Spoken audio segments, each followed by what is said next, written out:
Part 1. The Old Buccaneer. Chapter 1. The Old Sea Dog at the Admiral Benbow.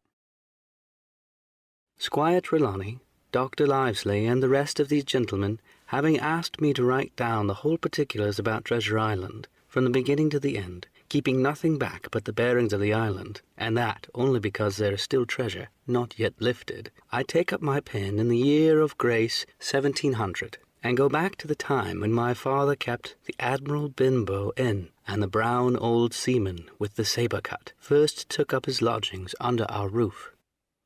I remember him as if it were yesterday, as he came plodding to the inn door, his sea-chest following behind him in a hand-barrow, a tall, strong, heavy nut-brown man, his tarry pigtail falling over the shoulders of his soiled blue coat, his hands ragged and scarred with black, broken nails, and the sabre cut across one cheek, a dirty, livid white.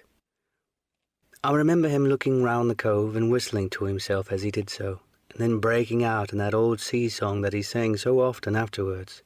15 men on a dead man's chest, yo-ho, ho, and a bottle of rum.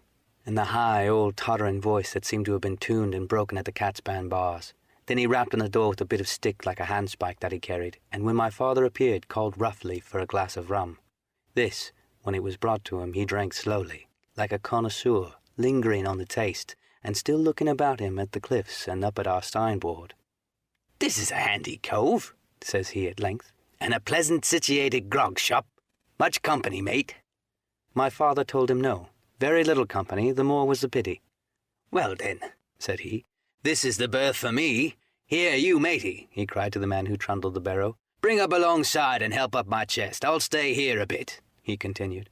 "I'm a plain man. Rum and bacon and eggs is what I want, and the head up there for to watch ships off. What you might call me? You might call me Captain.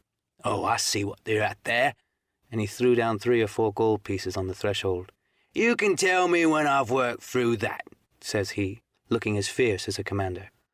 Indeed, bad as his clothes were and coarsely as he spoke, he had none of the appearance of a man who sailed before the mast. He seemed like a mate or a skipper accustomed to be obeyed, or to strike. The man who came with the barrow told us that the mail had set him down the morning before at the Royal George, that he had inquired what inns there were along the coast, and hearing ours well spoken of, I suppose, and described as lonely, had chosen it from the others for his place of residence, and that was all we could learn of our guest. He was a very silent man by custom. All day he hung round the cove or upon the cliffs with a brass telescope. All evening he sat in the corner of the parlour next to the fire and drank rum and water very strong. Mostly he would not speak when spoken to, only look up sudden and fierce and blow through his nose like a foghorn, and we and the people who came about our house soon learned to let him be. Every day when he came back from his stroll he would ask if any seafaring men had gone by along the road.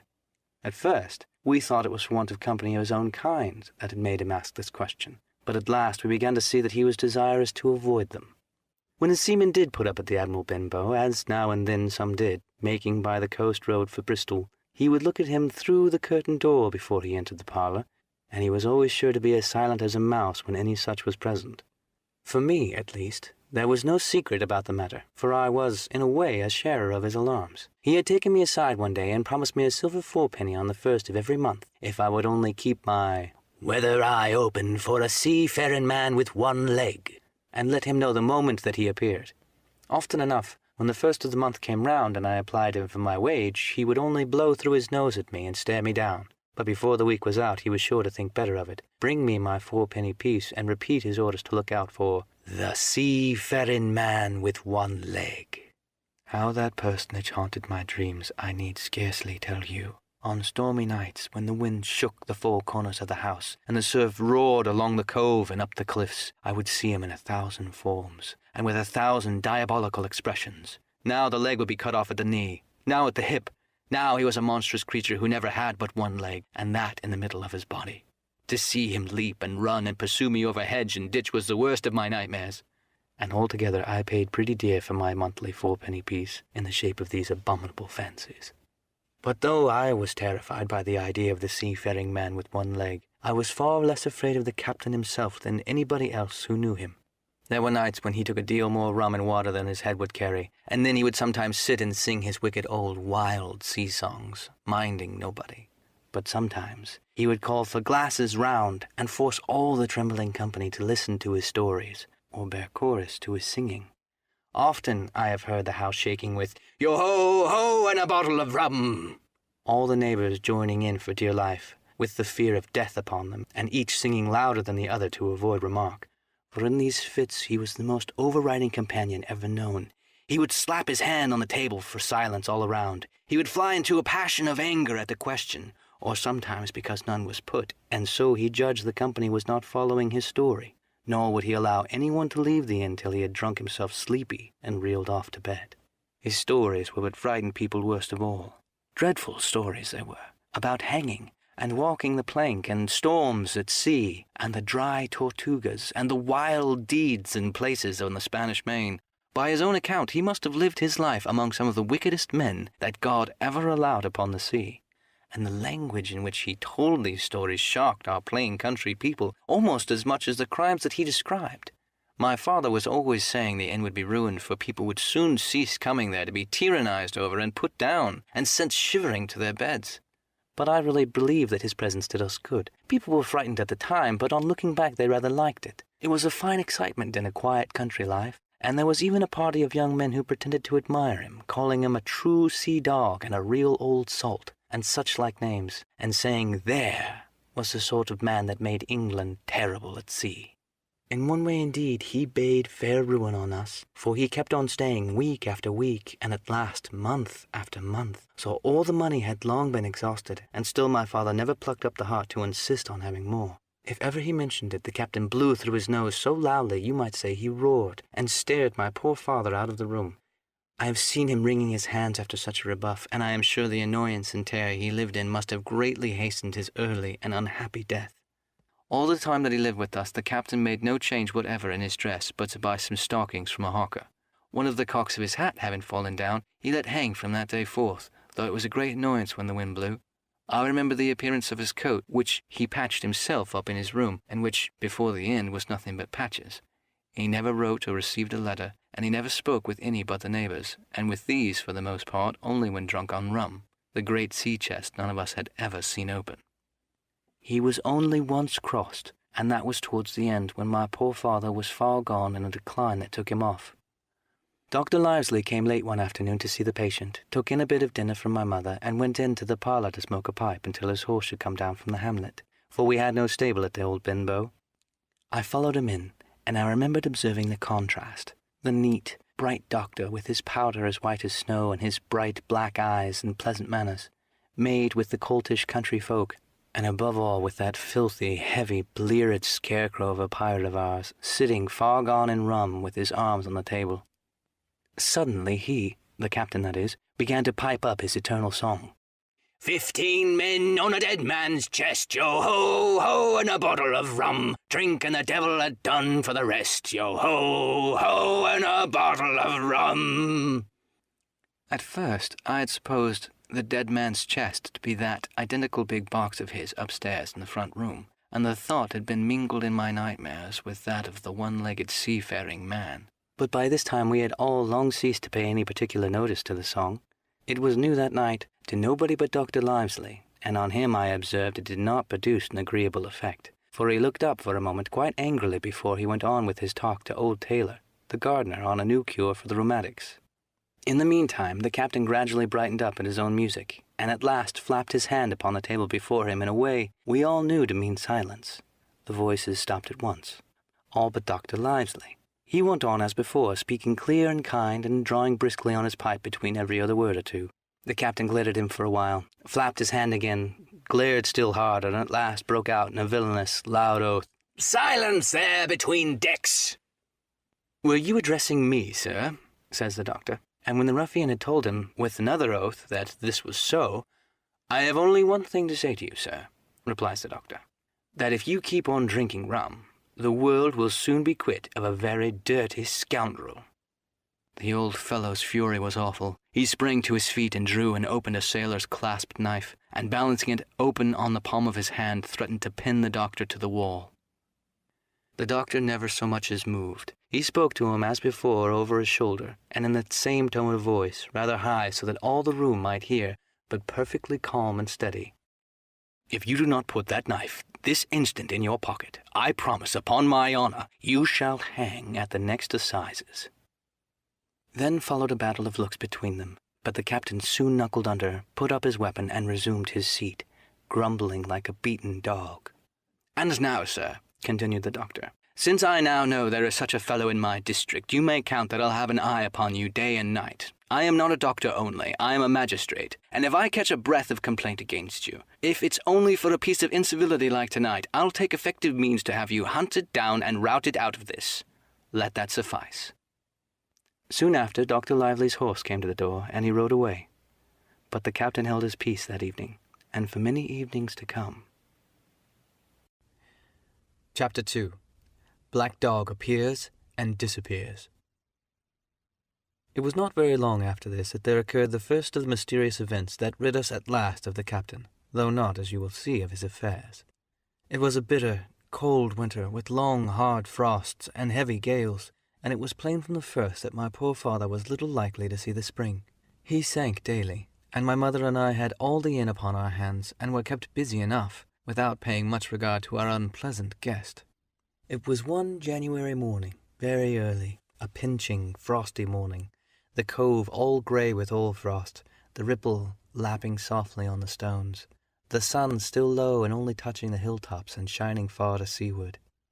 The captain had risen earlier than usual and set out down the beach, his cutlass swinging under the broad skirts of the old blue coat, his brass telescope under his arm, his hat tilted back upon his head. I remember his breath hanging like smoke in his wake as he strode off, and the last sound I heard of him as he turned the big rock was a loud snort of indignation, as though his mind was still running upon Dr. Livesey. Well, Mother was upstairs with Father, and I was laying the breakfast against the captain's return, when the parlour door opened, and a man stepped in on whom I had never set my eyes before. He was a pale, tallowy creature, wanting 2 fingers of the left hand, and though he wore a cutlass, he did not look much like a fighter. I had always my eye open for seafaring men with 1 leg or 2, and I remembered this one puzzled me. He was not sailorly, and yet he had a smack of the sea about him too. I asked him what was for his service, and he said he would take rum, but as I was going out to the room to fetch it, he sat down upon the table and motioned me to draw nearer. I paused where I was with my napkin in my hand. "Come here, sonny. Come nearer here." I took a step nearer. "Is this here table for my mate Bill?" he asked with a kind of leer. I told him I did not know his mate, and this was for the person who stayed at our house who was called the captain. "Well, my mate Bill would be called the captain as like as not. He has a cut on one cheek and a mighty pleasant way with him, particularly in drink, as my mate Bill.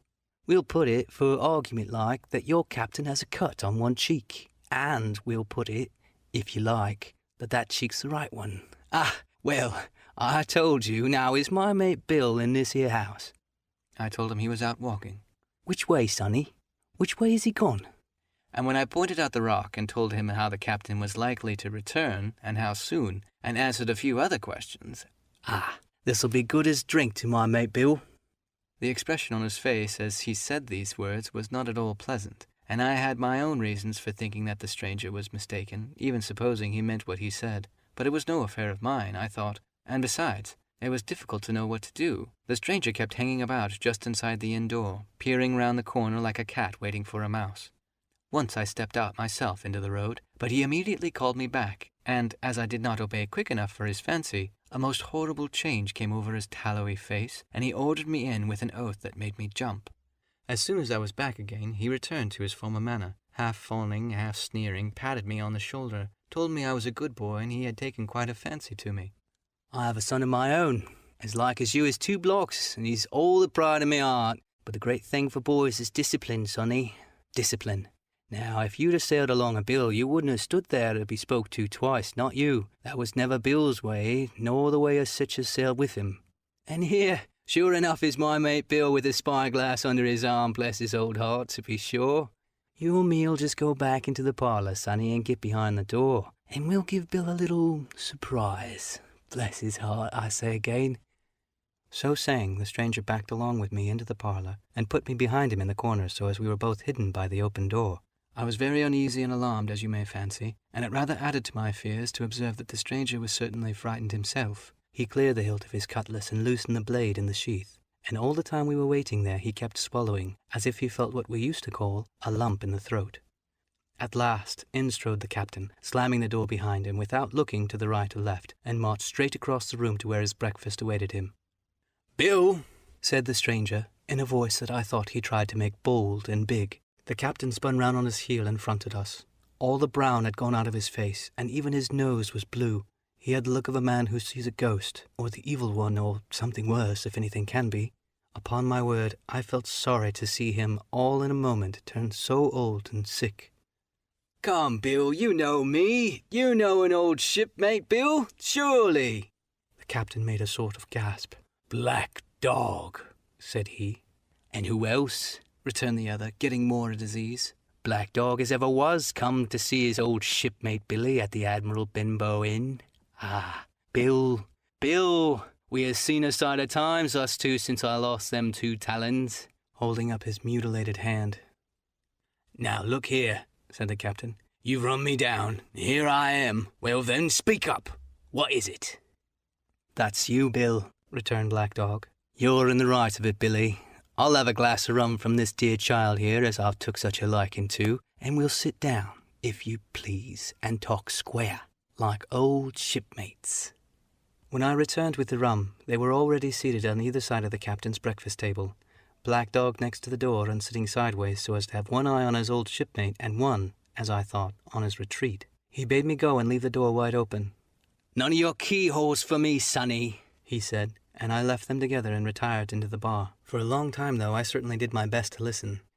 I could hear nothing but a low gatling, but at last the voices began to grow higher, and I could pick up a word or two, mostly oaths from the captain. No, and an end on it," he cried once, and again, "If it comes to swinging, swing all, say I." Then, all of a sudden, there was a tremendous explosion of oaths and other noises. The chair and table went over in a lump. A clash of steel followed, and then a cry of pain. And the next instant I saw Black Dog in full flight, and the captain hotly pursuing, both with drawn cutlasses, and the former streaming blood from the left shoulder. Just at the door, the captain aimed at the fugitive one last tremendous cut, which would certainly have split him to the chin had it not been intercepted by a big signboard of Admiral Benbow. You may see the notch on the lower side of the frame to this day.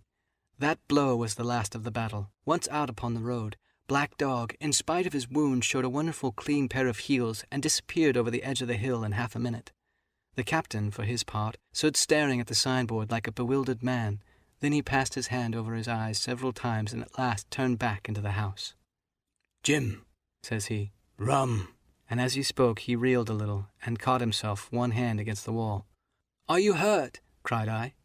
"Rum," he repeated. "I must get away from here. Rum!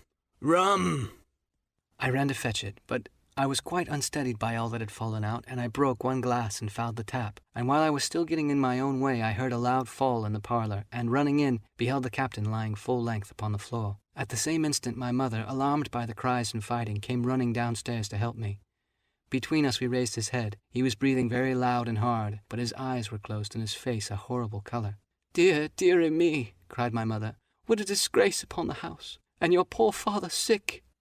In the meantime, we had no idea what to do to help the captain, nor any other thought but that he had got his death hurt in the scuffle with the stranger. I got the rum, to be sure, and tried to put it down his throat, but his teeth were tightly shut, and his jaws as strong as iron.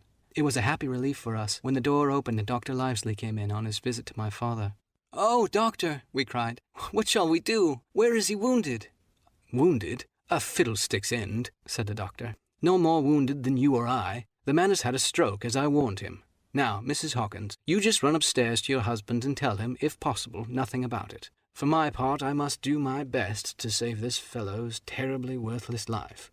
Jim, you get me a basin." When I got back with the basin, the doctor had already ripped up the captain's sleeve and exposed his great sinewy arm. It was tattooed in several places. "Here's luck," "A fair wind," and "Billy Bones his fancy" were very neatly and cleanly executed on the forearm, and up near the shoulder there was a sketch of a gallows and a man hanging from it, done, as I thought, with great spirit. "Prophetic," said the doctor, touching this picture with his finger. "And now, Master Billy Bones, if that be your name, we'll have a look at the colour of your blood. Jim," said he, "are you afraid of blood?" "No, sir," said I. "Well then," said he, "you hold the basin, and with that he took his lancet and opened a vein. A great deal of blood was taken before the captain opened his eyes and looked mistily about him. First he recognized the doctor with an unmistakable frown. Then his glance fell upon me, and he looked relieved. But suddenly his color changed, and he tried to raise himself, crying, "Where's Black Dog?" "There's no Black Dog here," said the doctor, "except what you have on your own back. You have been drinking rum. You have had a stroke, precisely as I told you, and I have just, very much against my own will, dragged you head foremost out of the grave. Now, Mr. Bones—" "That's not my name," he interrupted. "Much I care," returned the doctor. "It's the name of a buccaneer of my acquaintance, and I call you it for the sake of shortness. And what I have to say to you is this. 1 glass of rum won't kill you. But if you take one, you'll take another, and another. And I stake my wig, if you don't break off short, you'll die. Do you understand that? Die, and go to your own place, like the man in the Bible. Come now, make an effort. I'll help you to your bed for once." Between us, with much trouble, we managed to hoist him upstairs and laid him on his bed, where his head fell back on the pillow as if he were almost fainting. "Now mind you," said the doctor, "I clear my conscience. The name of rum for you is death." And with that he went off to see my father, taking me with him by the arm. "This is nothing," he said as soon as he had closed the door. "I have drawn blood enough to keep him quiet a while. He should lie for a week where he is. That is the best thing for him and for you. But another stroke would settle him."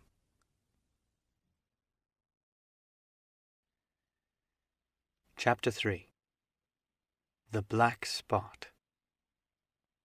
About noon I stopped at the captain's door with some cooling drinks and medicines. He was lying very much as we had left him, only a little higher. He seemed both weak and excited. "Jim," he said, "you're the only one here that's worth anything, and you know I've been always good to you, never a month but I've given you a silver 4-penny for yourself. Now, you see, mate, I'm pretty low, and deserted by all, and Jim, you'll bring me 1 noggin of rum now, won't you, matey?" "The doctor," I began. He broke in, cursing the doctor in a feeble voice, but heartily. "Doctors is all swabs," he said. "And that doctor there, why, what do he know about seafaring men? I've been in places hot as pitch, and mates dropping round with yellow jacket, and the blessed land a-heaving like a sea with earthquakes. What the doctor know of land like that? And I've lived on rum, I tell you. It's been meat and drink and man and wife to me, and I'm not to have my rum now. I'm a poor old hulk on a lee shore. My blood'll be on you, Jim, and that's the doctor's swab." And he ran on again for a while with curses. "Look, Jim, how my fingers fidges," he continued in a pleading tone.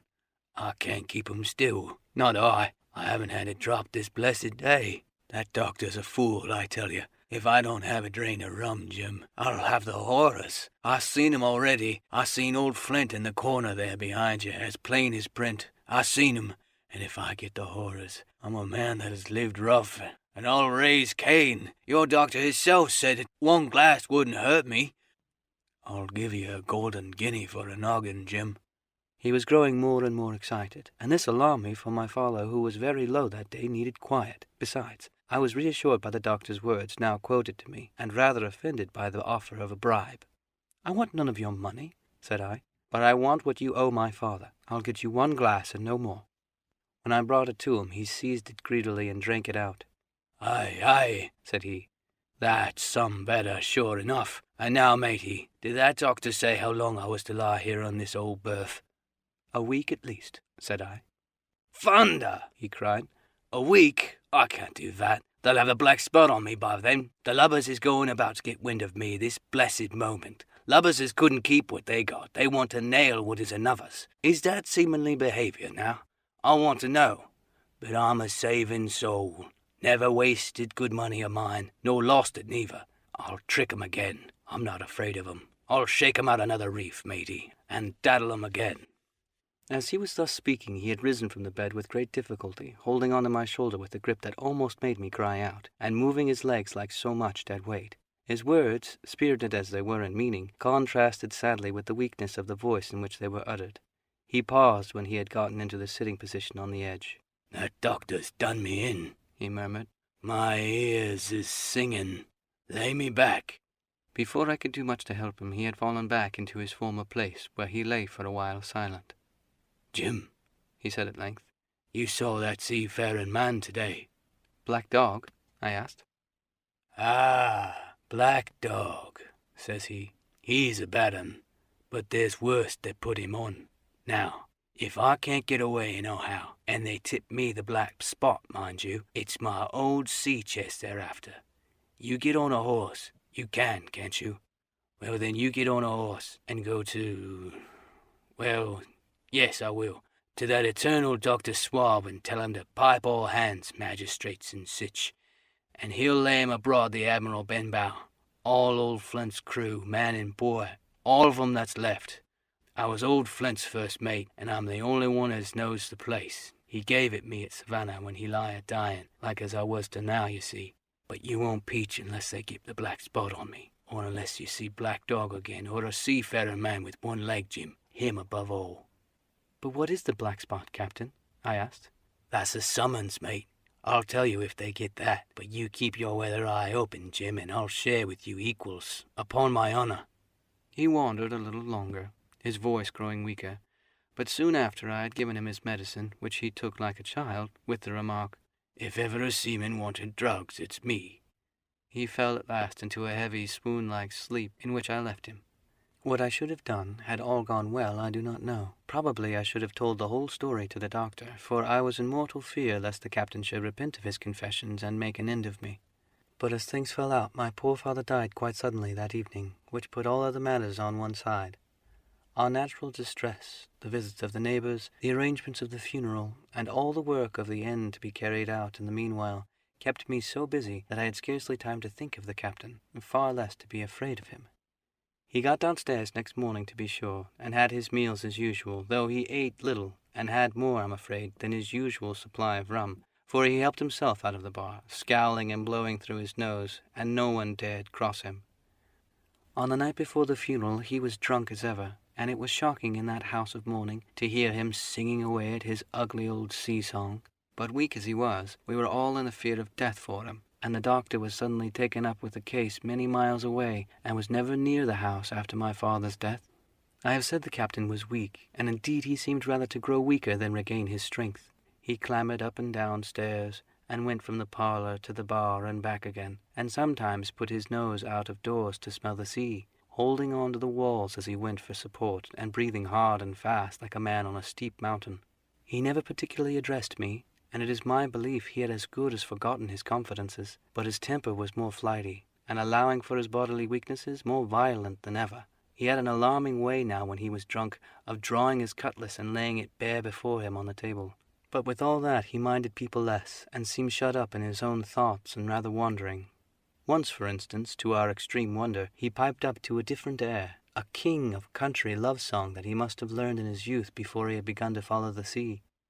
So things passed until the day after the funeral, and, about 3 o'clock of a bitter, foggy, frosty afternoon, I was standing at the door for a moment, full of sad thoughts about my father, when I saw someone drawing slowly near along the road. He was plainly blind, for he tapped before him a stick and wore a great green shade over his eyes and nose, and he was haunched, as if with age or weakness, and wore a huge old tattered sea-cloak with a hood that made him appear positively deformed. I never saw in my life a more dreadful-looking figure. He stopped a little in front of the inn, and raised his voice in an old sing-song, addressing the air in front of him. "Will any kind friend inform a poor blind man, who has lost the precious sight of his eyes in the gracious defence of his native country, England, and God bless King George, where or in what part of this country he may now be?" "You are at the Admiral Benbow, Black Hill Cove, my good man," said I. "I hear a voice," said he, "a young voice. Will you give me your hand, my kind young friend, and lead me in?" I held out my hand, and the horrible, soft-spoken, eyeless creature gripped it in a moment like a vice. I was so much startled that I struggled to withdraw, but the blind man pulled me up close to him with a single action of his arm. "Now, boy," he said, "take me in to see the captain." "Sir," said I, "upon my word I dare not." "Oh?" he sneered. "That's it. Take me in straight, or I'll break your arm." And he gave it as he spoke a wrench that made me cry out. "Sir," said I, "it is for yourself, I mean. The captain is not what he used to be. He sits with the drawn cutlass. Another gentleman—" Come now, march, interrupted he, and I never heard a voice so cruel and cold and ugly as that blind man's. It cowed me more than the pain, and I began to obey him at once, walking straight in at the door and towards the parlour, where our sick old Buccaneer was sitting, dazed with rum. The blind man clung close to me, holding me in one iron fist and leaning almost more of his weight on me than I could carry. Lead me straight up to him, and when I'm in view, cry out, 'Here's an old friend for you, Bill.' If you don't, I'll do this." And with that he gave me a twitch that I thought would have made me faint. Between this and that, I was so utterly terrified of the blind beggar that I forgot my terror of the captain, and as I opened the parlour door, cried out the words he had ordered in a trembling voice. The poor captain raised his eyes, and at one look the rum went out of him, and left him staring sober. The expression on his face was not so much of terror as mortal sickness. He made a movement to rise, but I do not believe he had enough force left in his body. "Now, Bill, sit where you are," said the beggar. "If I can't see you, I can hear a finger stirring. Business is business. Hold out your left hand. Boy, take his left hand by the wrist and bring it near to my right." We both obeyed him to the letter, and I saw him pass something from the hollow of the hand that held his stick into the palm of the captain's, which closed upon it instantly. "Now that's done," said the blind man. And at these words he suddenly left hold of me, and with incredible accuracy and nimbleness skipped out of the parlour and into the road, where, as I stood motionless, I could hear his stick go tap, tap, tapping into the distance. It was some time before either I or the captain seemed to gather our senses, but at length, and about at the same moment, I released his wrist, which I was still holding, and he drew in his hand and looked sharply into the palm. 10 o'clock, he cried. 6 hours. We'll do them yet. And he sprang to his feet. Even as he did so, he reeled. He put his hand to his throat, stood swaying for a moment, and then, with a peculiar sound, fell from his whole height face foremost to the floor. I ran to him at once, calling to my mother, but haste was all in vain. The captain had been struck dead by thundering apoplexy. It was a curious thing to understand, for I had certainly never liked the man, though of late I had begun to pity him. But as soon as I saw that he was dead, I burst into a flood of tears. It was the second death I had known, and the sorrow of the first was still fresh in my heart. Chapter 4. The Sea Chest. I lost no time, of course, in telling my mother all that I knew, and perhaps should have told her long before, and we saw ourselves at once in a difficult and dangerous position. Some of the man's money, if he had any, was certainly due to us, but it was not likely that our captain's shipmates, above all the 2 specimens seen by me, Black Dog and the blind beggar, would be inclined to give up their booty in payment of the dead man's debts. The captain's order to mount at once and ride for Dr. Livesey would have left my mother alone and unprotected, which was not to be thought of. Indeed, it seemed impossible for either of us to remain much longer in the house. The fall of the coals in the kitchen grate, the very ticking of the clock, filled us with alarms. The neighbourhood, to our ears, seemed haunted by approaching footsteps, and what between the dead body of the captain on the parlour floor and the thought of that detestable blind beggar hovering near at hand and ready to return, there were moments when, as the saying goes, I jumped in my skin for terror. Something must speedily be resolved upon, and it occurred to us at last to go forth together and seek help in the neighbouring hamlet. No sooner said than done. Bareheaded as we were, we ran out at once in the gathering evening and the frosty fog. The hamlet lay not many 100 yards away, though out of view on the other side of the next cove, and what greatly encouraged me, it was in an opposite direction from that whence the blind man had made his appearance and whither he had presumably returned. We were not many minutes on the road, though we sometimes stopped to lay hold of each other and hearken, but there was no unusual sound, nothing but the low wash of the Ribble and the croaking of the inmates of the wood. It was already candlelight when we reached the hamlet, and I shall never forget how much I was cheered to see the yellow shine in doors and windows, but that, as it proved, was the best of the help that we were likely to get in that quarter, for you would have thought men would have been ashamed of themselves. No soul would consent to return with us to the Admiral Benbow. The more we told of our troubles, the more man, woman, and child clung to the shelter of their houses. The name of Captain Flint, though it was strange to me, was well known enough to some there, and carried a great weight of terror. Some of the men who have been to field work on the far side of the Admiral Benbow remembered, besides, to have seen several strangers on the road, and taking them to be smugglers to have bolted away, and at least one to have seen a little lugger in what we called Kit's Hole. For that matter, anyone who was a comrade of the captain's was enough to frighten them to death, And the short and the long of the matter was that while we could get several who were willing enough to ride to Dr. Livesey's, which lay in another direction, not one would help us to defend the inn. They say cowardice is infectious, but then argument is, on the other hand, a great emboldener, and so, when each had had his say, my mother made them a speech. She would not, she declared, lose money that belonged to her fatherless boy. "If none of the rest of you dare," she said, "Jim and I dare. Back we will go the way we came, and small thanks to you, big, hulking, chicken-hearted men. We'll have that chest open if we die for it, and I'll thank you for that bag, Mrs. Crossley, to bring back our lawful money in." Of course I said I would go with my mother, and of course they all cried out at our foolhardiness, but even then, not a man would go along with us. All they would do was to give me a loaded pistol lest we were attacked, and to promise to have horses ready saddled in case we were pursued on our return, while one lad was to ride forward to the doctors in search of armed assistance. My heart was beating finely when the two of us set forth in the cold night upon this dangerous venture. A full moon was beginning to rise, and peered readily through the upper edges of the fog, and increased our haste, for it was plain before we came forth again that all would be bright as day, and our departure exposed to the eyes of any watchers. We slipped along the hedges, noiseless and swift, nor did we see or hear anything to increase our terrors, till, to our relief, the door of the Admiral Benbow had closed behind us. I slipped the bolt at once, and we stood and panted for a moment in the dark, alone in the house with the dead captain's body. Then my mother got a candle in the bar, and holding each other's hands, we advanced to the parlour. He lay as we had left him, on his back, his eyes wide open, and one arm stretched out. "Draw down the blind, Jim," whispered my mother. "They might come to watch outside." "And now," she said when I had done so, "we have to get the key off that, and who's to touch it, I should like to know." And she gave a kind of sob as she said the words. I went down on my knees at once. On the floor close to his hand there was a little round of paper, blackened on one side. I could not doubt that this was the black spot, and taking it up, I found written on the other side, in very good, clear hand, this short message: "You have till 10 tonight." "He had till 10, mother," said I, and just as I said it, our old clock began striking. This sudden noise startled us shockingly, but the news was good, for it was only 6. "Now, Jim," she said, "that key."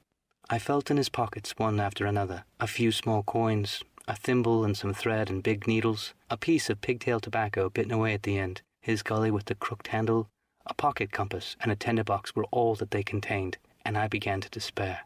"Perhaps it's round his neck," suggested my mother. Overcoming a strong repugnance, I tore open his shirt at the neck, and there, sure enough, hanging to a bit of tarry string which I cut away with his own gully, we found the key.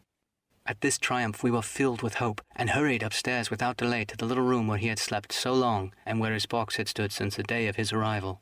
It was like any other seaman's chest on the outside. The initial B was burned on the top of it with a hot iron, and the corners were somewhat smashed and broken by long, rough usage. "Give me the key," said my mother, and though the lock was very stiff, she had turned it and thrown back the lid in a twinkling. A strong smell of tobacco and tar rose from the interior, but nothing was to be seen on the top except a suit of very good clothes, carefully brushed and folded. They had never been worn, my mother said. Under that, the miscellany began. A quadrant, a 10 cannikin, several sticks of tobacco, 2 brace of very handsome pistols, a piece of bar silver, an old Spanish watch, and some other trinkets of little value and mostly foreign make, a pair of compasses mounted with brass, and 5 or 6 curious West Indian shells. I have often wondered since why he should have carried about these shells with him in his wandering, guilty, and haunted life. In the meantime we had found nothing of any value but the silver and the trinkets, and neither of these were in our way. Underneath there was an old boat cloak, whitened with sea salt on many a harbour bar. My mother pulled it up with impatience, and there lay before us the last things in the chest. A bundle tied up in oilcloth and looking like papers, and a canvas bag that gave forth, at a touch, the jingle of gold. "I'll show these rogues that I'm an honest woman," said my mother. "I'll have my dues and not a farthing over. Hold Mrs. Crossley's bag." And she began to count over the amount of the captain's score, from the sailor's bag into the one that I was holding. It was a long, difficult business, for the coins were of all countries and sizes, doubloons and louis d'ors and guineas and pieces of 8, and I know not what besides, all shaken together at random. The guineas, too, were about the scarcest, and these were the only that my mother knew how to make her account. When we were about halfway through, I suddenly put my hand upon her arm, for I had heard in the silent, frosty air a sound that brought my heart into my mouth. the tapping of the blind man's stick upon the frozen road. It drew nearer and nearer while we sat holding our breath. Then it struck sharp upon the inn door, and we could hear the handle being turned and the bolt rattling as the wretched being tried to enter. And then there was a long time of silence both within and without.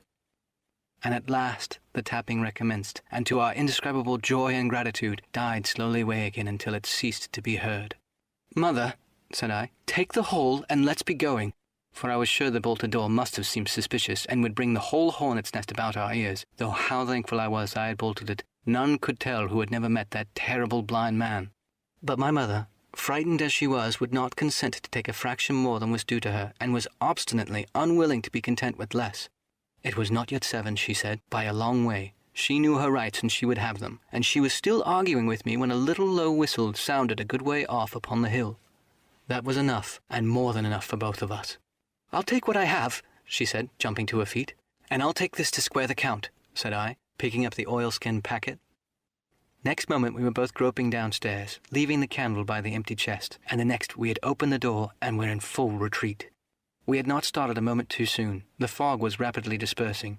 Already the moon shone quite clear on the high ground on either side, and it was only at the exact bottom of the dell and round the tavern door that a thin veil still hung unbroken to conceal the first steps of our escape. Far less than halfway to the hamlet, very little beyond the bottom of the hill, we must come forth into the moonlight. Nor was this all, for the sound of several footsteps running came already to our ears, and as we looked back in their direction, a light tossing to and fro, still rapidly advancing, showed that one of the newcomers carried a lantern. "My dear," said my mother suddenly, "take the money and run on. I'm going to faint." This was certainly the end for both of us, I thought. How I cursed the cowardice of the neighbours, how I blamed my poor mother for her honesty and her greed, for her past foolhardiness and present weakness. We were just at the little bridge by good fortune, and I helped her, tottering as she was, to the edge of the bank, where, sure enough, she gave a sigh and fell on my shoulder. I do not know how I found the strength to do it at all, and I'm afraid it was roughly done, but I managed to drag her down the bank and a little way under the arch. Farther I could not have moved her, for the bridge was too low to let me do more than crawl below it. So there we had to stay. My mother almost entirely exposed, and the both of us within earshot of the inn. Chapter 5. The Last of the Blind Man. My curiosity, in a sense, was stronger than my fear, for I could not remain where I was, but crept back to the bank again, whence, sheltering my head behind a bush of broom, I might command the road before our door. I was scarcely in position ere my enemies began to arrive, 7 or 8 of them running hard, their feet beating out time along the road, and the man with the lantern some paces in front. 3 of the men ran together, hand in hand, and I made out, even through the mist, that the middle man in this trio was the blind beggar. The next moment his voice showed me that I was right. "Down with the door!" he cried. "Aye, aye, sir," answered 2 or 3, and a rush was made upon the Admiral Benbow, the lantern-bearer following, and then I could see them pause and hear speeches pass in a lower key, as if they were surprised to find the door open. But the pause was brief, for the blind man again issued commands, his voice sounding louder and higher, as if he were afire with eagerness and rage. "In! In! In!" he shouted, and cursed them for the delay. 4 or 5 of them obeyed at once, 2 remaining on the door with the formidable beggar. There was a pause, then a cry of surprise, and then a voice shouting from the house, "Bill's dead!" But the blind man swore at them again for their delay. "Search him, some of you shirking lubbers, and the rest of you aloft and get the chest," he cried. I could hear their feet rattling up our old stairs so that the house must have shook with it. Promptly afterwards, fresh sounds of astonishment arose, and the window of the captain's room was thrown open with a slam and a jingle of broken glass, and a man leaned out into the moonlight, head and shoulders, and addressed the blind beggar on the road below him. "Pew!" he cried. "They've been here before us. Someone's turned the chest out alow and aloft." "Is it there?" roared Pew. "The money's there." The blind man cursed the money. "Flint's fist, I mean," he cried. "We don't see it here nohow," returned the man. "Here, you below there, is it on Bill?" cried the blind man again. At that, another fellow, probably him who had remained below to search the captain's body, came to the door of the inn. "Bin's been overhauled already," said he. "Nothing left." "It's these people of the inn. It's that boy. I wish I'd have put his eyes out," cried the blind man Pew. "There was no time ago they had that door bolted when I tried it. Scatter, lads, and find 'em." "Sure enough, they left their glim here," said the fellow from the window. Scatter and find 'em. Rout the house out, reiterated Pew, striking with his stick upon the road. Then there followed a great to-do through all our old inn, heavy feet pounding to and fro, furniture thrown over, doors kicked in, until the very rocks re-echoed and the men came out again, one after another on the road, and declared that we were nowhere to be found. And just the same whistle that had alarmed my mother and myself over the dead captain's money was once more clearly audible through the night, but this time twice repeated. I had thought it to be the blind man's trumpet, so to speak, summoning his crew to the assault, but I now found that it was a signal from the hillside towards the hamlet, and from its effect upon the Buccaneers, a signal to warn them of approaching danger. "There's Dirk again," said one. "Twice. We'll have to budge, mates." "Budge? You skulk," cried Pew. "Dirk was a fool and a coward from the first. You wouldn't mind him. They must be close by. They can't be far. You have your hands on it. Scatter and look for them dogs. Or shiver my soul," he cried, "if I had eyes." This appeal seemed to produce some effect, for two of the fellows began to look here and there among the lumber, but half-heartedly, I thought, and with half an eye on their own danger all the time, while the rest stood irresolute on the road. "You have your hands on thousands, you fools, and you hang a leg. You'd be as rich as kings if you find it, and you know it's here, and you stand there skulking. There wasn't one of you dared-faced, Bill, and I did. A blind man, and I'm to lose my chance for you. I'm to be a poor, crawling beggar sponging for rum when I might be rolling in a couch. If you had the pluck of a weevil and a biscuit, you would catch them still." "Hang it, Pew, we've got the doubloons," grumbled one. "They might have hid the blessed thing," said another. "Take the Georges, Pew, and don't stand here squalling." Squalling was the word for it. Pew's anger rose so high at these objections till at last, his passion completely taking the upper hand, he struck at them right and left in his blindness, and his stick sounded heavily on more than one. These, in their turn, cursed back at the blind miscreant, threatening him in horrid terms, and trying in vain to catch the stick and wrest it from his grasp. This quarrel was the saving of us, for while it was still raging, another sound came from the top of the hill on the side of the hamlet, the tramp of horses galloping. Almost at the same time a pistol shot, flash and report came from the hedge side, and that was plainly the last signal of danger, for the Buccaneers turned at once and ran, separating in every direction, one seaward along the cove, one slanting across the hill, and so on, so that in half a minute not a sign of them remained, but Pew. Him they had deserted, whether in sheer panic or out of revenge for his ill words and blows I know not, but there he remained behind, tapping up and down the road in a frenzy, and groping and calling for his comrades. Finally he took a wrong turn and ran a few steps past me towards the hamlet, crying, "Johnny! Black Dog! Dirk!" and other names. "You wouldn't leave old Pew, mates! Not old Pew!" Just then the noise of horses topped the rise, and 4 or 5 riders came in sight in the moonlight and swept at a full gallop down the slope. At this Pew saw his error, turned with a scream and ran straight for the ditch, into which he rolled. But he was on his feet again in a second and made another dash, now utterly bewildered, right under the nearest of the coming horses. The rider tried to save him, but in vain. Down went Pew with a cry that rang high into the night, and the 4 hoofs trampled and spurned him and passed by. He fell on his side, then gently collapsed upon his face, and moved no more. I leapt to my feet and hailed the riders. They were pulling up, at any rate, horrified at the accident, and I soon saw what they were. One, tailing behind the rest, was a lad that had gone from the hamlet to Dr. Livesey's. The rest were revenue officers, whom he had met by the way, and with whom he had had the intelligence to return at once. Some news of the lugger in Kit's Hole had found its way to Supervisor Dance, and he set forth that night in our direction, and to that circumstance my mother and I owed our preservation from death. Pew was dead, stone dead. As for my mother, when we carried her up to the hamlet, a little cold water and salts, and that soon brought her back again, and she was none the worse for her terror, though she still continued to deplore the balance of the money. In the meantime the supervisor rode on as fast as he could to Kit's Hole, but his men had to dismount and grope down to Dingle, leading and sometimes supporting their horses, and in continual fear of ambushes, so it was no great matter for surprise that when they got down to the hole the lugger was already under way, though still close in. Mr. Dance hailed her. A voice replied, telling him to keep out of the moonlight or he would get some lead in him, and at the same time a bullet whistled by close to his arm. Soon after the lugger doubled the points and disappeared. Mr. Dance stood there, as he said, like a fish out of water. All he could do was to dispatch men to Bristol to warn the cutter. "And that," he said, "is just about as good as nothing. They've got off clean, and there's an end. Only," he added, "I'm glad I trod on Mr. Pugh's corns," for by this time he had heard my story. I went back with him to the Admiral Benbow, and you cannot imagine a house in such a state of smash. The very clock had been thrown down by these fellows in their furious hunt after my mother and myself, and though nothing had actually been taken away except the captain's money bag and a little silver from the till, I could see at once that we were ruined. Mr. Dance could make nothing of the scene. "They got the money, you say? Well then, Hawkins, what in fortune were they after? More money, I suppose?" "No, sir, not money, I think," replied I. "In fact, sir, I believe I have the thing in my breast pocket, and to tell you the truth, I should like to get it put in safety." "To be sure, boy, quite right," he said. "I'll take it if you like." "I thought perhaps Dr. Livesey," I began. "Perfectly right," he interrupted very cheerily.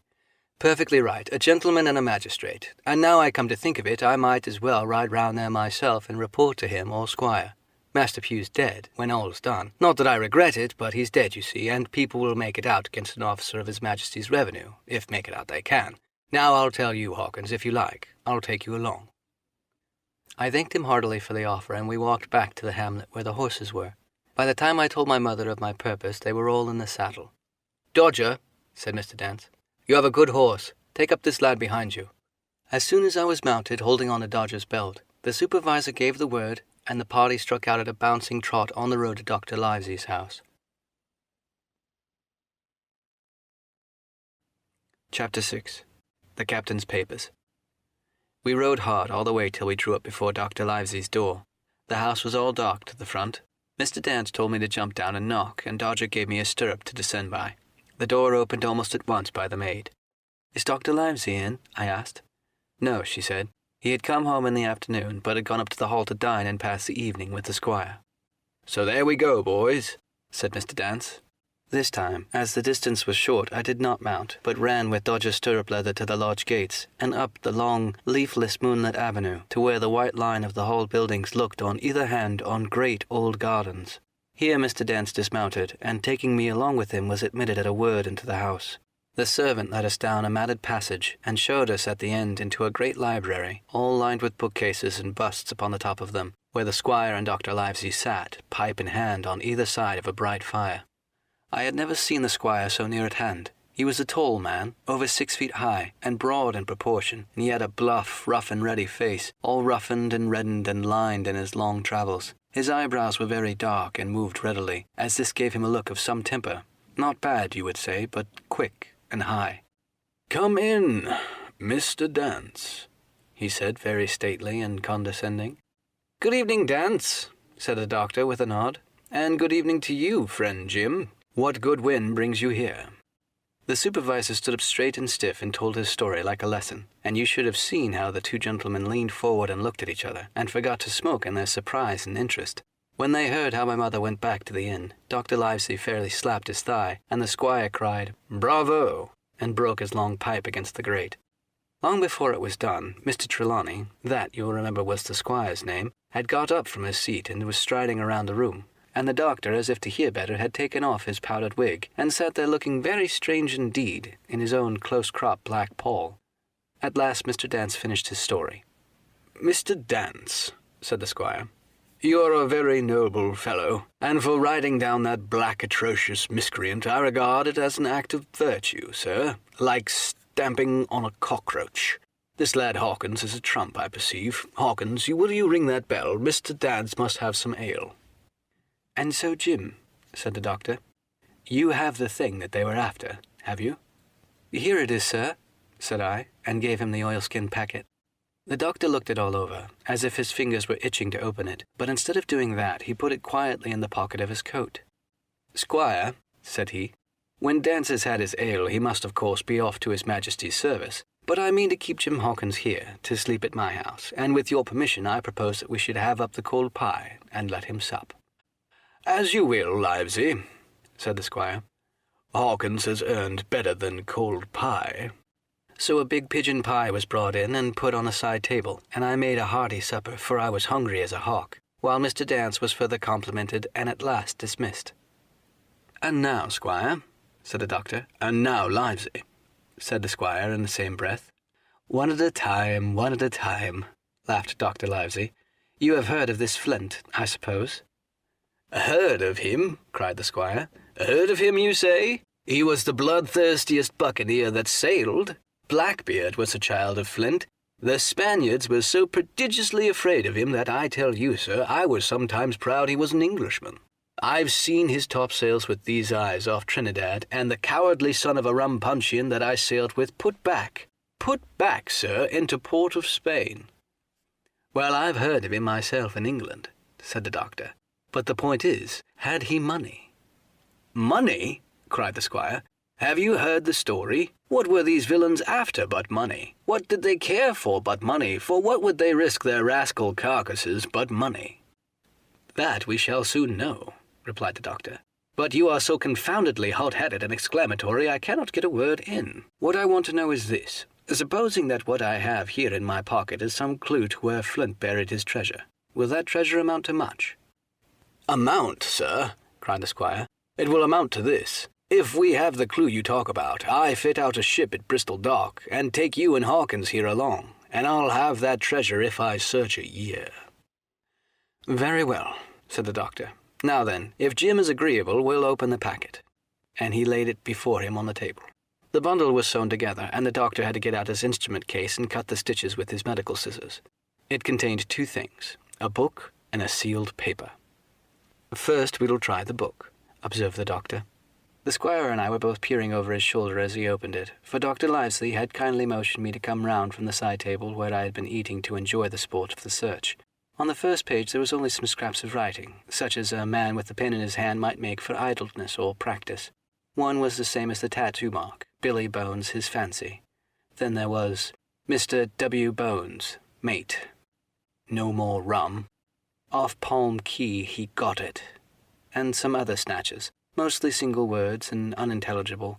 I could not help wondering who it was that had got it and what it was that he got. A knife in his back as like as not. "Not much instruction there," said Dr. Livesey as he passed on. The next 10 or 12 pages were filled with a curious series of entries. There was a date at one end of a line, and at the other a sum of money, as is common in account books. But instead of explanatory writing, only a varying number of crosses between the two. On the 12th of June, 1745, for instance, a sum of £70 had plainly become due to someone, and there was nothing but 6 crosses to explain the cause. In a few cases, to be sure, the name of the place would be added, as off Caracas, or merely an entry of latitude and longitude, as 62 latitude, 17 by 20 longitude, or 19 latitude, and 20 by 40 longitude. The record lasted over nearly 20 years, the amount of the separate entries growing larger as time went on, and at the end a grand total had been made out after 5 or 6 wrong additions, and these words appended, "Bones his pile." "I can't make out heads or tails of this," said Dr. Livesey. "The thing's as clear as noonday," cried the squire. "This is the black-hearted hound's account book. These crosses stand for the names of ships or towns that they sank or plundered. The sums are the scoundrel's share, and where he feared an ambiguity, you see he added something clearer. Off Caracas. Now, you see, here is some unhappy vessel boarded off that coast. God help the poor souls that manned her. Coral, long ago." "Right," said the doctor. "See what it is to be a traveller. Right. And the amount increases, you see, as he rose in rank." There was little else in the volume but a few bearings of places noted in the blank leaves towards the end, and a table for reducing French, English, and Spanish moneys to a common value. "A thrifty man," cried the doctor. "He wasn't one to be cheated." "And now," said the squire, "for the other." The paper had been sealed in several places with a thimble by way of seal, the very thimble, perhaps, that I had found in the captain's pocket. The doctor opened the seals with great care, and there fell out the map of an island, with latitude and longitude, soundings, names of hills and bays and inlets, and every particular that would be needed to bring a ship to safe anchorage upon its shores. It was about 9 miles long and 5 across, shaped, as you might say, like a fat dragon standing up, and had 2 fine landlocked harbors and a hill in the center part marked the Spyglass.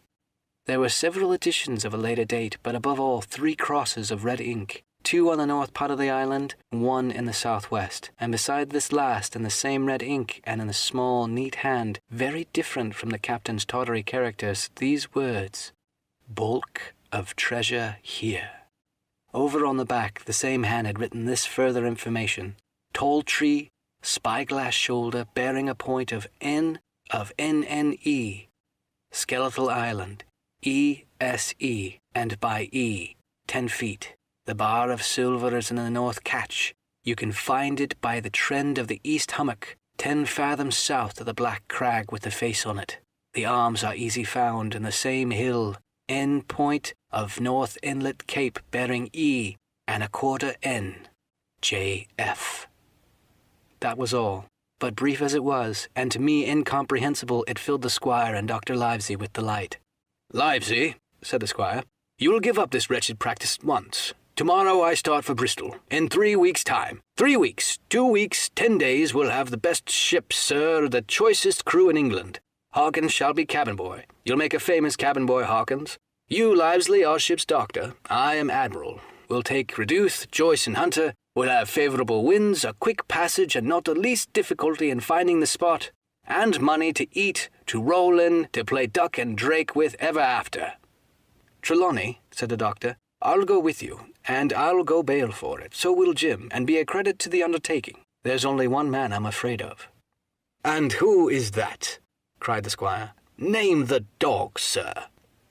"You," replied the doctor, "for you cannot hold your tongue. We are not the only men who know of this paper. These fellows who attacked the inn tonight, bold, desperate blades for sure, and the rest who stayed aboard the lugger, and more, I dare say, not far off, are one and all, through thick and thin, bound that they'll get that money. We must none of us go alone till we get to sea. Jim and I shall stick together. In the meanwhile, you'll take Joyce and Hunter when you ride to Bristol, and from first to last, not one of us must breathe a word of what we've found." "Livesey," returned the squire, "you are always in the right of it. I'll be as silent as the grave." Part 2. The Sea Cook. Chapter 7. I Go to Bristol. It was longer than the squire imagined ere we were ready for sea, and none of our first plans, not even Dr. Livesey's of keeping me beside him, could be carried out as we'd intended. The doctor had to go to London for a physician to take charge of his practice, the squire was hard at work at Bristol, and I lived at the Hall under the charge of old Redruth, the gamekeeper, almost a prisoner, but full of sea dreams and the most charming anticipations of strange islands and adventures. I brooded by the hour together over the map, all the details of which I well remembered. Sitting by the fire in the housekeeper's room, I approached that island in my fancy from every possible direction. I explored every acre of its surface. I climbed 1,000 times to that tall hill they call the Spyglass, and from the top enjoyed the most wonderful and changing prospects. Sometimes the isle was thick with savages with whom we fought, sometimes full of dangerous animals that hunted us. But in all my fancies, nothing occurred to me so strange and tragic as our actual adventures. So the weeks passed on, till one fine day there came a letter addressed to Dr. Livesey, with this addition, to be opened in case of his absence by Tom Redruth or young Hawkins. Obeying this order, we found, or rather I found, for the gamekeeper was a poor hand at reading anything but print, the following important news. "Old Anchor Inn, Bristol, March 1st, 1700. Dear Livesey, as I do not know whether you are at the Hall or still in London, I send this in double to both places. The ship is bought and fitted. She lies at anchor ready for sea. You never imagined a sweeter schooner. A child might sail her, 200 tons, named Hispaniola. I got her through an old friend, Blandley, who proved himself throughout the most surprising trump. The admirable fellow literally slaved in my interest, and so, I may say, did everyone in Bristol as soon as they got wind of the port we sailed for. Treasure, I mean." "Redruth," said I, interrupting the letter, "Dr. Livesey won't like that. The squire's been talking after all." "Well, who's a better right?" growled the gamekeeper. "A pretty rum go if squire ain't to talk for Dr. Livesey, I should think." At that I gave up all attempts at commentary and read straight on. "Blandley himself found the Hispaniola, and by the most admirable management got her for the merest trifle. There is a class of men in Bristol monstrously prejudiced against Blandley. They go the length of declaring that this honest creature would do anything for money, that the Hispaniola belonged to him, and that he sold it to me absurdly high. The most transparent calumnies. None of them would dare, however, to deny the merits of the ship. So far there was not a hitch. The work people, to be sure, riggers and what not, were most annoyingly slow, but time cured that. It was the crew that troubled me. I wished a round score of men, in case of natives, buccaneers, or odious French, and I had the worry of the deuce itself to find so much as half a dozen, till the most remarkable stroke of fortune brought me the very man that I require. I was standing on the dock when by the merest accident I fell in talk with him. I found he was an old sailor, kept a public house, knew all the seafaring men in Bristol, had lost his health ashore and wanted a good berth as cook to get to sea again. He had hobbled down there that morning, he said, to get the smell of the salt. I was monstrously touched. So would you have been. And out of pure pity I engaged him on the spot to be the ship's cook.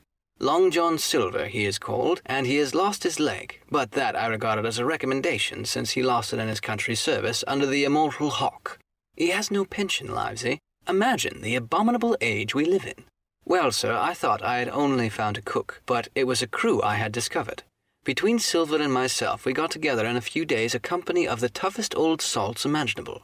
Not pretty to look at, but fellows by their faces, of the most indomitable spirit. I declare we could fight a frigate. Long John even got rid of 2 out of the 6 or 7 I had already engaged. He showed me in a moment that they were just the sort of freshwater swabs we had to fear in an adventure of importance. I am in the most magnificent health and spirits, eating like a bull, sleeping like a tree. Yet I shall not enjoy a moment till I hear my old tarpons tramping round the capstan. Seaward ho! Hang the treasure! It's the glory of the sea that has turned my head. So now, Livesey, come post. Do not lose an hour if you respect me. Let young Hawkins go at once to see his mother with Redruth for guard, and then both come full speed to Bristol. John Trelawney. Postscript. I did not tell you that Blandley, who, by the way, is to send a consort after us if we don't turn up by the end of August, had found an admirable fellow for sailing master. A stiff man, which I regret, but in all other respects a treasure. Long John unearthed a very competent man for mate, a man named Arrow. I have a boatswain who pipes, Livesey, so things shall go man-o'-war fashion on board the good ship Hispaniola.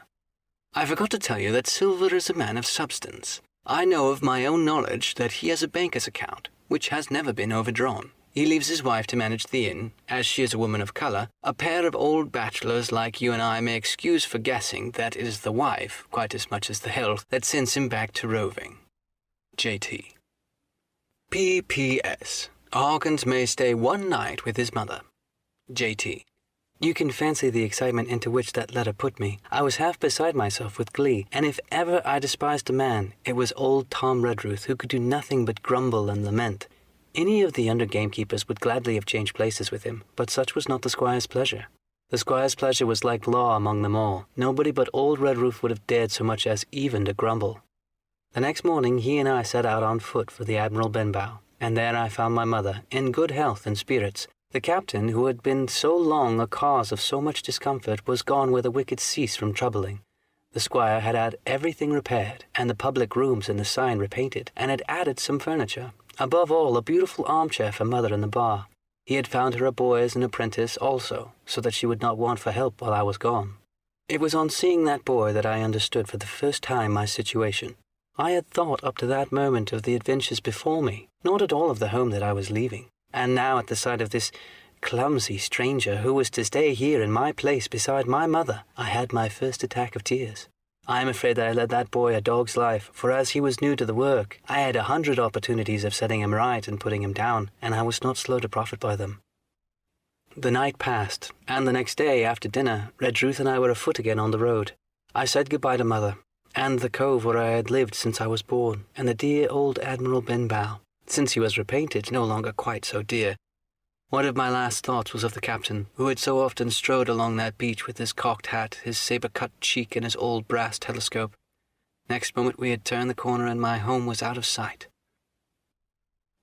The mail picked us up at about dusk at the Royal George on the Heath. I was wedged in between Redruth and a stout old gentleman, and in spite of the swift motion and the cold night air, I must have dozed a great deal from the very first, and then slept like a log uphill and down dale through stage after stage. For when I was awakened at last, it was by a punch in the ribs, and I opened my eyes to find that we were standing still before a large building in a city street, and that the day had already been broken a long time.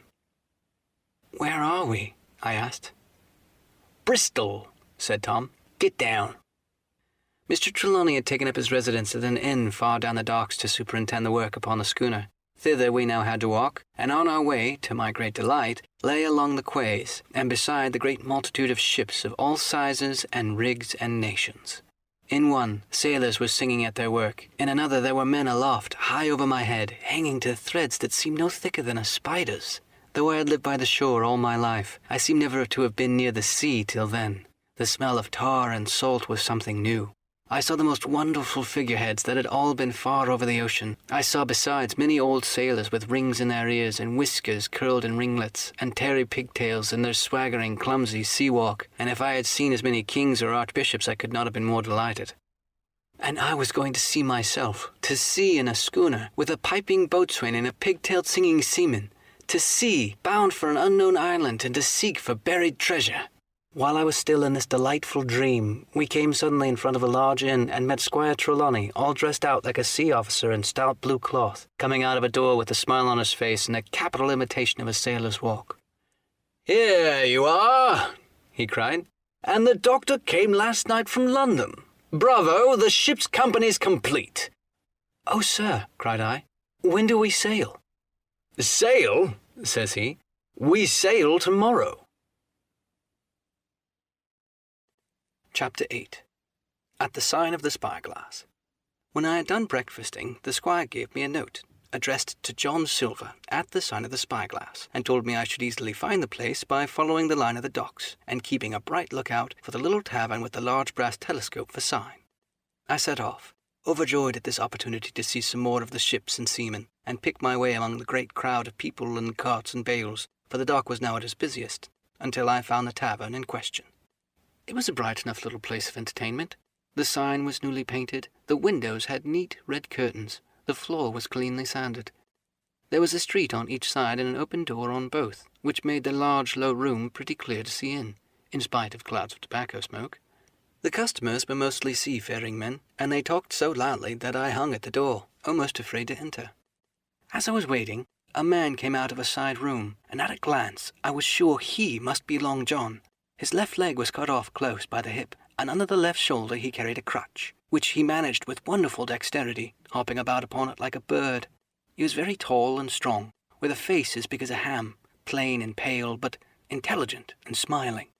Indeed, he seemed in the most cheerful spirits, whistling as he moved about among the tables, with a merry word or a slap on the shoulder for the more favoured of his guests. Now, to tell you the truth, from the very first mention of Long John in Squire Trelawney's letter, I had taken a fear in my mind that he might prove to be the very one-legged sailor whom I had watched for so long at the old benbow. But one look at the man before me was enough. I had seen the captain, and Black Dog, and the blind man Pew, and I thought I knew what a buccaneer was like. A very different creature, according to me, from this clean and pleasant-tempered landlord.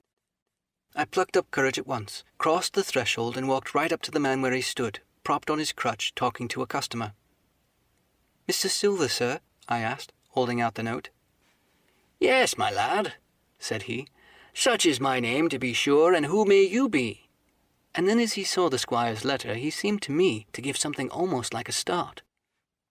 "Oh," said he, quite loud, and offering his hand, "I see. You're our new cabin boy. Pleased I am to see you."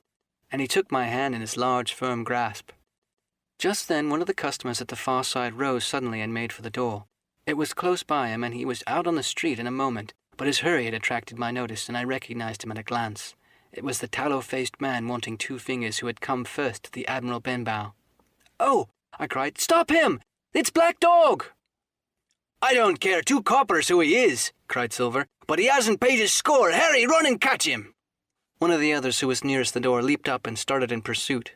"If he were Admiral Hawke, he shall pay his score," cried Silver, and then relinquishing my hand, "Who did you say he was?" he asked. "Black what?" "Dog, sir," said I. "Has Mr. Trelawney not told you of the Buccaneers? He was one of them." "So?" cried Silver. "In my house? Ben, run and help Harry. One of those swabs, was he? Was that you drinking with him, Morgan? Step up here." The man he called Morgan, an old, grey-haired, mahogany-faced sailor, came forward pretty sheepishly, rolling his quid. "Now, Morgan," said Long John very sternly, "you never clapped your eyes on that black dog before, did you now?" "Not I, sir," said Morgan in a salute. "You didn't know his name, did you?" "No, sir." "By the powers, Tom Morgan, it's as good for you," exclaimed the landlord. "If you had been mixed up with the likes of that, you would never have put another foot in my house, you may lay to that. And what was he saying to you?"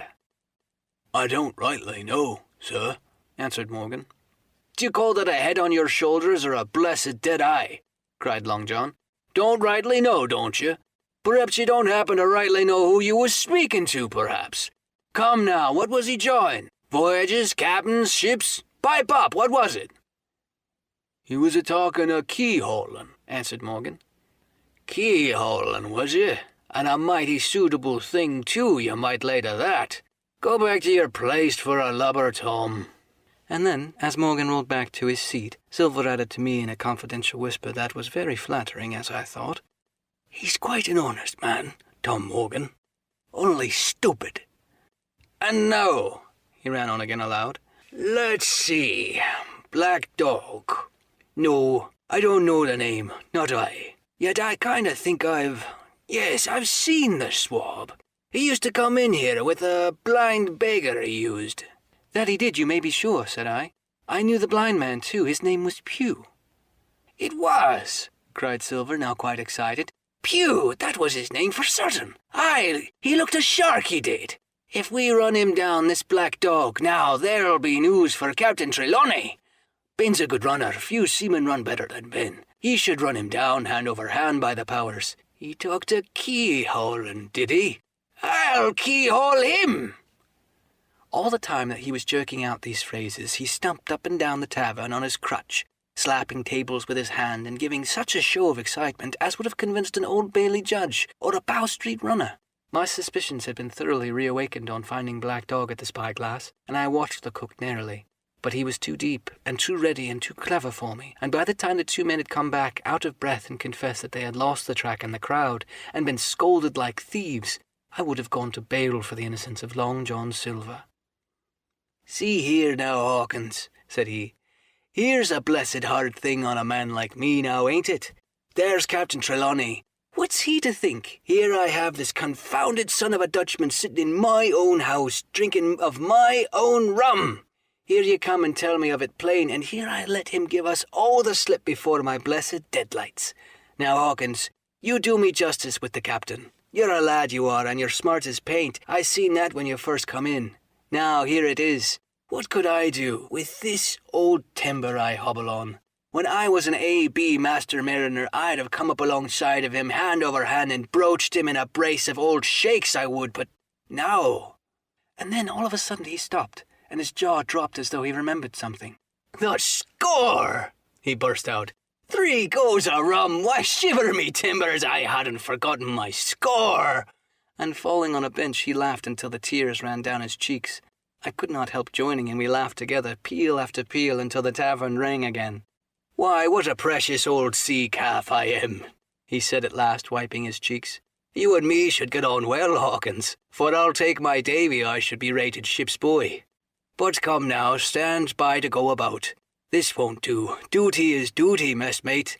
I'll put on my old cockerel hat and step along of you to Captain Trelawney, and report this here affair. For mind you, it's serious, young Hawkins, and neither you nor me come out of it with what I should make so bold as to call credit.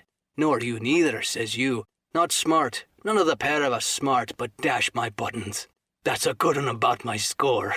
And he began to laugh again, and that so heartily that though I did not see the joke as he did, I was again obliged to join him in his mirth. On a little walk along the quays, he made himself the most interesting companion, telling me about the different ships that we passed by, their rig, tonnage, and nationality, explaining the work that was going forward, how one was discharging, another taking in cargo, and a third making ready for sea, and every now and then telling me some little anecdote of ships, or seamen, or repeating a nautical phrase till I had learned it perfectly. I began to see that here was one of the best possible shipmates. When we got to the inn, the squire and Dr. Livesey were seated together, finishing a quart of ale with a toast in it, before they should go aboard the schooner on a visit of inspection. Long John told the story from first to last, with a great deal of spirit and the most perfect truth. "That's how it were, now, weren't it, Hawkins?" he would say now and again, and I could always bear him entirely out. The two men regretted that Black Dog had got away, but we all agreed that there was nothing to be done, and after he had been complimented, Long John took up his crutch and departed. All hands aboard by 4 this afternoon," shouted the squire. "Aye, aye, sir," cried the cook in the passage. "Well, squire," said Dr. Livesey, "I don't put much faith in your discoveries, as a general thing, but I will say this. John Silva suits me." "The man's a perfect trump," declared the squire. "And now," added the doctor, "Jim may come aboard with us, may he not?" "To be sure he may," said Squire. "Take up your hat, Hawkins. We'll see the ship." Chapter 9. Powder and Arms. The Hispaniola lay some way out, and we went under the figureheads and round the sterns of many other ships, and their cables sometimes grated underneath our keel, and sometimes swung above us. At last, however, we got alongside, and were met and saluted as we stepped aboard by the mate, Mr. Arrow, a brown old sailor with earrings in his ears and a squint. He and the squire were very thick and friendly, but I soon observed that things were not the same between Mr. Trelawney and the captain. This last was a sharp-looking man who seemed angry with everything on board, and was soon to tell us why, for we had hardly got down into the cabin when a sailor followed us. "Captain Smollett, sir, asking to speak with you," said he. "I am always at the captain's orders. Show him in," said the squire. The captain, who was close behind his messenger, entered at once and shut the door behind him. "Well, Captain Smollett, what do you have to say? All well, I hope? All ship-shape and seaworthy?" "Well, sir," said the captain, "better speak plain, I believe, even at risk of offence. I don't like this cruise, I don't like the men, and I don't like my officer. That's short and sweet." "Perhaps, sir, you don't like the ship?" inquired the squire, very angry, I could see. "I can't speak to that, sir, not having seen her tried," said the captain. "She seems a clever craft, more I can't say." "Possibly, sir, you may not like your employer either," says the squire. But here Dr. Livesey cut in. "Stay a bit," said he. "Stay a bit. No use of such questions as that, but to produce ill feeling. The captain has said too much, or he has said too little. I am bound to say that I require an explanation of his words. You don't, you say, like the cruise. Now why?" "I was engaged, sir, on what we call sealed orders, to sail this ship for that gentleman where he should bid me," said the captain. "So far so good, but now I find that every man before the mast knows more than I do. I don't call that fair, now do you?" "No," said Dr. Livesey, "I don't." "Next," said the captain, "I learn that we're going after treasure. Hear it from my own hands, mind you. Now, treasure is a ticklish word. I don't like treasure voyages on any account, and I don't like them above all when they are secret and when, begging your pardon, Mr. Trelawney, the secret has been told to the parrot." "Silva's parrot?" asked the squire. "It's a way of speaking," said the captain. "Blabbed, I mean. It's my belief that neither of you gentlemen know what you are about, but I'll tell you my way of it. Life or death, and a close run." "That is all clear, and I dare say true enough," replied Dr. Livesey. "We take the risk, but we are not so ignorant as you believe us. Next, you say you don't like the crew. Are they not good seamen?" "I don't like them, sir," returned Captain Smollett, "and I think I should have had the choosing of my own hands, if you go to that." "Perhaps you should," replied the doctor. "My friend should, perhaps, have taken you along with him. But the slight, if there be one, was unintentional. And you don't like Mr. Arrow?" "I don't, sir. I believe he's a good seaman, but he's too free with the crew to be a good officer. A mate should keep himself to himself, shouldn't drink with the men before the mast." "Do you mean he drinks?" cried the squire. "No, sir," replied the captain, "only that he's too familiar." "Well now, and the short and long of it, captain?" asked the doctor. "Tell us what you want." "Well, gentlemen, you are determined to go on this cruise?" "Like iron," answered the squire. "Very good," said the captain. "Then, as you've heard me very patiently saying things I could not prove, hear me a few words more. They are putting the powder and the arms in the forehold. Now, you have a good place under the cabin, why not put them there? First point. Then, as you are bringing 4 of your own people with you, they tell me some of them are being berthed forward. Why not give them berths here beside the cabin? Second point." "Anything more?" asked Mr. Trelawney. "One more," said the captain. "There's been too much blabbing already." "Far too much," agreed the doctor. "I'll tell you what I've heard myself," continued Captain Smollett, "that you have a map of an island, that there are crosses on the map that show where treasure is, and that the island lies—" and then he named the latitude and longitude exactly. "I never told that," cried the squire, "to a soul." "The hands know it, sir," returned the captain. "Livesey, that must have been you or Hawkins," cried the squire.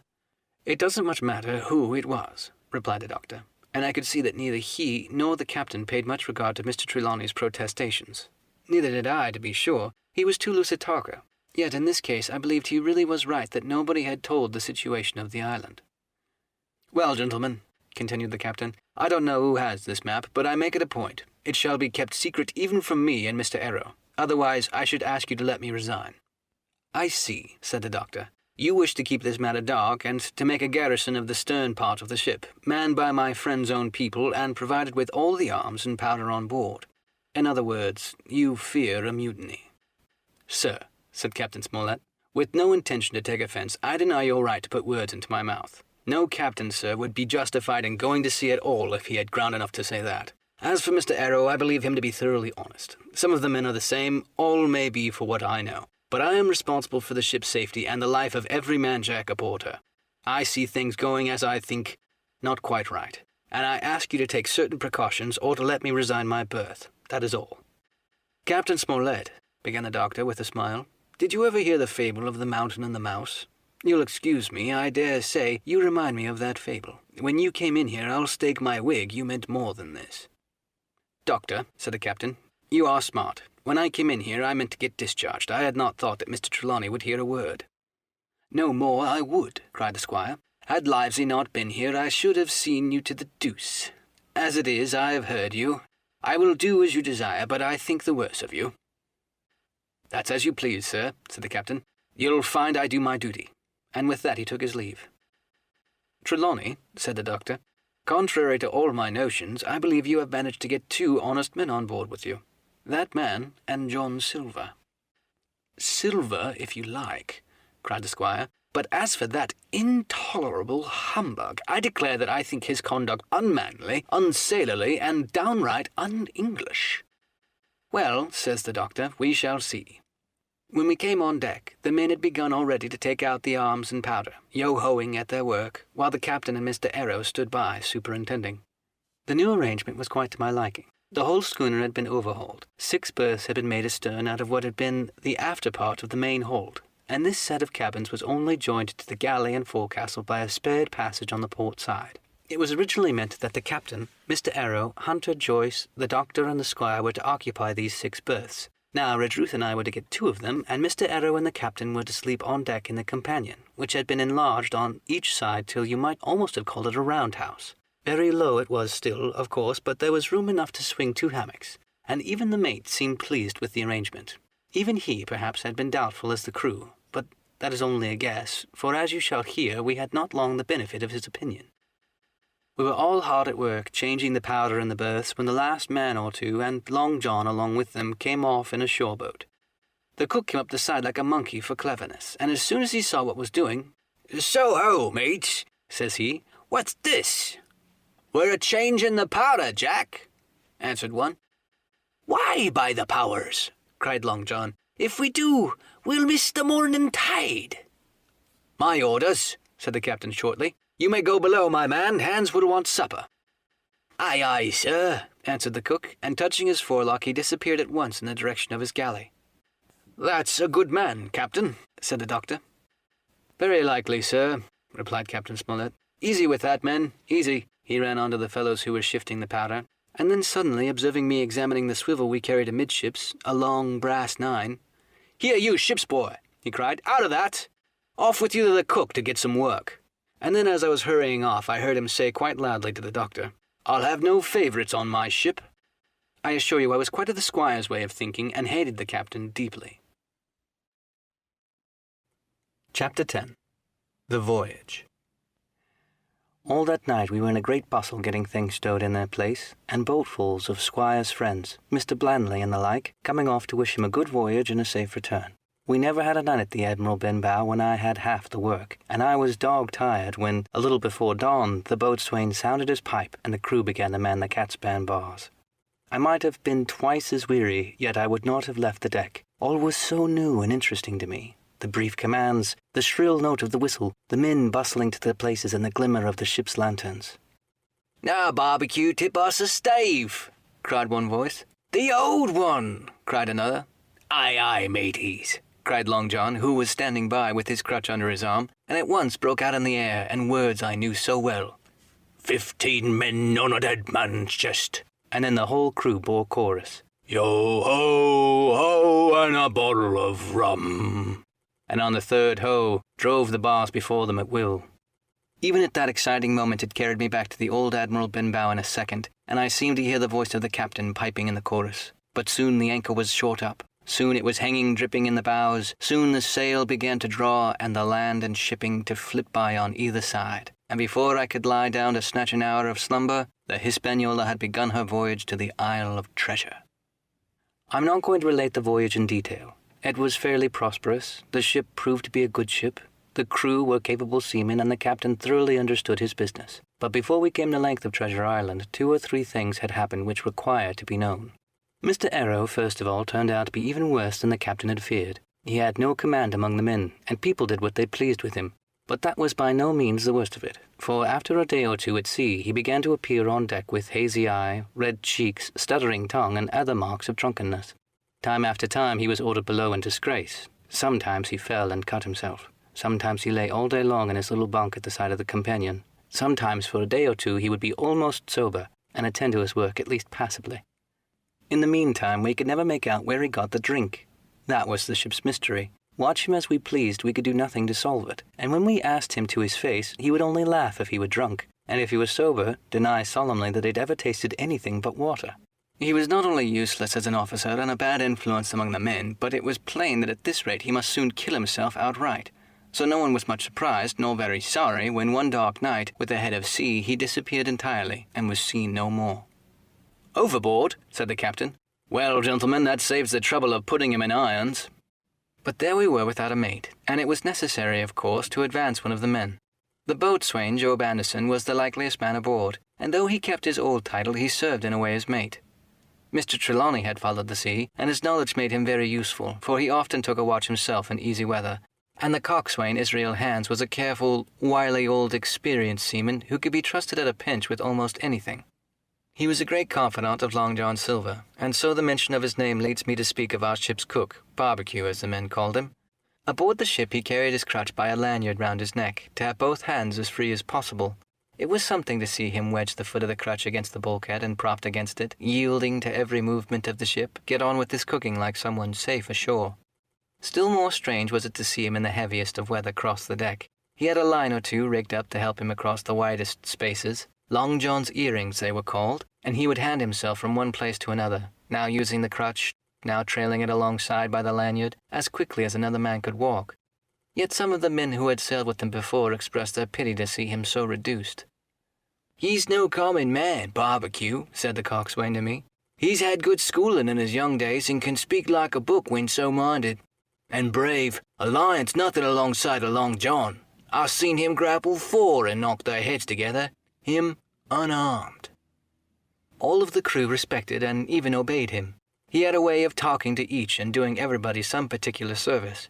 To me he was unweariedly kind, and always glad to see me in the galley, which he kept as clean as a new pin, the dishes hanging and burnished, and his parrot in the cage in the corner. "Come away, Hawkins," he would say. "Come have a yarn with John. Nobody more welcome than yourself, my son. Sit you down and hear the news. Here's Captain Flint. I calls my parrot Captain Flint, after the famous Buccaneer. Here's Captain Flint predicting success of our voyage. Wouldn't you, Captain?" And then the parrot would say with great rapidity, "Pieces of 8, pieces of 8, pieces of 8, till you would wonder if it was not out of breath, or till John threw his handkerchief over the cage.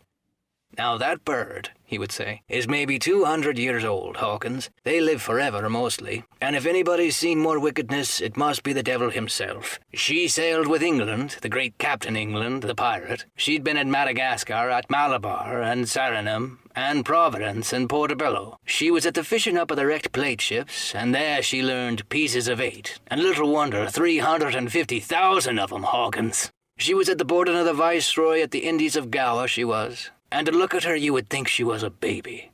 But you smelled powder, didn't you, Captain?" "Stand by to go about," the parrot would scream. "Ah, she's a handsome craft, she is," the cook would say, and give her sugar from his pocket, and then the bird would peck at the bars and swear straight on, passing belief for wickedness. "There," John would add, "you can't touch pitch and not get mucked, lad. Here this poor old innocent bird of mine's swearing blue fire, and none the wiser, you may lay to that. She would swear the same in a manner of speaking before chaplain." And John would touch his forelock in a solemn way that made me think that he was the best of men. In the meantime, the squire and Captain Smollett were still on pretty distant terms with one another. The squire made no bones about the matter. He despised the captain.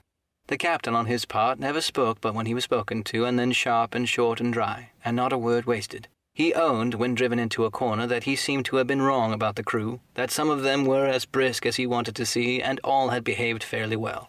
As for the ship, he had taken a downright fancy to her. "She'll lie a point nearer the wind than a man has a right to expect of his own married wife, sir. But," he would add, "all I say is, we're not home again, and I don't like the cruise." The squire at this would turn away and march up and down the deck, chin in air. "A trifle more of that man," he would say, "and I shall explode." We had some heavy weather, which only proved the qualities of the Hispaniola. Every man on board seemed well content, and they must have been hard to please if they had been otherwise, for it is my belief that it was never a ship's company so spoiled since Noah put to sea. Double grog was going on the least excuse. There was duff on odd days, as for instance, if the squire heard it was any man's birthday, and always a barrel of apples standing broached on the waist for anyone to help himself at his fancy. "Never knew good to come of it yet," the captain said to Dr. Livesey.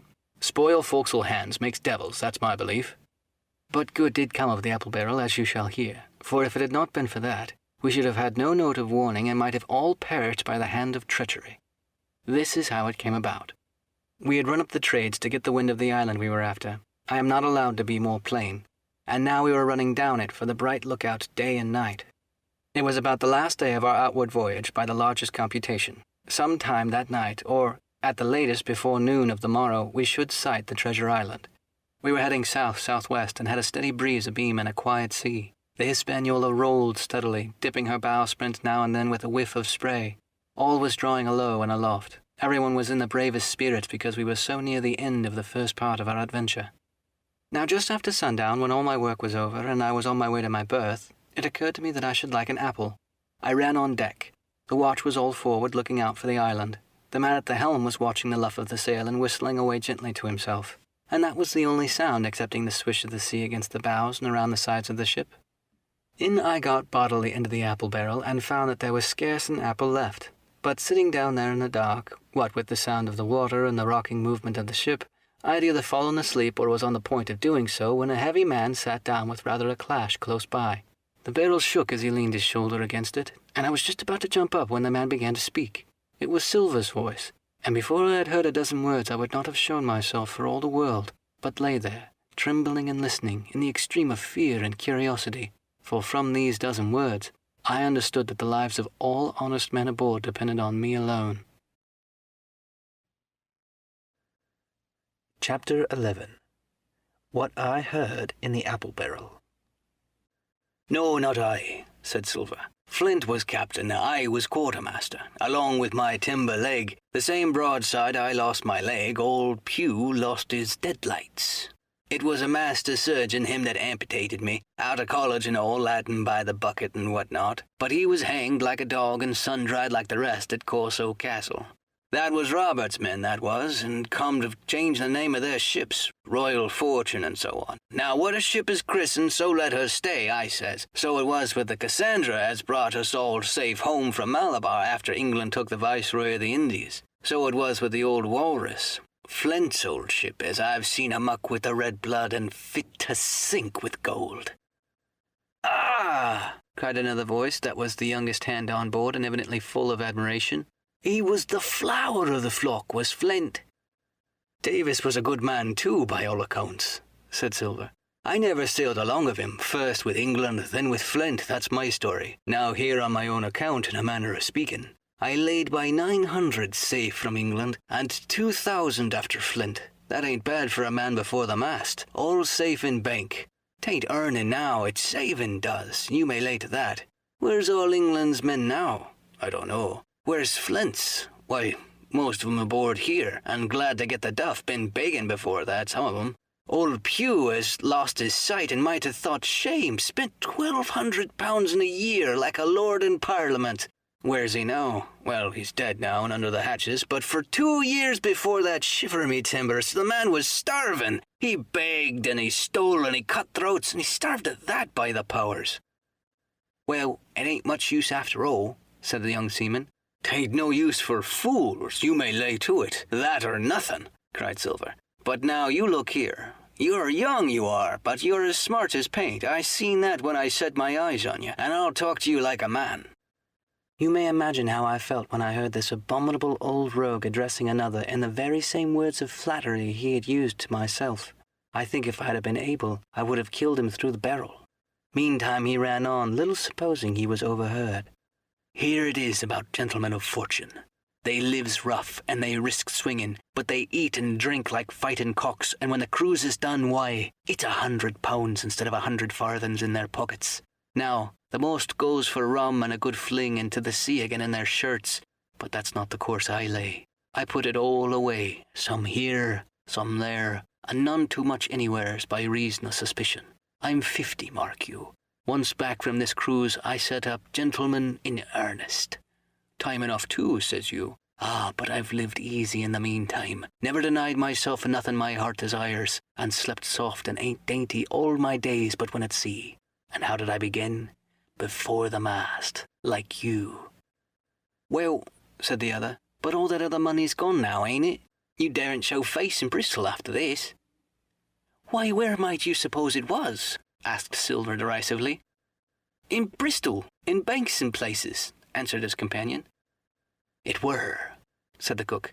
"It were when we weighed anchor, but my old missus has it all by now, and the Spyglass is sold lease and goodwill and rigging, and the old girl's off to meet me. I would tell you where, for I trust you, but it would make jealousy among the mates." "And can you trust your missus?" asked the other. "Gentlemen of fortune," returned the cook, "usually trust little amongst themselves, and right they are, you may lay to it. But I have a way with me, I have. When a mate brings a slip on his cable, one as knows me, I mean, it won't be the same world with old John. There was some that feared a pew, and some that feared a flint, but Flint his own self was feared o' me. Feared he was, and proud. They was the roughest crew afloat, was Flint's. The devil himself would have been feared to go to sea with them. Well now, I tell you, I'm not a boasting man, and you have seen yourself how easy I keep company. But when I was quartermaster, lambs wasn't the word for Flint's old Buccaneers. Ah, you may be sure yourself in old John's ship." "Well, I'll tell you now," replied the lad. "I didn't half a quarter like this job till I had this talk with you, John. But there's my hand to it now." "A brave lad you were, and smart too," answered Silver, shaking his hand so heartily that all the barrel shook. "And a finer figurehead for a gentleman of fortune I never clasped my eyes on."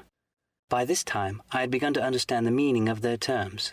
By a gentleman of fortune they plainly meant neither more nor less than a common pirate, and the little scene that I had overheard was the last act of corruption of one of the honest hands, perhaps one of the last ones aboard. But on this point I was soon to be relieved, for Silver giving a little whistle, a third man strolled up and sat down by the party. "Dick's square," said Silver. "Oh, I know Dick was square," returned the voice of the coxswain in his real hands. "He's no fool, is Dick," and he turned his quid and spat. "But look here," he went on. "Here's what I want to know, Barbecue. How long are we going to stand off and on like a blessed bumboat? I've had almost enough of Captain Smollett. He's hazed me long enough, by thunder. I want to go into that cabin, I do. I want their pickles and wines and that." "Israel," said Silver, "your head ain't much account, nor ever was, but you're able to hear, I reckon. Lessways, your ears is big enough. Now, here's what I say. You'll berth forward, and you'll live hard, and you'll speak soft, and you'll keep sober till I give the word. You may lay to that, my son." "Well, I don't say no, do I?" growled the coxswain. "What I say is, when. That's what I say." "When? By the powers!" cried Silver. "Well now, if you want to know, I'll tell you when. The last moment I can manage, that's when. Here's a first-rate seaman, Captain Smollett, sails the blessed ship for us. Here's the squire and doctor with the map and such. I don't know where it is, do I? Nor do you, says you. Well then, I mean the squire and doctor shall find the stuff and help us get it aboard, by the powers. Then we'll see." If I was sure of you all sons of double Dutchmen, I'd have Captain Smollett navigate us halfway back again before I struck." "Why? We're all seamen aboard here, I should think," said the lad Dick. "We're all forecastle hands, you mean," snapped Silver. "We can steer a course, but who's to set one? That's what all you gentlemen spit on first and last. If I had my way, I'd have Captain Smollett work us back into the trades at least. Then we'd have no blessed miscalculations and a spoonful of water a day. But I know the sort you are. I'll finish with them at the island as soon as the blunt's on board, and pity it is. But you're never happy till you're drunk. Split my sides, I've a sick heart to sail with the likes of you." "Easy, old Long John," cried Israel. "Who's a-crossing you?" "Why, how many tall ships think ye now have I seen laid abroad? And how many brisk lads drying in the sun at Execution Dock?" cried Silva. "And all for the same. Hurry and hurry and hurry. You hear me? I've seen a thing or two at sea, I have. If you would only lay your course and point to windward, you would ride in carriages, you would. But not you. I know you. You'll have your mouth full of rum tomorrow and go hang." "Everybody knows you was a kind of chaplain, John, but there's others as could hand and steer as well as you," said Israel. "They liked a bit of fun, they did. They wasn't so high and dry nohow, but they took their fling like jolly companions, every one." "So?" said Silver. "Well, where are they now? Pugh was that sort, and he died a beggar man. Flint was, and he died of rum at Savannah. Ah, they was a sweet crew, they was. Only where are they?" "But," asked Dick, "when we do lay 'em athwart, what do we do with them anyhow?" "There's the man for me," cried the cook admiringly. "That's what I call business. Well, what would you think? Put 'em ashore like maroons? That would have been England's way. Or cut 'em down like that much pork? That would have been Flint's or Billy Bones's." "Billy was the man for that," said Israel. "Dead men don't bite, says he. Well, he's dead now hisself, and he knows the long and short on it now, and if ever a rough hand come to port, it was Billy." "Right you are," said Silver, "rough and ready. But mark you here, I'm an easy man. I'm quite the gentleman, says you. But this time it's serious. Duty is duty, mates. I give my vote. Death. When I'm in Parliament and riding in my coach, I don't want none of these sea lawyers in the cabin a-coming home unlooked for like the devil at prayers. Wait is what I say. But when the time comes, why, let her rip." "John," said the coxswain, "You're a man." "You'll say so, Israel, when you see," said Silver. "Only one thing I claim. I claim Trelawney. I'll wring his calf head off his body with these hands. Dick," he added, breaking off, "you just jump up like a sweet lad and get me an apple to wet my pipe like." "You may fancy the terror I was in. I should have leapt out and run for it if I had found the strength, but my limbs and heart alike misgave me. I heard Dick begin to rise, and then someone seemingly stopped him, and the voice of Hans explained, "Oh, stow that. Don't you get sucking on that bilge, John. Let's have a go with the rum." "Dick," said Silver, "I trust you. I've a gauge on the keg, mind. There's the key. You fill the pannikin and bring it up." Terrified as I was, I could not help thinking to myself that this must have been how Mr. Arrow got the strong waters that destroyed him. Dick was gone but a little while, and during his absence Israel spoke straight on in the cook's ear. It was but a word or two that I could catch, and yet I gathered some important news, for besides other scraps that tend to be the same purpose, this whole clause was audible. "Not another man of them will join." Hence, there were still faithful men on board. When Dick returned, one after another of the trio took the pannikin and drank. One to luck, another to "Here's to old Flint," and Silver himself saying in a kind of song, "Here's to ourselves and hold your luff, plenty of prizes and plenty of duff." Just then a sort of brightness fell upon me in the barrel, and looking up, I found the moon had risen and was silvering the mizzen top and shining white on the luff of the foresail. And almost at the same time the voice of the lookout shouted, "Land ho!" Chapter 12. Council of War. There was a great rush of feet across the deck. I could hear people tumbling up from the cabin and forecastle, and slipping in an instant outside my barrel, I dived behind the foresail, made a double towards the stern, and came out upon the open deck in time to join Hunter and Dr. Livesey in the rush for the weather bow. There all hands were already congregated. A belt of fog had lifted almost simultaneously with the appearance of the moon. Away to the southwest of us we saw 2 low hills, about a couple of miles apart, and rising behind one of them a third and higher hill, whose peak was still buried in the fog. All 3 seemed sharp and conical in figure. So much I saw almost in a dream, for I had not yet recovered from my horrid fear of a minute or two before, and then I heard the voice of Captain Smollett issuing orders. The Hispaniola was laid a couple of points nearer to the wind, and now sailed a course that would just clear the island on the east. "And now, men," said the captain when all was sheeted home, "has any one of you ever seen that land ahead?" "I have, sir," said Silva. "I watered there with a trader I was cooking." "The anchorage is on the south, behind the islet, I fancy?" asked the captain. "Yes, sir. Skeleton Island, they calls it. It were a main place for pirates once, and a hand we had on board knowed all their names for it. That hill to the north'ard they called Foremast Hill. There are 3 hills in a row running south'ard, forward, main, and mizzen, sir. But the main, that's the big un, with the cloud on it, they usually call the Spyglass by reason of the lookout they kept when they were in anchorage cleaning, for it's there they clean their ships, sir. Asking your pardon." "I have a chart here," said Captain Smollett. "See if that's the place." Long John's eyes burned in his head as he took the chart, but by the fresh look of the paper I knew he was doomed to disappointment. This was not the map we found in Billy Bones's chest, but an accurate copy, complete in all things, names and heights and soundings, with the single exception of the red crosses and the written notes. Sharp as must have been his annoyance, Silva had the strength of mind to hide it. "Yes, sir," said he. "This is the sport, to be sure, and very prettily drawn out. Who might have done that, I wonder? The pirates were too ignorant, I reckon. Aye, here it is. Captain Kidd's anchorage, just the name my shipmate called it. There's a strong current runs along the south, and then away northward up the west coast. Right you was, sir, says he, to haul your wind and keep the weather of the island. Lessways, if such was your intention as to enter and careen, and there ain't no better place for that in these waters." "Thank you, my man," said Captain Smollett. "I'll ask you later to give us a help. You may go." I was surprised at the coolness with which John avowed his knowledge of the island, and I own I was half frightened when I saw him drawing nearer to myself.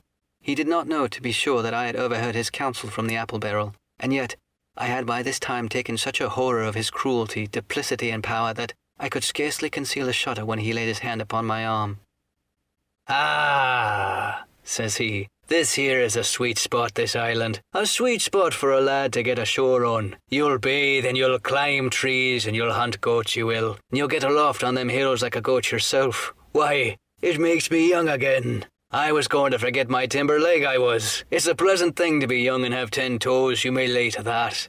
When you want to go a bit of exploring, you just ask old John and he'll put up a snack for you to take along." And he clapped me in the friendliest way upon the shoulder. He hobbled off forward and went below. Captain Smollett, the squire, and Dr. Livesey were talking together on the quarter-deck, and anxious as I was to tell them my story, I durst not interrupt them openly.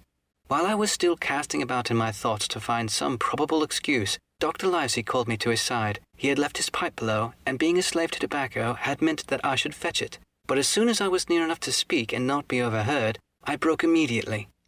"Doctor, let me speak. Get the captain and the squire down to the cabin, and then make some pretense to send for me. I have terrible news."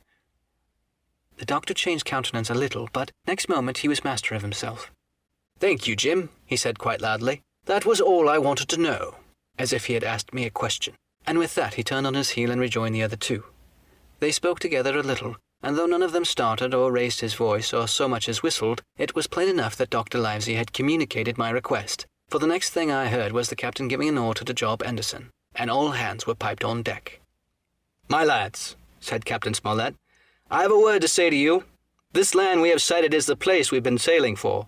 Mr. Trelawney, being a very open-handed gentleman, as we all know, has just asked me a word or two, and I was able to tell him that every man on board hath done his duty, alow and aloft, as I never asked to see it done better. Why, he and I and the doctor are going below to the cabin to drink your health and luck, and you'll have grog served out for you to drink our health and luck. I'll tell you what I think of this.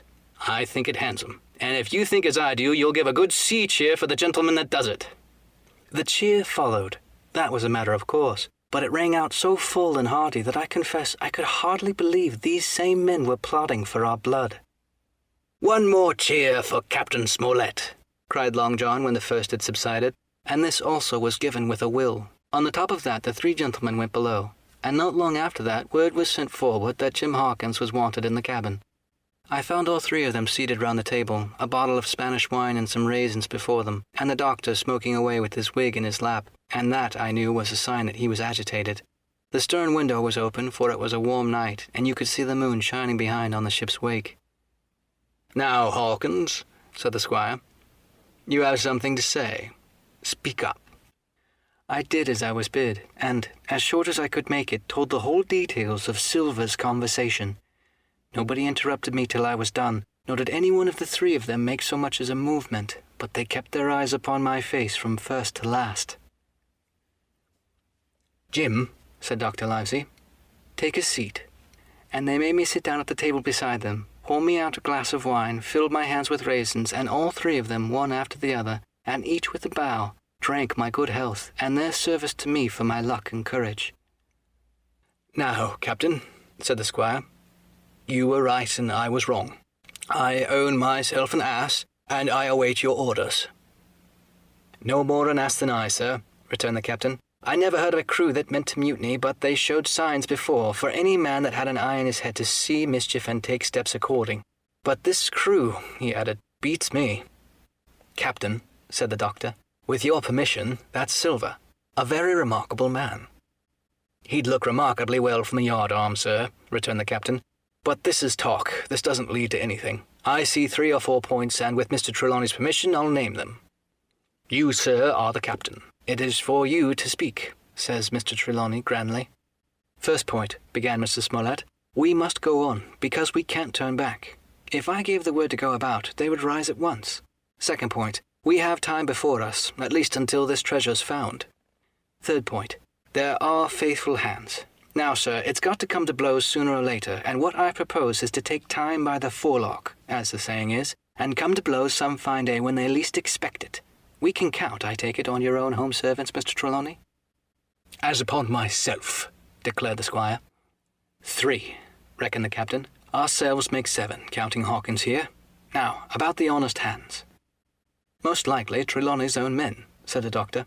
"Those he had picked up for himself before he lit on Silva." "Nay," replied the squire, "Hans was one of mine." "I did think I could have trusted Hans," added the captain. "And to think they're all Englishmen," broke out the squire. "Sir, I could find it in my heart to blow this ship up." "Well, gentlemen," said the captain, "the best that I can say is not much. We must lay to, if you please, and keep a bright lookout. It's trying on a man, I know. It would be pleasanter to come to blows, but there's no help for it till we know our men. Lay to and whistle for the wind. That's my view." "Jim here," said the doctor, "can help us more than anyone. The men are not shy with him, and Jim is a noticing lad." "Hawkins, I put my prodigious faith in you," added the squire. I began to feel pretty desperate at this, for I felt altogether helpless. And yet, by an odd train of circumstances, it was indeed through me that safety came. In the meantime, talk as we pleased, there were only 7 out of 26 on whom we knew we could rely. And out of those 7, 1 was a boy, so that the grown men on our side were 6 to their 19. Part 3. My Shore Adventure. Chapter 13. How my shore adventure began. The appearance of the island when I came on deck the next morning was altogether changed. Although the breeze had now utterly ceased, we had made a great deal of way during the night, and were now lying becalmed about half a mile to the southeast of the low eastern coast. Grey-coloured woods covered a large part of the surface. This even tent was indeed broken up by streaks of yellow sandbrake in the lower lands, and by many tall trees of the pine family, outtopping the others, some singingly, some in clumps, but the general colouring was uniform and sad. The hills ran up clear above the vegetation in spires of naked rock. All was strangely shaped, and the Spyglass, which was by 300 or 400 feet the tallest on the island, was likewise the strangest in configuration, running up sheer from almost every side and then suddenly cut off at the top, like a pedestal to put a statue on. The Hispaniola was rolling scuppers under the ocean swell. The booms were tearing at the blocks, the rudder was banging to and fro, and the whole ship creaking, groaning, and jumping like a manufactory. I had to cling tight to the backstay, and the world turned giddily before my eyes. For though I was a good enough sailor when the way was on, this standing still and being rolled about like a bottle was a thing I never learned to stand without a qualm or so, above all in the morning on an empty stomach. Perhaps it was this. Perhaps it was the look of the island, with its grey, melancholy woods and wild stone spires, and the surf that we could both see and hear foaming and thundering on the steep beach. At least, although the sun shone bright and hot, and the shore birds were fishing and crying all around us, and you would have thought that anyone would have been glad to get to land after being so long at sea. My heart sank, as the saying is, into my boots, and from the very first look onward I hated the very thought of Treasure Island. We had a dreary morning's work before us, for there was no sign of any wind, and the boats had to be got out and manned, and the ship warped 3 or 4 miles round the corner of the island and up the narrow passage to the haven behind Skeleton Island. I volunteered for one of the boats, which I had, of course, no business. The heat was sweltering, and the men grumbled fiercely over their work. Anderson was in command of my boat, and instead of keeping the crew in order, he grumbled as loud as the worst. "Well," he said with an oath, "it's not forever." I thought this was a very bad sign, for up to that day the men had gone briskly and willingly about their business, but the very sight of the island had relaxed the cords of discipline. All the way in, Long John stood by the steerman and conned the ship. He knew the passage like the palm of his hand, and though the man in chains got everywhere more water than was down in the chart, John never hesitated once. "There's a strong scour with the ebb," he said, "and this here passage has been dug out, in a matter of speaking, with a spade." We brought up just where the anchor was in the chart, about 1/3 of a mile from each shore, the mainland on one side and Skeleton Island on the other. The bottom was clean sand. The plunge of our anchor sent up clouds of birds wheeling and crying over the woods, but in less than a minute they were down again, and all was once more silent. The place was entirely landlocked, buried in woods, the trees coming right down to the high water mark, the shores mostly flat, the hilltops standing round at a distance in a sort of amphitheatre, one here, one there. 2 rivers, or rather 2 swamps, emptied out into this pond, as you might call it, and the foliage round that part of the shore had a kind of poisonous brightness. From the ship we could see nothing of the house or stockade, for they were quite buried among the trees, and if it had not been for the chart on the companion, we might have been the first that had ever anchored there since the island arose out of the seas. There was not a breath of air moving, nor the sound but that of the surf booming half a mile away along the beach and against the rocks outside. A peculiar stagnant smell hung over the anchorage, a smell of sodden leaves and rotting tree trunks. I observed the doctor sniffing and sniffing like someone tasting a bad egg. "I don't know about treasure," he said, "but I'd stake my wig there's fever here." If the conduct of the men had been alarming in the boat, it became truly threatening when they had come aboard. They lay about the deck growling together in talk. The slightest order was received with a black look, and grudgingly and carelessly obeyed. Even the honest hands must have caught the infection, for there was not one man aboard to mend another. Mutiny, it was plain, hung over us like a thunder cloud. And it was not only the cabin party who perceived the danger. Long John was hard at work going from group to group, spending himself in good advice, and as for an example, no man could have shown a better. He fairly outstripped himself in willingness and civility. He was all smiles to everyone. If an order were given, John would be on his crutch in an instant with the cheeriest "Aye, aye, sir," in the world, and when there was nothing else to do, he kept up one song after another, as if to conceal the discontent of the rest. All of the gloomy features of that gloomy afternoon, this obvious anxiety on the part of Long John appeared the worst. We held council in the cabin. "Sir," said the captain, "if I risk another order, the whole ship will come up by our ears by the run. You see, sir, here it is. I get a rough answer, do I not? Well, if I speak back, pikes will be going in 2 shakes. If I don't, Silva will see there's something under that, and the game's up. Now we've only one man to rely on." "And who is that?" asked the squire.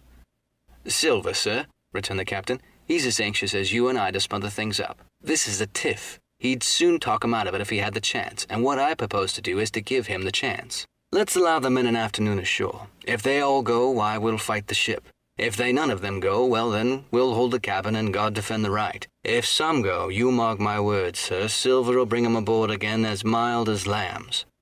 It was so decided. Loaded pistols were served out to all the shoremen. Hunter, Joyce, and Redruth were taken into our confidence, and received the news with less surprise and in better spirits than we had looked for. And then the captain went on deck to address the crew. "My lads," said he, "we've had a hot day and we're all tired and out of sorts. A turn ashore will hurt nobody. The boats are still in the water. You can take the gigs, and as many as you please may go ashore for the afternoon. I'll fire a gun half an hour before sundown." I believe the silly fellows must have thought they would break their shins over treasure as soon as they were landed, for they all came out of their skulks in a moment and gave a cheer that started an echo in a faraway hill, and sent the birds once more flying and squalling round the anchorage. The captain was too bright to be in the way. He whipped out of sight in a moment, leaving Silva to arrange the party, and I fancy it was as well he did so. Had he been on deck, he could no longer so much have pretended not to understand the situation. It was plain as day. Silva was the captain, and a mighty rebellious crew he had of it. The honest hands, and I was soon to see it prove that there were such on board, must have been very stupid fellows, or rather, I suppose the truth was this, that all hands were disaffected by the example of the ringleaders, only some more, some less, and a few, being good fellows in the main, could neither be led nor driven any further.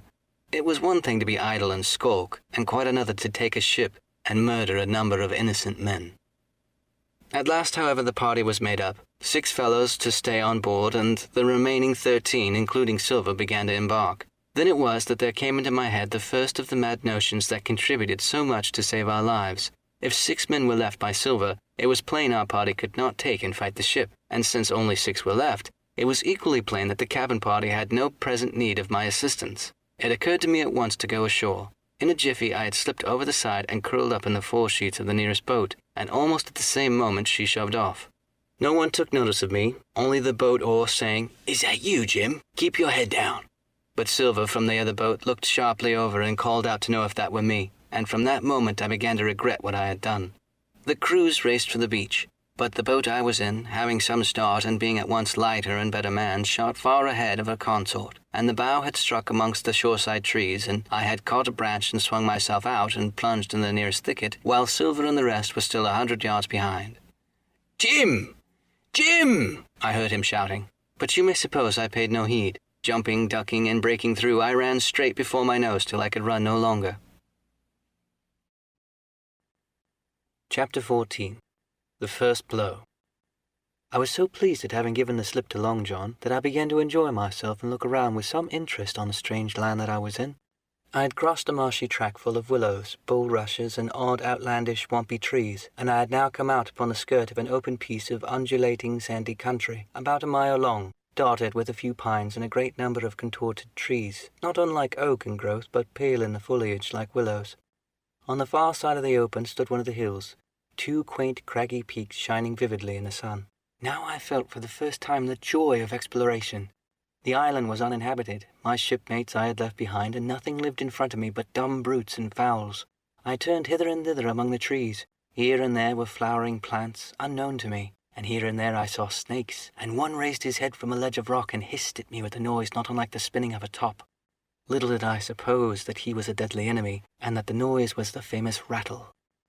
Then I came to a long thicket of these oak-like trees, live or evergreen oaks I heard afterwards they should be called, which grew low among the sand like brambles, the boughs curiously twisted, the foliage compact like thatch. The thicket stretched down from the top of one of the sandy knolls, spreading and growing taller as it went, until it reached the margin of the broad reedy fen, through which the nearest of the little rivers soaked its way into the anchorage. The marsh was streaming in the strong sun, and the outline of the Spyglass trembled through the haze. All at once there began to go a sort of bustle among the bulrushes. A wild duck flew up in the air with a quack, another followed, and soon over the whole surface of the marsh a great cloud of birds hung screaming and circling in the air. I judged at once that some of my shipmates must be drawing near along the borders of the fen. Nor was I deceived, for soon I heard the very distant and low tones of human voice, which, as I continued to give ear, grew steadily louder and nearer. This put me in great fear, and I crawled under the cover of the nearest live oak and squatted there, hearkening as silent as a mouse.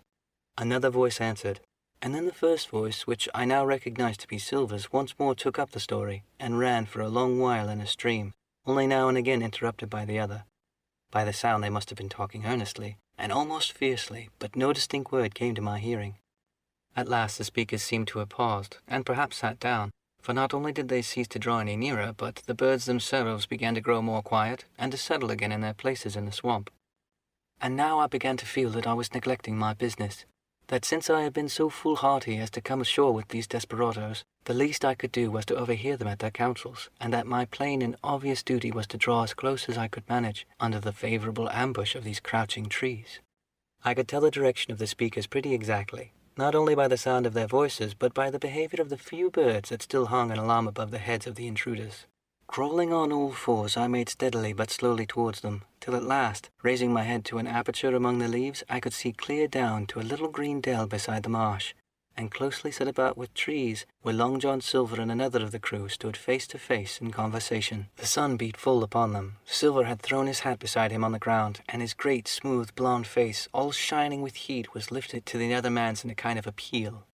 "Mate," he was saying, "it's because I think gold dust of you. Gold dust, you may lay to that.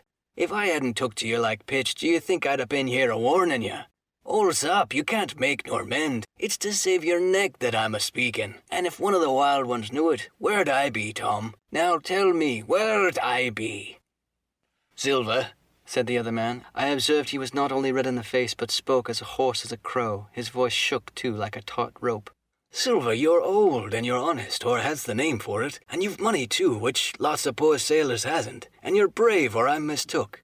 And will you tell me you'll let yourself be led away with that kind of mess of swabs? Not you! As sure as God sees me, I'd sooner lose my hand if I turned against my duty. And then all of a sudden he was interrupted by a noise. I had found one of the honest hands. Well, here at the same moment came news of another.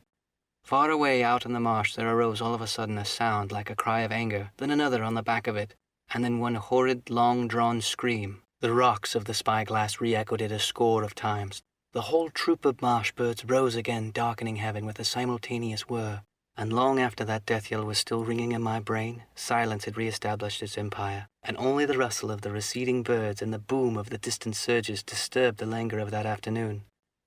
Tom had leapt at the sound like a horse at the spur, but Silva had not winked an eye. He stood where he was, resting lightly on his crutch, watching his companion like a snake about to spring. "John!" said the sailor, stretching out his hand. "Hands off!" cried Silva, leaping back a yard, as it seemed to me, with the speed and security of a trained gymnast.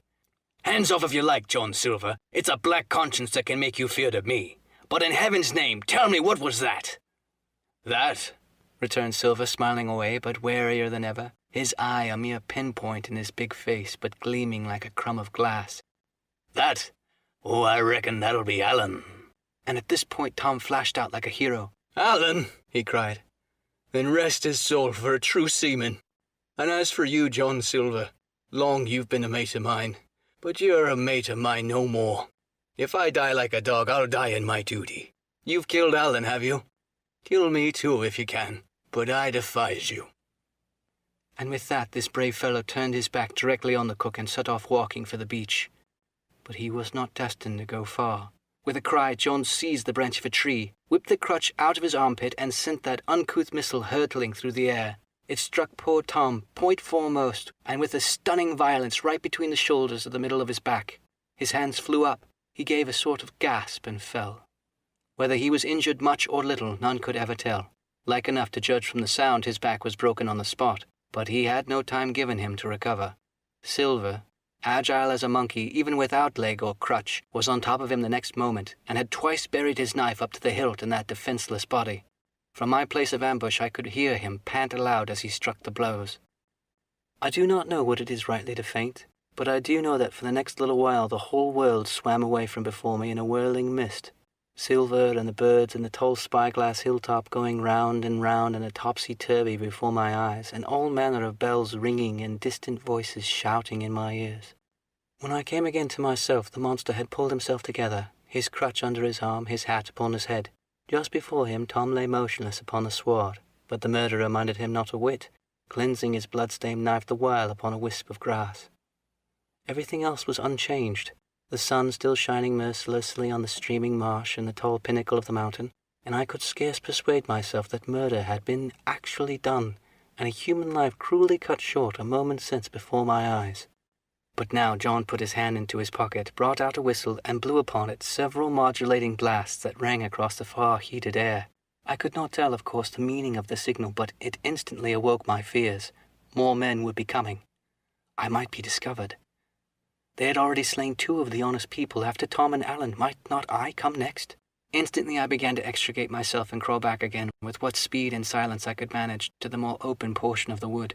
As I did so, I could hear hails coming and going between the old Buccaneer and his comrades, and this sound of danger lent me wings. As soon as I was clear of the thicket, I ran as I have never ran before, scarce minding the direction of my flight so long as it led me from the murderers. And as I ran, fear grew and grew upon me until it turned into a kind of frenzy. Indeed, could anyone be more entirely lost than I? When the gun fired, how should I dare to go down to the boats among those fiends still smoking from their crime? Would not the first of them who saw me wring my neck like a snipe's? Would not my absence itself be evidence to them of my alarm and therefore of my fatal knowledge? It was all over, I thought. Goodbye to the Hispaniola, goodbye to the squire, the doctor, and the captain. There was nothing left for me but death by starvation or death by the hands of the mutineers. All this while, as I say, I was still running, and without taking any notice, I had drawn near to the foot of the little hill with the two peaks, and had got into the part of the island where the live oaks grew more widely apart, and seemed more like forest trees in their bearing and dimension. Mingled with these were a few scattered pines, some 50, some near 70 feet high. The air, too, smelt more freshly than down beside the marsh. And here, a fresh alarm brought me to a standstill with a thumping heart. Chapter 15. The Man of the Island. From the side of the hill, which was here steep and stony, a spout of gravel was dislodged and fell rattling and bounding through the trees. My eyes turned instinctively in that direction, and I saw a figure leap with great rapidity behind the trunk of a pine. What it was, whether bear or man or monkey, I could in no wise tell. It seemed dark and shaggy, more I knew not. But the terror of this new apparition brought me to a stand. I was now, it seemed, cut off upon both sides. Behind me, the murderers; before me, this lurking nondescript. And immediately I began to prefer the dangers that I knew to those I knew not. Silva himself appeared less terrible in contrast with this creature of the woods, and I turned on my heel, and looking sharply behind me over my shoulder, began to retrace my steps in the direction of the boats. Instantly the figure reappeared, and making a wide circuit began to head me off. I was tired at any rate, but had I been as fresh as when I rose, I could see it was in vain for me to contend in speed with such an adversary. From trunk to trunk the creature flitted like a deer, running manlike on two legs, but unlike any man I had ever seen, stooping almost double as it ran. Yet a man it was. I could no longer be in doubt about that. I began to recall what I had heard of cannibals. I was within an ace of calling for help, but the mere fact that he was a man, however wild, had somewhat reassured me, and my fear of Silva began to revive in proportion. I stood still, therefore, and cast about for some method of escape, and as I was so thinking, the recollection of my pistol flashed into my mind. As soon as I remembered that I was not defenceless, courage glowed again in my heart, and I set my face resolutely for this man of the island and walked briskly towards him. He was concealed by this time behind another tree trunk, but he must have been watching me closely, for as soon as I began to move in his direction, he reappeared and took a step to meet me. Then he hesitated, drew back, came forward again, and at last, to my wonder and confusion, threw himself on his knees and held out his clasped hands in supplication. At that I once more stopped. "Who are you?" I asked. "I'm poor Ben Gunn, I am, and I haven't spoken to a Christian these 3 years." I could see now that he was a white man like myself, and that his features were even pleasing. His skin, wherever it was exposed, was burnt by the sun. Even his lips were black, and his fair eyes looked quite startling in so dark a face. Of all the beggar men I had seen or fancied, he was the chief for raggedness. He was clothed with tatters of old ship's canvas and old sea cloth, and this extraordinary patchwork was all held together by a system of the most various and incongruous fastenings, brass buttons, bits of stick, and loops of terry gaskin. About his waist he wore an old brass-buckled leather belt, which was the only thing solid in his whole accoutrement. 3 years?" I cried. "Were you shipwrecked?" "Nay, mate," he said. "Marooned." I had heard the word, and I knew that it stood for a horrible kind of punishment common enough among the Buccaneers, in which the offender is put ashore with a little powder and shot, and left behind on some desolate and distant island.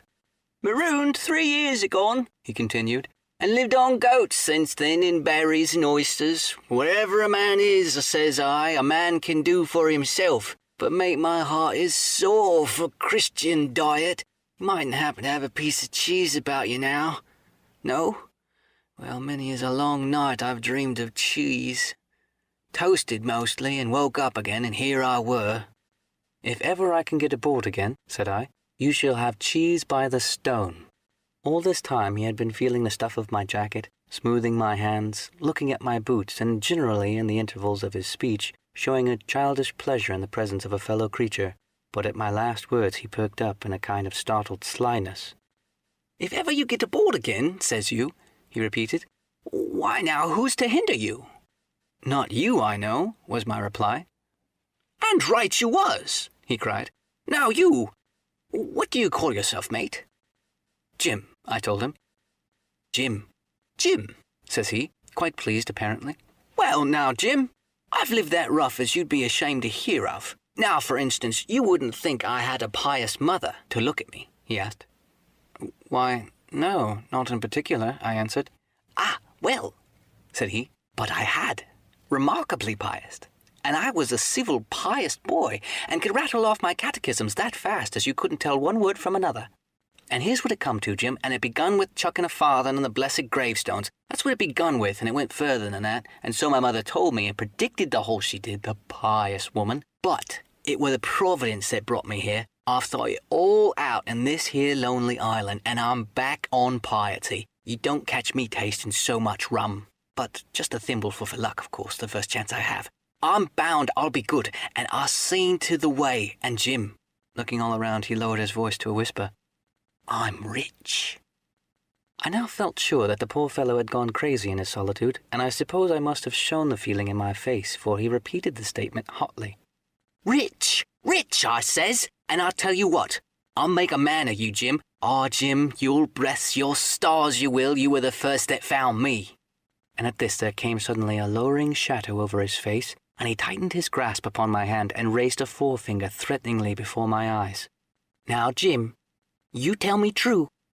That ain't Flint's ship?" he asked. At this I had a happy inspiration. I began to believe that I had found an ally, and I answered him at once. "It's not Flint's ship, and Flint is dead, but I'll tell you true as you ask me. There are some of Flint's hands aboard. Worse luck for the rest of us." "Not a man with one leg," he gasped. "Silva?" I asked. "Ah, Silva," says he. "That were his name." "He's the cook, and the ringleader, too." He was still holding me by the wrist, and at that he gave it quite a wring. "If you were sent by Long John," he said, "I'm as good as pork, and I know it. But where was you, do you suppose?" I had made up my mind in a moment, and by way of answer I told him the whole story of our voyage and the predicament in which we found ourselves. He heard me with the keenest interest, and when I had done he patted me on the head. "You're a good lad, Jim," he said, "and you're all in a clover hitch, ain't you? Well, you put your trust in Ben Gunn. Ben Gunn's the man to do it. Would you think it likely now that your squire would prove a liberal-minded one in case of help, him being in a clover hitch, as you remark?" I told him the squire was the most liberal of men. "Aye, but you see," returned Ben Gunn, "I didn't mean him giving me a gate to keep and a suit of livery clothes and such. That's not my mark, Jim. What I mean is, would he be likely to come down to the tune of, say, £1,000 of the money that's as good as a man's own already?" "I am sure he would," said I, "and as it was, all hands were to share." "And a passage home?" he added with a look of great shrewdness. "Why," I cried, "the squire's a gentleman, and besides, if we got rid of the others, we should want you to help us work the vessel home." "Ah," said he, "so you would." And he seemed very much relieved. "Now I'll tell you what," he went on. "So much I'll tell you, and no more. I was in Flint's ship when he buried the treasure. He and 6 strong seamen. They was ashore nigh on a week, and us standing off in the old Walrus. One fine day up went the signal, and here come Flint by himself in a little boat, and his head done up in a blue scarf. The sun was getting up, and mortal white he looked above the cutwater. But there he was, mind you, and the 6 all dead. Dead and buried. How he done it, not a man aboard could make out. A battle, murder and sudden death leastwise. Him against 6. Billy Bones was the mate, Long John, he was the quartermaster, and they asked him where the treasure was. "Ah," says he, "you can get ashore if you like, and stay," he says. "But as for the ship, she'll beat up for more, by thunder." That's what he said. Well, I was in another ship 3 years back, and we sighted this island. "Boys," said I, "here's Flint's treasure. Let's land and find it." The captain was displeased at that, but my messmates was all of a mind, and we landed. 12 days they looked for it, and every day they had a worse word for me, until one fine morning all hands went aboard. "As for you, Benjamin Gunn," says they, "here's a musket," they says, "and a spade and a pickaxe. You can stay here and find Flint's money for yourself," they says. Well, Jim, 3 years have I been here, and not a bite of Christian diet from that day to this. But now, you look here, look at me. Do I look like a man before the mast? No, says you. No, I weren't neither, I says. And with that he winked and pinched me hard. Just you mention those words to your squire, Jim, he went on. Nor he weren't neither, that's the words. 3 years he were a man of this island, light and dark, fair and rain, and sometimes he would maybe think upon a prayer, says you. And sometimes he would maybe think of his old mother, so be as she's alive, you'll say. But the most part of Gun's time, this is what you'll say, the most part of his time he took it up with another matter. And then you'll give him a nip, like I do. And he pinched me again in the most confidential manner. Then, he continued, then you'll up and you'll say this. Gun is a good man, you'll say, and he puts a precious more sight confidence, a precious sight, mind that, in a gentleman born than a gentleman of fortune, having been one himself. Well, I said, I don't understand one word that you've been saying, but that's neither here nor there, for how am I to get on board? Ah, said he, that's the hitch, for sure. Well, there's my boat, that I made with my 2 hands. I keep her under a white rock. If the worst come to worst, we might try that after dark. Hey! He broke out. What's that? For just then, although the sun was still an hour or 2 to run, all the echoes of the island awoke and bellowed to the thunder of cannon. They have begun to fight, I cried. Follow me! And I began to run towards the anchorage, my terrors all forgotten, while close at my side the maroon man with his goatskins trotted easily and lightly. Left! Left! Says he. Keep to your left hand, mate Jim, under the trees with you. There's where I killed my first goat. They don't come down here now. They're all mastheaded on the mountains from the fear of Benjamin Gunn. Ah, there's the cemetery he must have meant. You see them mounds? I come here and prayed nows and thens when I thought maybe Sunday would be about due. It weren't quite a chapel, but it seemed more solemn-like. And then, says you, Ben Gunn was short-handed. No chaplain, nor so much as a Bible and a flag, you says. So he kept talking as I ran, neither expecting nor receiving any answer. The cannon shot was followed after a considerable interval by a volley of small arms. After a pause, and then, not a quarter of a mile in front of me, I beheld the Union Jack flutter in the air above the wood. Part 4. The Stockade. Chapter 16. Narrative continued by the doctor. How the ship was abandoned. It was about 1:30, 3 bells in the sea phrase, that the 2 boats went ashore from the Hispaniola. The captain, the squire, and I were talking matters over in the cabin. Had there been a breath of wind, we should have fallen on the 6 mutineers who were left aboard with us, slipped our cable, and away to sea. But the wind was wanting, and to complete our helplessness, down came Hunter with the news that Jim Hawkins had slipped into a boat and gone ashore with the rest. It never occurred to us to doubt Jim Hawkins, but we were alarmed for his safety. With the men in the temper that they were in, it seemed an even chance if we should see the lad again. We ran on deck. The pitch was bubbling in the seams. The nasty stench of the place turned me sick. If ever a man smelt fever and dysentery, it was in that abominable anchorage. The 6 scoundrels were grumbling under the sail in the forecastle. Ashore we could see the gigs made fast and the men sitting in each, hard by where the river runs in. One of them was whistling Lily Billero. Waiting was a strain, and it was decided that Hunter and I should go ashore with the jolly boat in quest of information. The gigs had leaned to their right, but Hunter and I pulled straight in the direction of the stockade upon the chart. The 2 who were left guarding their boats seemed in a bustle at our appearance. Lily Billero stopped off, and I could see the pair of them discussing what they ought to do. Had they gone off and told Silva, all might have turned out differently. But they had their orders, I suppose, and decided to sit quietly where they were and hark back again to Lily Billero.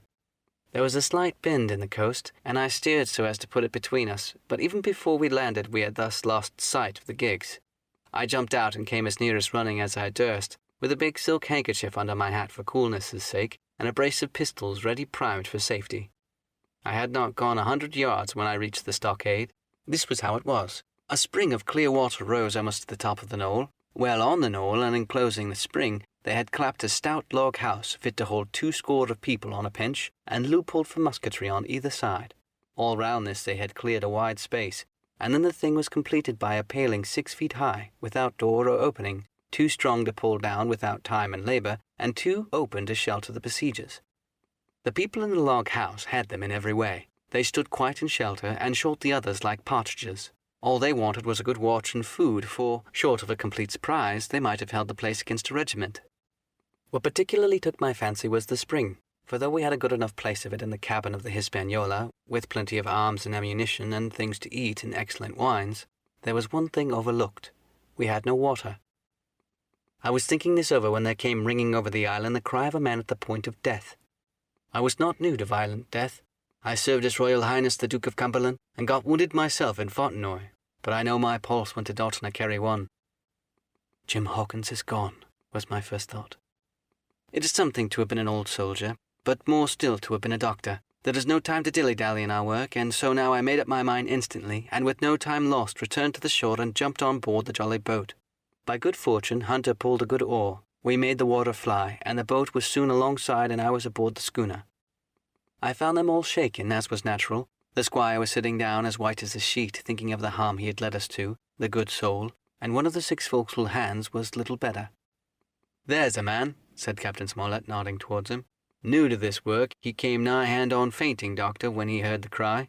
Another touch of the rudder and that man would join us."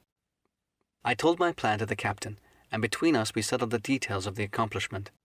We put old Redruth in a gallery between the cabin and the forecastle with 3 or 4 loaded muskets and a mattress for protection. Hunter brought the boat round to the stern port, and Joyce and I set to work loading her with powder tins, muskets, bags of biscuits, kegs of pork, casks of cognac, and my invaluable medicine chest. In the meantime the squire and the captain stayed on deck, and the latter hailed the coxswain, who was the principal man on board. "Mr. Hands," he said, "here are 2 of us with a brace of pistols each. If any of you 6 make a signal of any description, that man is dead." They were a good deal taken aback, and after a little consultation, one and all tumbled down the fore companion, thinking no doubt to take us on the rear. But when they saw Redruth waiting for them in the spare galley, they went about ship at once, and a head popped out again on deck. "Down, dog!" cries the captain, and the head popped back again, and we heard no more for a time of these 6 very faint-hearted seamen. By this time, tumbling things in as they came, we had the jolly boat loaded as much as we dared. Joyce and I got out through the stern port and made for shore again as fast as the oars could take us. This second trip fairly aroused the watchers along shore. Lilyborough was dropped again, and just before we lost sight of them again behind the little point, one of them whipped ashore and disappeared. I had half a mind to change my plan and destroy their boats, but I feared that Silva and the others might be close at hand, and all might very well be lost for trying for too much. We had soon touched land in the same place as before, and set to provision the blockhouse. All 3 made the first journey, heavily laden, and tossed our stores over the palisade. Then, leaving Joyce to guard them, 1 man to be sure, but with half a dozen muskets, Hunter and I returned to the jolly boat, and loaded ourselves once more. So we proceeded without pause to take breath, till the whole cargo was bestowed, when the 2 servants took up their position in the blockhouse, and I, with all my power, sculled back to the Hispaniola. That we should have risked a second boatload seems more daring than it really was. They had the advantage of numbers, of course, but we had the advantage of arms. Not one of the men ashore had a musket, and before they could get within range for pistol shooting, we flattered ourselves we should be able to give a good account of half a dozen at least. The squire was waiting for me at the stern window, all his faintness gone from him. He caught the painter and made it fast, and we fell to loading the boat for our very lives. Pork, powder, and biscuits was the cargo, with only the musket and a cutlass apiece for the squire, me and Redruth and the captain. The rest of the arms and powder we dropped overboard in 2.5 fathoms of water, so that we could see the bright steel shining far below us in the sun, on the clean sandy bottom. By this time the tide was beginning to ebb, and the ship was swinging round to her anchor. Voices were heard faintly hallooing in the direction of the 2 gigs, and though this reassured us for Joyce and Hunter, who were well to the eastward, it warned our party to be off. Redruth retreated from his place in the gallery and dropped into the boat, which was then brought round the ship's counter to be handier for Captain Smollett. "Now, men," said he, "do you hear me?" There was no answer from the forecastle. "It's to you, Abraham Gray, it's to you I am speaking." Still no reply. "Gray," resumed Mr. Smollett a little louder, "I am leaving this ship, and I order you to follow your captain. I know you are a good man at bottom, and I dare say not one of the lot of you is as bad as he makes out. I have my watch here in my hand. I give you 30 seconds to join me in." There was a pause. "Come, my fine fellow," continued the captain, "don't hang so long in stays. I'm risking my life and the lives of these good gentlemen every second." There was a sudden scuffle, a sound of blows, and out burst Abraham Gray with a knife cut on the side of his cheek, and came running to the captain like a dog to the whistle. "I'm with you, sir," said he. The next moment he and the captain had dropped aboard of us, and we had shoved off and given way. We were clear out of the ship, but not yet ashore in the stockade. Chapter 17. Narrative continued by the Doctor. The Jolly Boat's last trip. This 5th trip was quite different from any of the others. In the first place, the little galley pot of a boat that we were in was gravely overloaded. 5 grown men, and 3 of them, Trelawney, Redruth, and the captain, over 6 feet high, was already more than she was meant to carry. Add to that the powder, pork, and bread bags, the gunwale was slipping astern. Several times we shipped a little water, and my breeches and tailcoat were all soaking wet before we had gone 100 yards. The captain made us trim the boat, and we got her to lie a little more evenly. All the same, we were afraid to breathe. In the second place, the ebb was now making a strong rippling current running westward through the basin, and then southward and seaward down the strait by which we had entered in the morning. Even the ripples were a danger to our overloaded craft, but the worst of it was that we were swept off our true course and away from a proper landing place behind the point. If we let the current have its way, we should come ashore beside the gigs, where the pirates were to appear at any moment. "I cannot get her to the stockade, sir," said I to the captain. I was steering while he and Redruth, 2 fresh men, were at the oars. "The tide keeps washing her down. Could you pull a little stronger?" "Not without swamping the boat," said he. "You must bear up, sir, if you please. Bear up until you see you're gaining." I tried, and found by experiment that the tide kept sweeping us westward, until I laid her head due east, or just about right angles to where we ought to go. "We'll never get to shore at this rate," said I. "If it's the only course we can lie, sir, then we must even lie it," returned the captain. "We must keep upstream. You see, sir," he went on, "if once we drop to leeward of the landing place, it's hard to say where we should get ashore, beside the chance of being boarded by the gigs. Whereas the way we go, the current must slacken, and then we can dodge back along the shore." "The current's already less, sir," said the man Grey, who was sitting in the foresheets. "You can ease her off a bit." "Thank you, my man," I said, quite as if nothing had happened, for we had all quietly made up our minds to treat him like one of ourselves. Suddenly the captain spoke up again, and I thought his voice was a little changed. "The gun!" "I have thought of that," I said, for I made sure he was thinking of the bombardment of the fort. "They could never get the gun ashore, and if they did, they could never haul it through the woods." "Look astern, Doctor," replied the captain. We had entirely forgotten the long nine, and there, to our horror, were the 5 rogues busy about her, getting off her jacket as they called the starched tarpaulin cover under which she sailed. Not only that, but it flashed into my mind at the same moment that the round shot and powder for the gun had been left behind, and a stroke of the axe would put it all in possession of the evil ones aboard. "Israel was Flint's gunner," said Grey hoarsely. At any risk, we put the boat's head direct for the landing place. By this time we had got so far out of the run of the current that we kept steerage way even at our necessarily gentle rate of rowing, and I could keep her steady for the goal. But the worst of it was that with the course I now held, we turned our broadside instead of our stern to the Hispaniola, and I offered a target like a barn door. I could hear as well as see that brandy-faced rascal Israel Hands plumping down the round of shot on the deck.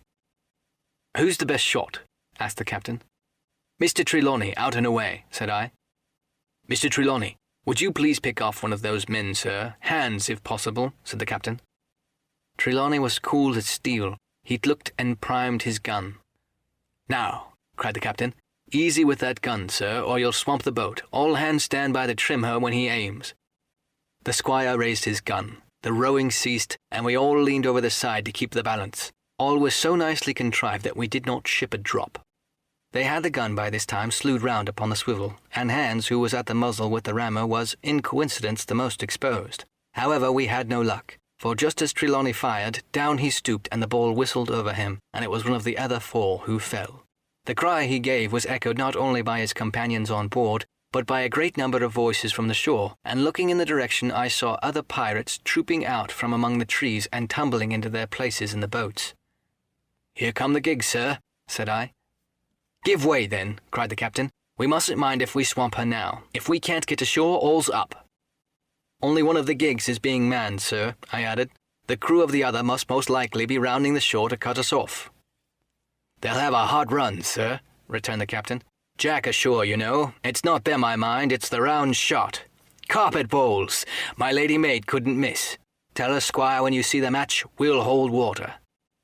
In the meanwhile, we had been making headway at a good pace for a boat so overloaded, and we had shipped but little water in the process.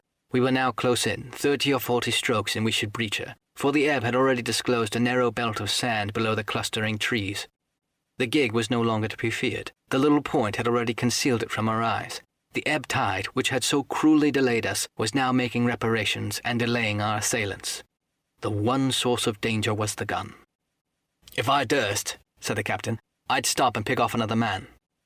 But it was plain they meant nothing should delay their next shot. They had never so much as looked at their fallen comrade. Though he was not dead, I could see him trying to crawl away. "Ready!" cried the squire. "Hold!" cried the captain, quick as an echo. He and Redruth backed with a great heave that sent her stern bodily under water. The report fell at the same instant of time. This was the first that Jim heard, the sound of the squire's shot not having reached him. Where the ball passed, not one of us precisely knew, but I fancy it must have been over our heads, and that the wind of it may have contributed to our disaster. At any rate, the boat sank by stern quite gently in 3 feet of water, leaving the captain and myself facing each other on our feet. The other 3 took complete headers and came up again drenched and bubbling. So far there was no great harm. No lives were lost, and we could wade ashore in safety. But there were all our stores at the bottom, and to make things worse, only 2 guns out of 5 remained in a state for service.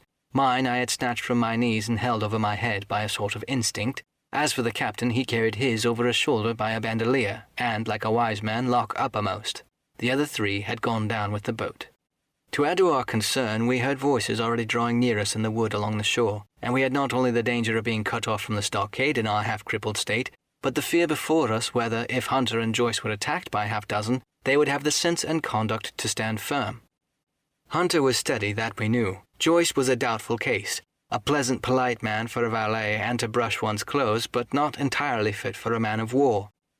With all this in our minds, we waded ashore as fast as we could, leaving behind us the poor jolly boat and a good half of all our powder and provisions.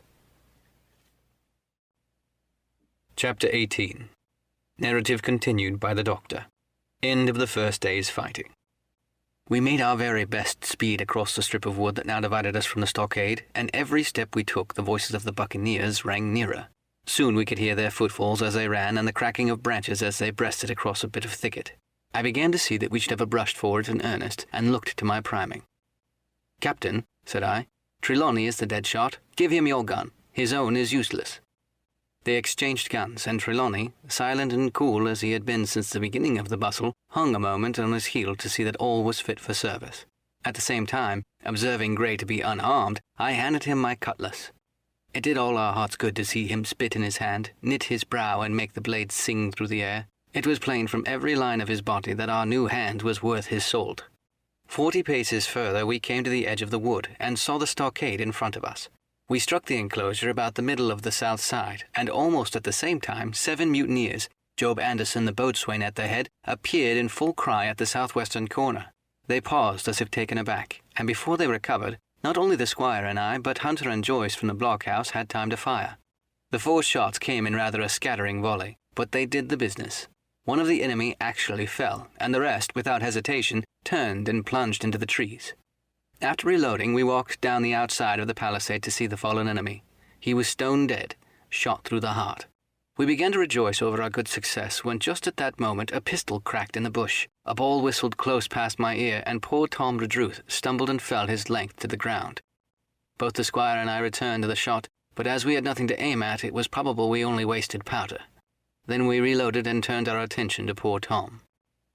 The captain and Grey were already examining him, and I saw with half an eye that all was over.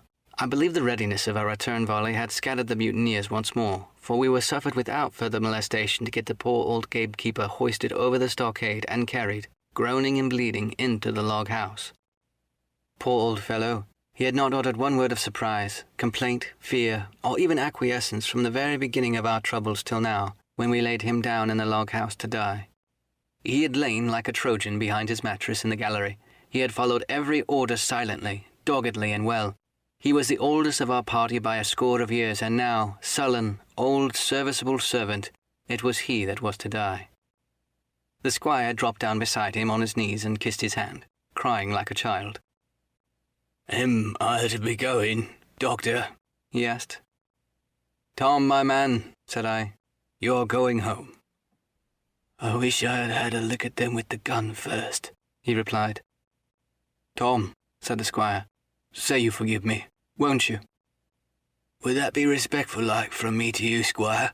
was the answer. "Howsoever, so be it. Amen." After a little while of silence, he said he thought somebody might read a prayer. "It's custom, sir," he added apologetically. Not long after, without another word, he passed away. In the meantime, the captain, whom I had observed to be wonderfully swollen about the chest and pockets, had turned out a great many various stores. The British colours, a Bible, a coil of stoutish rope, pen, ink, the log-book, and pounds of tobacco. He had found a longish fir tree lying felled and trimmed in the enclosure, and with the help of Hunter, he had set it up at the corner of the log house where the trunks crossed and made an angle.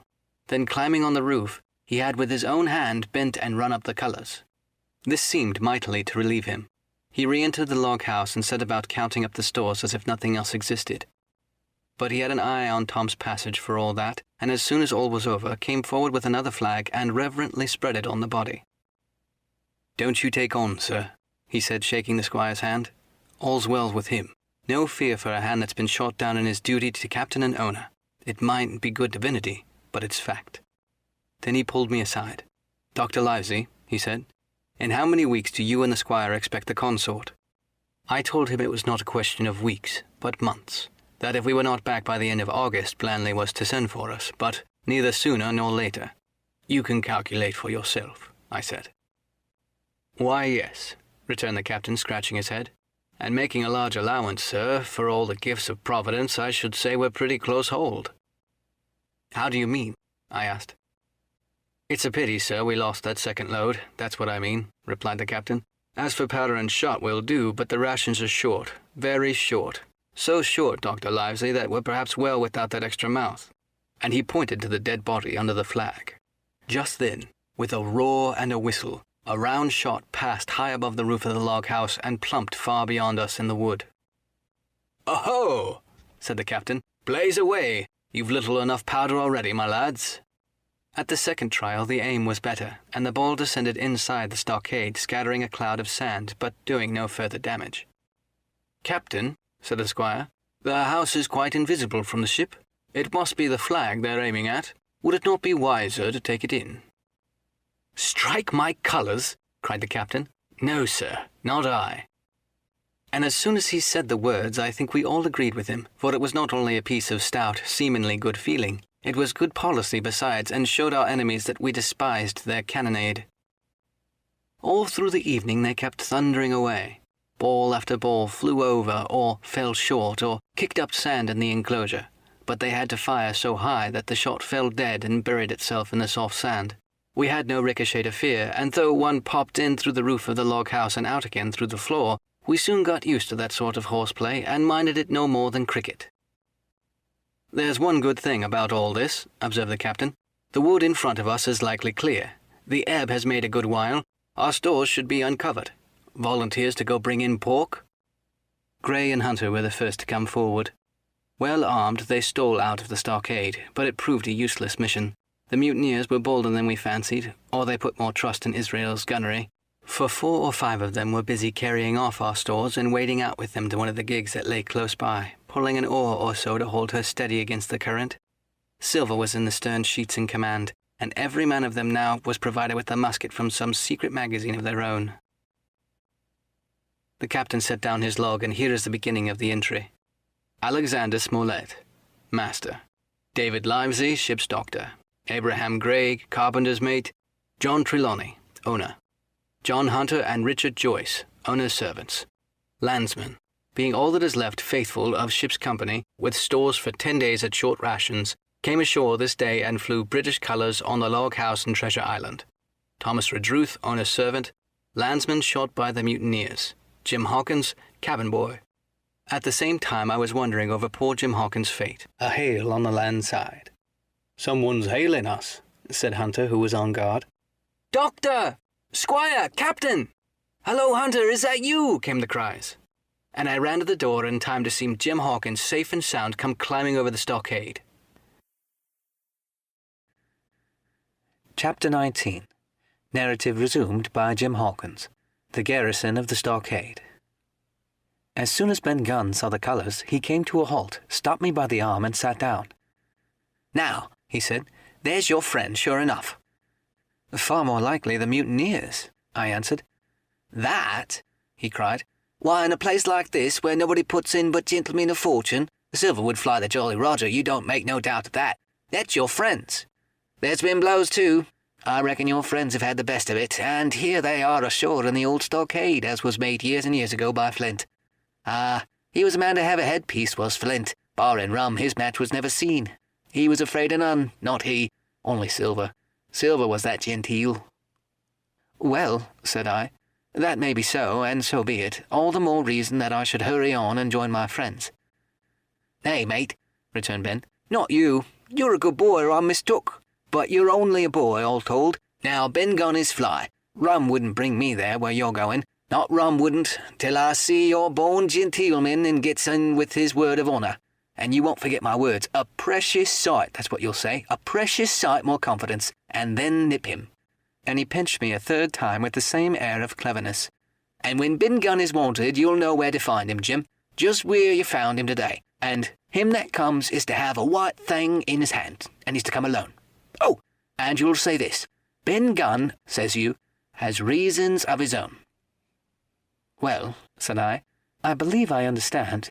You have something to propose, and you wish to see the squire or doctor, and you're to be found where I found you. Is that all? And when, says you? From about noon, observation till 6 bells. Good, said I. Now may I go? You won't forget, he inquired anxiously. Precious sight and reasons of his own, says you. Reasons of his own. That's the mainstay. As between man to man. Well then, still holding me, I reckon you can go, Jim. And, Jim, if you was to see Silva, you wouldn't go to sell Ben Gunn. Wild horses wouldn't draw it from you, no, says you. And if them pirates come ashore, Jim, what would you say but there'd be widders in the morning? Here he was interrupted by a loud report, and a cannonball came tearing through the trees and pitched in the sand not 100 yards from where we two were talking. The next moment each of us had taken to his heels in different directions. For a good hour to come, frequent reports shook the island, and balls kept crashing through the woods. I moved from hiding place to hiding place, always pursued, or so it seemed to me, by these terrifying missiles. But towards the end of the bombardment, though still I durst not venture in the direction of the stockade, where the balls fell oftenest, I had begun, in a manner, to pluck up my heart again, and after a long detour to the east, crept down among the shoreside trees. The sun had just set. The sea breeze was rustling and tumbling in the woods and ruffling the grey surfaces of the anchorage. The tide, too, was far out, and great tracts of sand lay uncovered. The air after the heat of the day chilled me through my jacket. The Hispaniola still lay where she had anchored, but sure enough there was the Jolly Roger, the black flag of piracy, flying from her peak. Even as I looked there came another red flash and another report that sent echoes clattering, and one more round shot whistled through the air. It was the last of the cannonade. I lay for some time watching the bustle which succeeded the attack. Men were demolishing something with axes on the beach near the stockade. The poor jolly boat, I afterwards discovered. Away near the mouth of the river, a great fire was glowing among the trees, and between that point and the ship one of the gigs kept coming and going, the men whom I had seen so gloomy shouting at the oars like children, but there was a sound in their voice which suggested rum. At length I thought I might return towards the stockade. I was pretty far down on the low sandy spit that encloses the anchorage to the east, and is joined at the half-water to Skeleton Island. And now, as I rose to my feet, I saw some distance further down the spit, and rising from among the low bushes, an isolated rock, pretty high and peculiarly white in colour.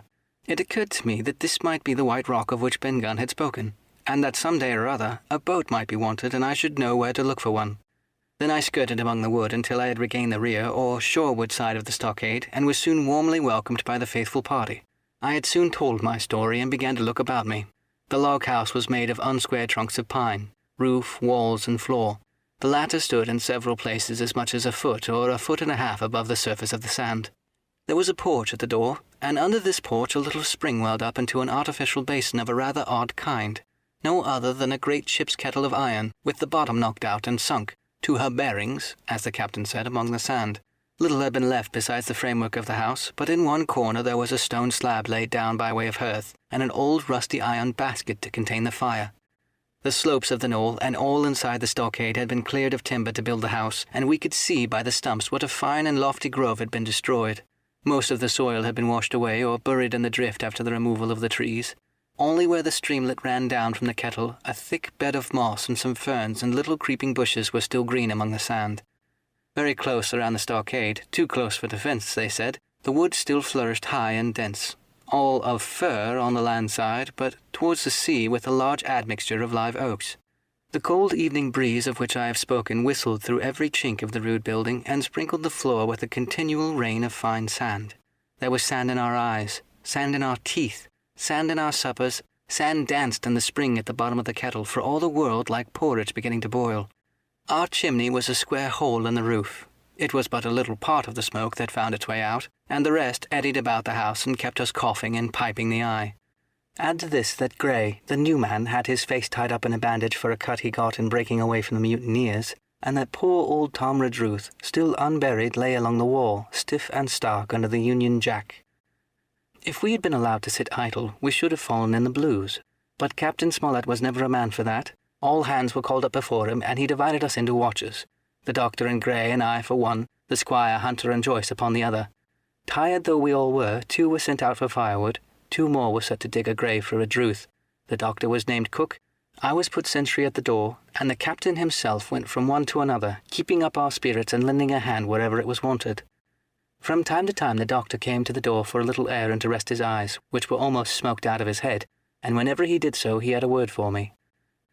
"That man, Smollett," he said once, "is a better man than I am, and when I say that it means a deal, Jim." Another time he came and was silent for a while. Then he put his head to one side and looked at me. "Is this Ben Gunn a man?" he asked. "I do not know, sir," said I. "I am not very sure whether he's sane." "If there's any doubt about the matter, he is," returned the doctor. "A man who has been 3 years biting his nails on a desert island, Jim, can't be expected to appear as sane as you or me. It doesn't lie in human nature. Was it cheese you said he had a fancy for?" "Yes, sir, cheese," I answered. "Well, Jim," says he, "just see the good that comes of being dainty in your food. You've seen my snuff-box, haven't you? And you never saw me take snuff. The reason being that in my snuff-box I carry a piece of Parmesan cheese. A cheese made in Italy. Very nutritious. Well, that's for Ben Gunn." Before supper was eaten, we buried old Tom in the sand and stood round him for a while bareheaded in the breeze. A good deal of firewood had been got in, but not enough for the captain's fancy. He shook his head over it and told us we must get back to this tomorrow rather livelier. Then, when we had eaten our pork and each had a good stiff glass of brandy grog, the 3 chiefs got together in the corner to discuss our prospects. It appears they were at their wits' end what to do, the stores being so low that we must have been starved into surrender long before help came.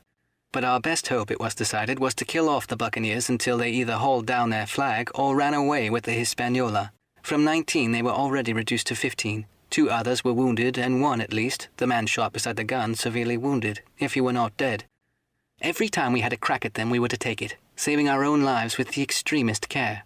And besides that we had 2 able allies, rum and the climate. As for the first, though we were about half a mile away, we could hear them roaring and singing late into the night. As for the second, the doctor staked his wig that camped as they were in the marsh and unprovided with remedies, the half of them would be on their backs before the week. "So," he added, "if we're not all shot down first, they'll be glad to be packing in the schooner. It's always a ship. They can get to buccaneering again, I suppose." "First ship I ever lost," said Captain Smollett. I was dead tired, which you may fancy, and when I got to sleep, which was not till after a great deal of tossing, I slept like a log of wood. The rest had long been up and already breakfast and increased the pile of firewood by about half as much again when I was awakened by a bustle and the sound of voices. "Flag of truce," I heard someone say, and then immediately afterwards, with a cry of surprise, "Silva himself!" And at that, up I jumped and rubbing my eyes ran to a loophole in the wall. Chapter 20.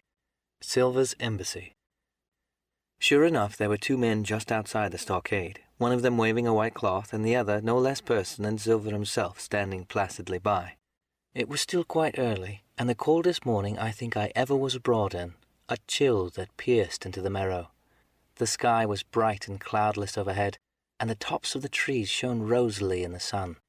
But where Silva stood with his lieutenant, all was still in shadow, and they waded knee-deep in a low white vapour that had crawled during the night out of the morass. The chill and the vapour taken together told a poor tale of the island. It was plainly a damp, feverish, unhealthy spot. "Keep indoors, men," said the captain. 10 to 1, this is a trick." Then he hailed the Buccaneer. Who goes?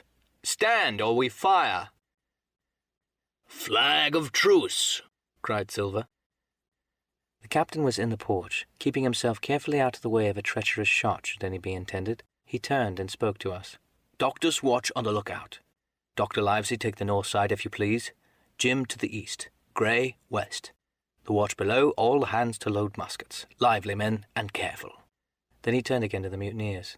And what do you want with your flag of truce? He cried. This time it was the other man who replied. Captain Silva, sir, to come on board and make terms, he shouted. Captain Silva? Don't know him. Who is he? Cried the captain, and we could hear him adding to himself. Captain, is it? My heart, and here's promotion. Long John answered himself. Me, sir. These poor lads have chosen me captain after your desertion, sir. Laying a particular emphasis on the word desertion. We're willing to submit if we can come to terms, and no bones about it. All I ask is your word, Captain Smollett, to let me safe and sound out of this here stockade, and 1 minute to get out of shot before a gun is fired. My man, said Captain Smollett, I have not the slightest desire to talk to you. If you wish to talk to me, you can come, that's all. If there's any treachery, it'll be on your side, and the Lord help you. That's enough, Captain, shouted Long John cheerily. A word from you is enough. I know a gentleman, and you may lay to that. We could see the man who carried the flag of truce attempting to hold Silva back. Nor was that wonderful, seeing how cavalier had been the captain's answer. But Silva laughed at him aloud, and slapped him on the back as if the idea of alarm had been absurd.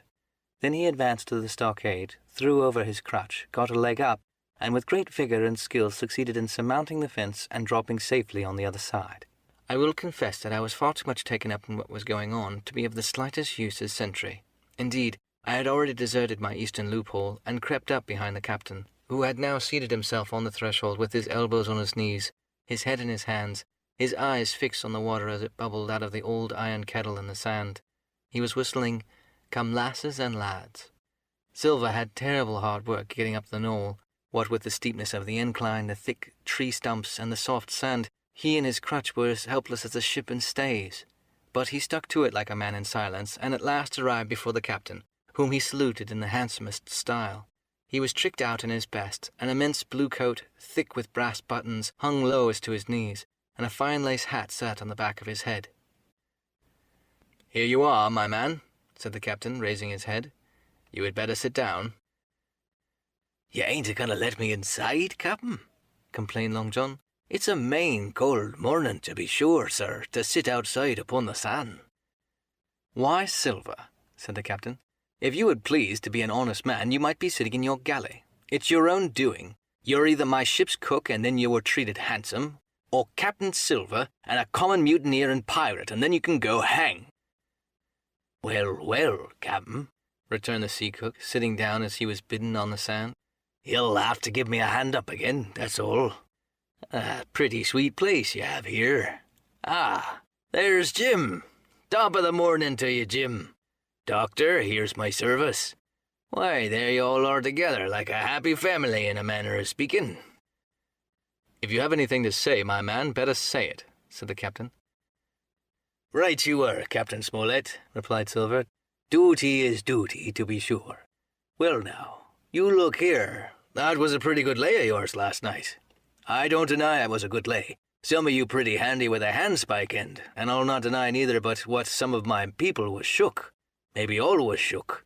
Maybe I was shook myself. Maybe that's why I'm here for terms. But you mark me, Captain, it won't do twice, by thunder. We'll have to do sentry go and ease off a point or so on the rum. Maybe you think we're all a sheet in the wind's eye, but I'll tell you I was sober, only dog-tired, and if I'd awaked a second sooner I'd have caught you in the act, I would. He wasn't dead when I got round to him, not he." "Well," says Captain Smollett, as cool as can be. All that Silva said was a riddle to him, but you would never have guessed it from his tone. As for me, I began to have an inkling. Ben Gunn's last words came back to my mind. I began to suppose that he had paid the Buccaneers a visit while they had all laid drunk together round the fire, and I reckoned up with some glee that we had only 14 enemies to deal with. "Well, here it is," said Silva. "We want that treasure, and we'll have it. That's our point. You would just as soon save your lives, I reckon. And that's yours. You have a chart, haven't you?" "That's as may be," replied the captain. "Oh, well, you have. I know that," returned Long John. "You needn't be so husky with a man. There ain't no particle in service in that. You may lay to it. What I mean is, we want your chart. Now, I never meant you no harm myself." "That won't do with me, my man," interrupted the captain. "We know exactly what you meant to do, and we don't care. For now, you see, you can't do it." The captain looked at him calmly and proceeded to fill a pipe. "If Ab Gray," Silva broke out. "Avast there!" cried Mr. Smollett. "Gray told me nothing, and I asked him nothing. And what's more, I would see you and him and this whole island blown clean out of the water into blazes first. So there's my mind for you, my man, on that." This little whiff of temper seemed to cool Silva down. He had been growing nettled before, but now he pulled himself together. "Like enough," said he. "I would set no limits on what gentlemen might consider ship-shape or might not, as the case were. And seeing as how you were about to take a pipe, Captain, I'll make so free as do likewise." And he filled his pipe and lighted it, and the two men sat silently smoking for quite a while, now looking at each other in the face, now stopping their tobacco, now leaning forward to spit. It was as good as a play to see them. "Now," resumed Silver, "here it is. You give us the chart to get the treasure by, and drop shooting poor seamen and stoving in their heads while asleep. You do that, and we'll offer you a choice. Either you come aboard along of us, once the treasure's shipped, and then I'll give you my affidavy upon my word of honour to clap you somewhere safe ashore. Or if that ain't your fancy, some of my hands being rough and having old scores on account of hazing, then you can stay here, you can. We'll divide stores with you man for man, and I'll give you my affidavy as before to speak the first ship I sight, and send 'em here to pick you up. Now you'll own that's talking. Handsomer you couldn't look to get, now you. And I hope," raising his voice, "that all hands in this here blockhouse'll overhaul my words, for what is spoke to one is spoke to all." Captain Smollett rose from his seat and knocked the ashes from his pipe in the palm of his left hand. "Is that all?" he asked. "Every last word, by thunder," answered John. "Refuse that, and you've seen the last of me but musket balls." "Very good," said the captain. "Now you'll hear me. If you'll come up here one by one, unarmed, I'll engage to clap you all in irons and take you home to a fair trial in England. If you won't, my name is Alexander Smollett. I've flown my sovereign colours, and I'll see you all to Davy Jones. You can't find the treasure. You can't sail the ship. There's not a man among you fit to sail the ship. You can't fight us. Gray there got away from 5 of you. Your ship's in irons, Master Silver. You're on the lee shore, and so you'll find. I stand here and tell you so. And there are the last good words you'll get from me. For in the name of heaven, I'll put a bullet in your back when next I meet you. Tramp, my lad. Bundle out of this, please. Hand over hand, and double quick." Silver's face was a picture. His eyes started in his head with wrath. He shook the fire out of his pipe. "Give me a hand up," he cried. "Not I," returned the captain. "Who'll give me a hand up?" he roared. Not a man among us moved. Growling the foulest imprecations, he crawled along the sand till he got hold of the porch and could hoist himself again upon his crutch. Then he spat into the spring. "There," he cried. "That's what I think of ye. Before an hour's out, I'll stove in your blockhouse like a rum punchy and laugh, by thunder. Laugh! Before an hour's out, you'll all laugh upon the other side. Them that die'll be the lucky ones." And with a dreadful oath he stumbled off, ploughed down the sand, and was helped across the stockade after 4 or 5 failures by the man with the flag of truce, and disappeared an instant afterwards among the trees. Chapter 21. The Attack. As soon as Silva disappeared, the captain, who had been closely watching him, turned towards the interior of the house and found not a man at his post but Gray. It was the first time we had seen him angry. "Quarters!" he roared, and then when we all slunk back to our places, "Gray," he said, "I'll put your name in the log. You've stood by your duty like a seaman. Mr. Trelawney, I'm surprised at you, sir. Doctor, I thought you wore the king's coat. If that's how you served in Fontenoy, sir, you'd have been better in your berth." The doctor's watch were all back in their loopholes. The rest were busy loading spare muskets, and every one with a red face, you may be certain, and a flea in his ear, as the saying is. The captain looked on for a while in silence. Then he spoke. "My lads," he said, "I've given Silva a broadside. I pitched it in red hot on purpose, and before the hour's out, as he said, we shall be boarded. We're outnumbered, I needn't tell you that, but we fight in shelter, and a minute ago I would have said we've fought with discipline. I've no manner of doubt that we can drub them, if you choose." And then he went round and saw, as he said, that all was clear. On the two short sides of the house, east and west, there were only 2 loopholes. On the south side, where the porch was, 2 again, and on the north side, 5. There was a round score of muskets for the 7 of us. The firewood had been built into 4 piles, tables, you might say, one about the middle of each side, and on each of these tables some ammunition and 4 loaded muskets were laid ready to the hands of the defenders. In the middle, the cutlasses lay ranged. "Toss out the fire," said the captain. "The chill is past, and we mustn't have smoke in our eyes." The iron fire basket was carried bodily out by Mr. Trelawney, and the embers smothered among the sand. "Hawkins hasn't had his breakfast. Hawkins, help yourself and back to your post to eat it," continued Captain Smollett. "Lively now, my lad. You'll want it before you've done. Hunter, serve out a round of brandy to all hands." And while this was going on, the captain completed in his own mind the plan of the defence. "Doctor, you will take the door," he resumed. "See and don't expose yourself. Keep within and fire through the porch. Hunter, take the east side there. Joyce, you'll stand by on the west, my man. Mr. Trelawney, you are the best shot. You and Gray will take up this long north side with the 5 loopholes. It's there the danger is. If they can get up to it and fire in upon us through our own port, things will begin to look dirty. Hawkins, neither you or I are much account at the shooting. We'll stand by to load and bear a hand." As the captain had said, the chill was past.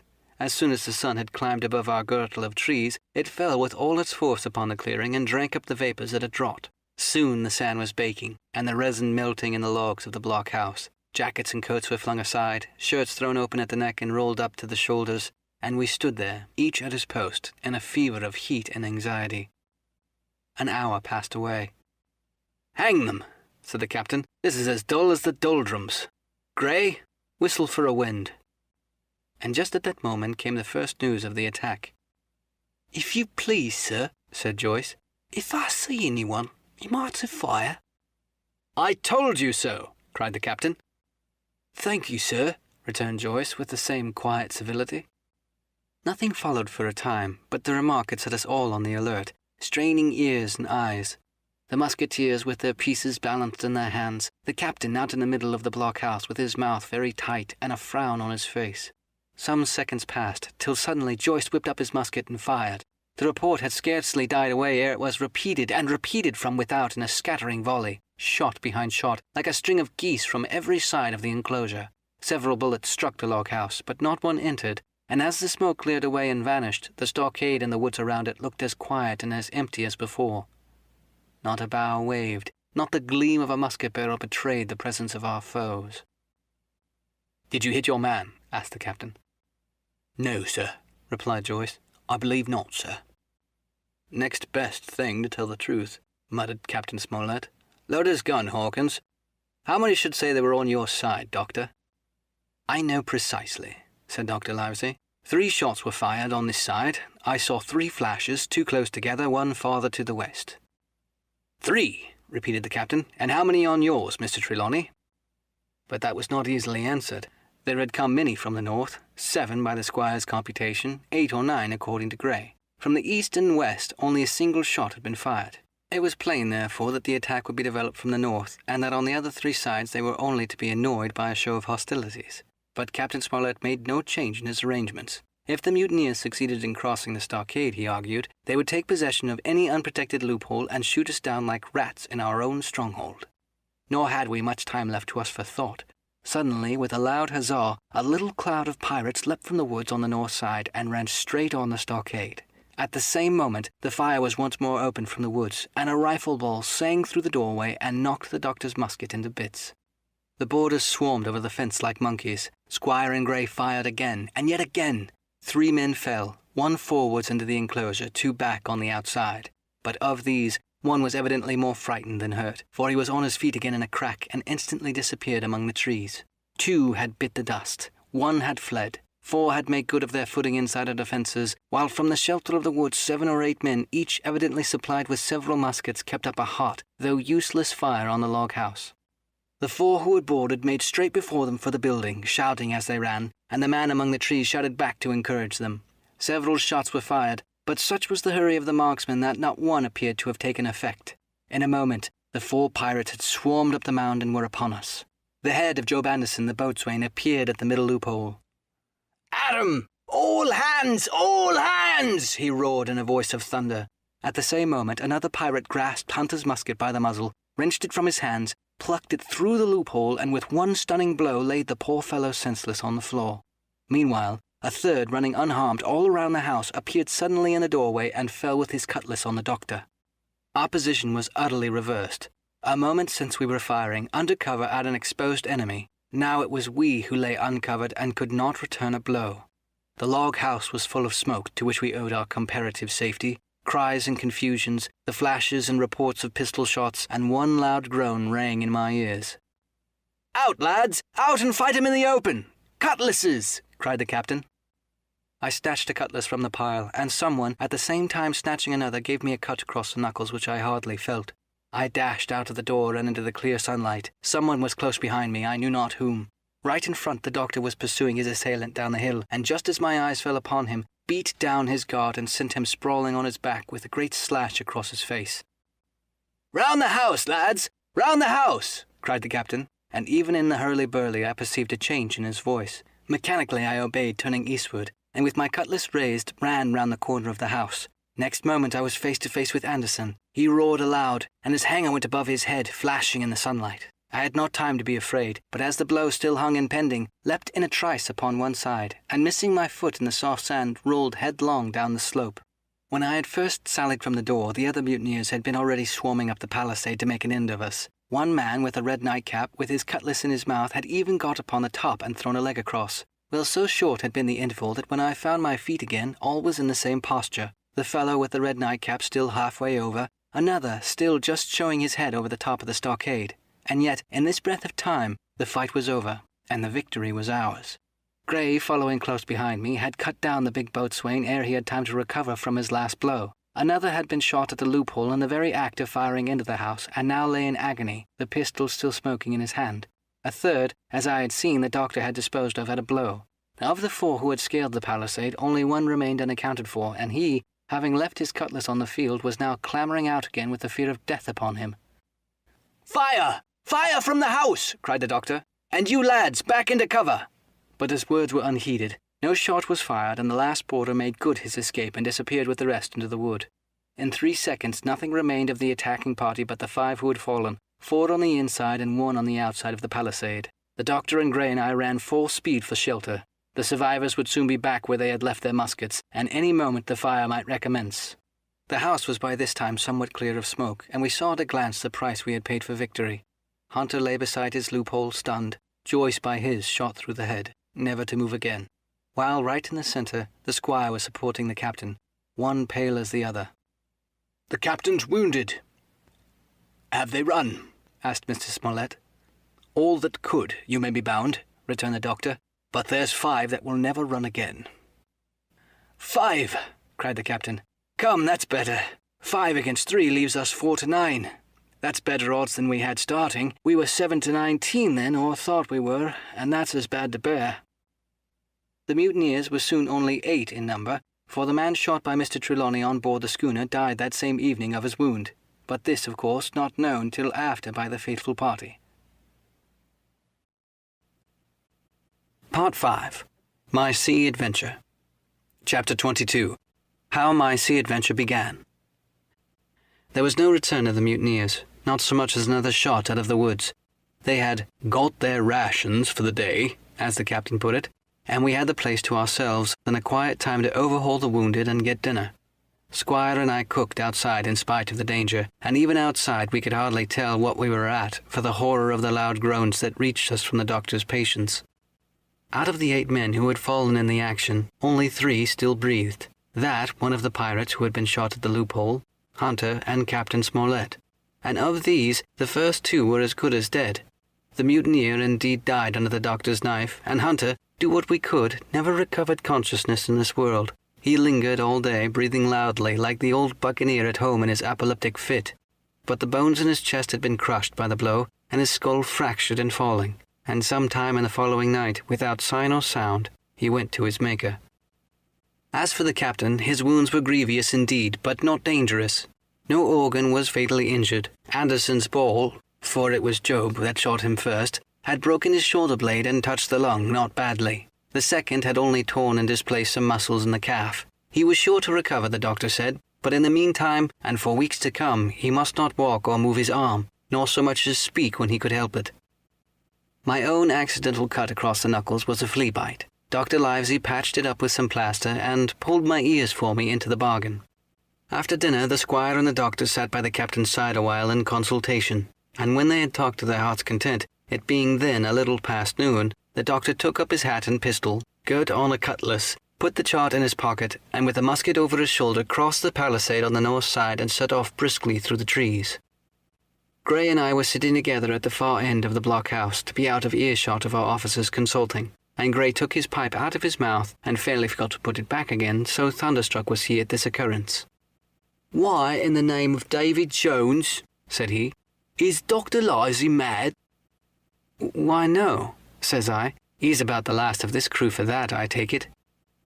"Well, shipmate," said Gray, "mad he may not be, but if he's not, you mark my words, I am." "I take it," replied I. "The doctor has his idea, and if I'm right, he's going now to see Ben Gunn." I was right, as appeared later, but in the meantime, the house being stiflingly hot, and the little patch of sand inside the palisade ablaze with midday sun, I began to get another thought into my head, which was not by any means so right. What I began to do was to envy the doctor, walking in the cool shadow of the woods with the birds about him and the pleasant smell of the pines, while I sat grilling, with my clothes stuck to the hot resin, and so much blood about me and so many poor dead bodies lying all around that I took a disgust of the place that was almost as strong as fear. All the time I was washing out the blockhouse and then washing up the things from dinner, this disgust and envy kept growing stronger and stronger, till at last, being near a bread bag and no one then observing me, I took the first step towards my escape and filled both pockets of my coat with biscuit. I was a fool, if you like, and certainly I was going to do a foolish, overbold act, but I was determined to do it with all precautions in my power. These biscuits, should anything befall me, would keep me at least from starving till far on the next day. The next thing I laid hold of was a brace of pistols, and as I already had a powder horn and bullets, I felt myself well supplied with arms. As for the scheme I had in my head, it was not a bad one in itself. I was to go down to the sandy spit that divides the anchorage on the east from the open sea, find the white rock I had observed last evening, and ascertain whether it was there or not that Ben Gunn had hidden his boat. A thing quite worth doing, as I still believe. But as I was certain I should not be allowed to leave the enclosure, my only plan was to take French leave and slip out when nobody was watching. And that was so bad a way of doing it as made the thing itself wrong. But I was only a boy, and I had made my mind up. Well, as things fell out, I found an admirable opportunity. The squire and Gray were busy helping the captain with his bandages. The coast was clear. I made a bolt for it over the stockade and into the thickest of the trees, and before my absence was observed, I was out of cry of my companions. This was my second folly, far worse than the first, as I left but 2 sound men to guard the house, but like the first, it was a help towards saving us all. I took my way straight for the east coast of the island, for I was determined to go down the seaside of the spit to avoid all chance of observation from the anchorage. It was already late in the afternoon, although still warm and sunny. As I continued to thread the tall woods, I could hear from far before me not only the continuous thunder of the surf, but a certain tossing of foliage and grinding of boughs, which showed me the sea breeze had set in higher than usual. Soon cold draughts of air began to reach me, and a few steps farther I came forth into the open borders of the grove, and saw the sea lying blue and sunny to the horizon, and the surf tumbling and tossing its foam along the beach. I had never seen the sea quiet round Treasure Island. The sun might blaze overhead, the air be without a breath, the surface smooth and blue, but still these great rollers would be running along the external coast, thundering and thundering by day and night, and I scarce believe there is one spot on the island where a man would be out of earshot of their noise. I walked along beside the surf with great enjoyment, till thinking I was now got far enough to the south, I took the cover of some thick bushes and crept warily up the ridge of the spit. Behind me was the sea in front of the anchorage. The sea breeze, as though it had the sooner blown itself out by its unusual violence, was already at an end. It had been succeeded by light, variable airs from the south and southeast, carrying great banks of fog, and the anchorage, under lee of Skeleton Island, lay still and leaden as when we first entered it. The Hispaniola in that unbroken mirror was exactly portrayed from the truck to the waterline, the Jolly Roger hanging from her peak. Alongside lay one of the gigs, Silva in the stern sheets. Him I could always recognize, while a couple of the men were leaning over the stern bulwarks, one of them with a red cap, the very rogue I had seen some hours before stride legs upon the palisade. Apparently they were talking and laughing, though at this distance, upwards of a mile, I could of course hear no word of what was said.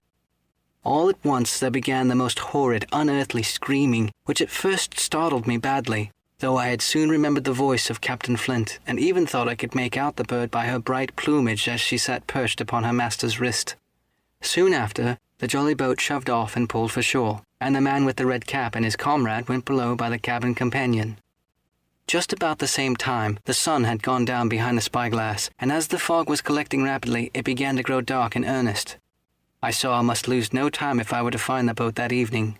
The white rock, visible enough above the brush, was still some eighth of a mile further down the spit, and it took me a goodish while to get up to it, crawling often on all fours among the scrub.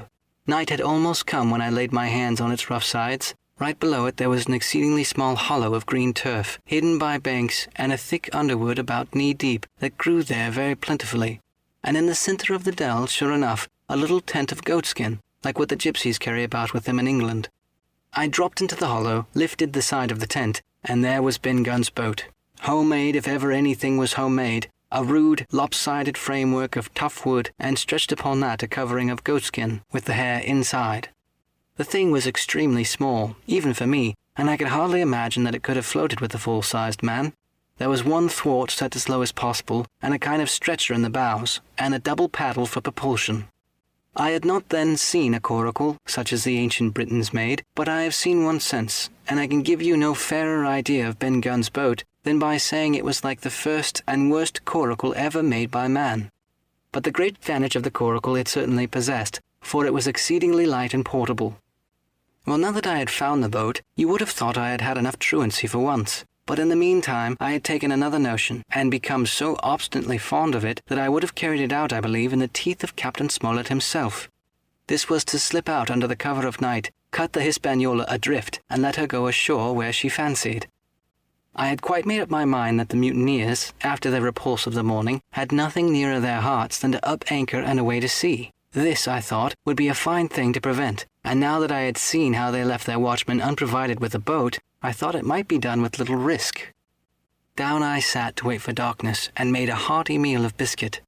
It was a night out of 10,000 for my purpose. The fog had now buried all heaven.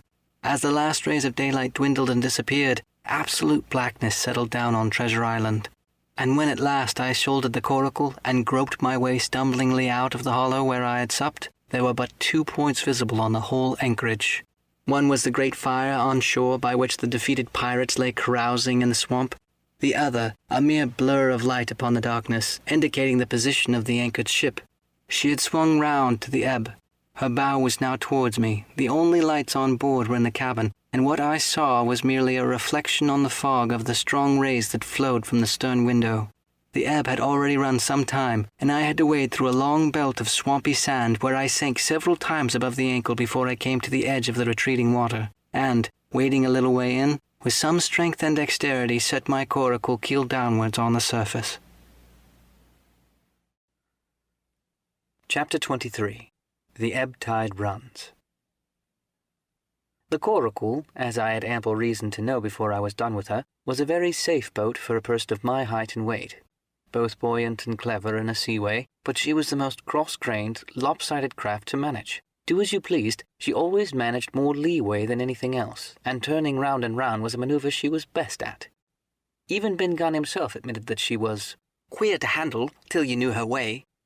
Certainly I did not know her way. She turned in every direction but the one I was bound to go. The most part of the time we were broadside on, and I am very sure I never should have made the ship at all but for the tide. By good fortune, paddle as I pleased, the tide was still sweeping me down, and there lay the Hispaniola, right in the fairway, hardly to be missed. First, she loomed before me like a blot of something, yet blacker than darkness. Then her spars and hull began to take shape, and the next moment, as it seemed, for the farther I went, the brisker grew the current of the ebb, I was alongside of her hawser and had laid hold. The hawser was as taut as a bowstring, and the current so strong she pulled upon her anchor. All round the hole in the blackness, the rippling current bubbled and chattered like a little mountain stream. One cut with my sea gully, and the Hispaniola would go humming down the tide. So far so good, but it next occurred to my recollection that a taut hawser suddenly cut is a thing as dangerous as a kicking horse.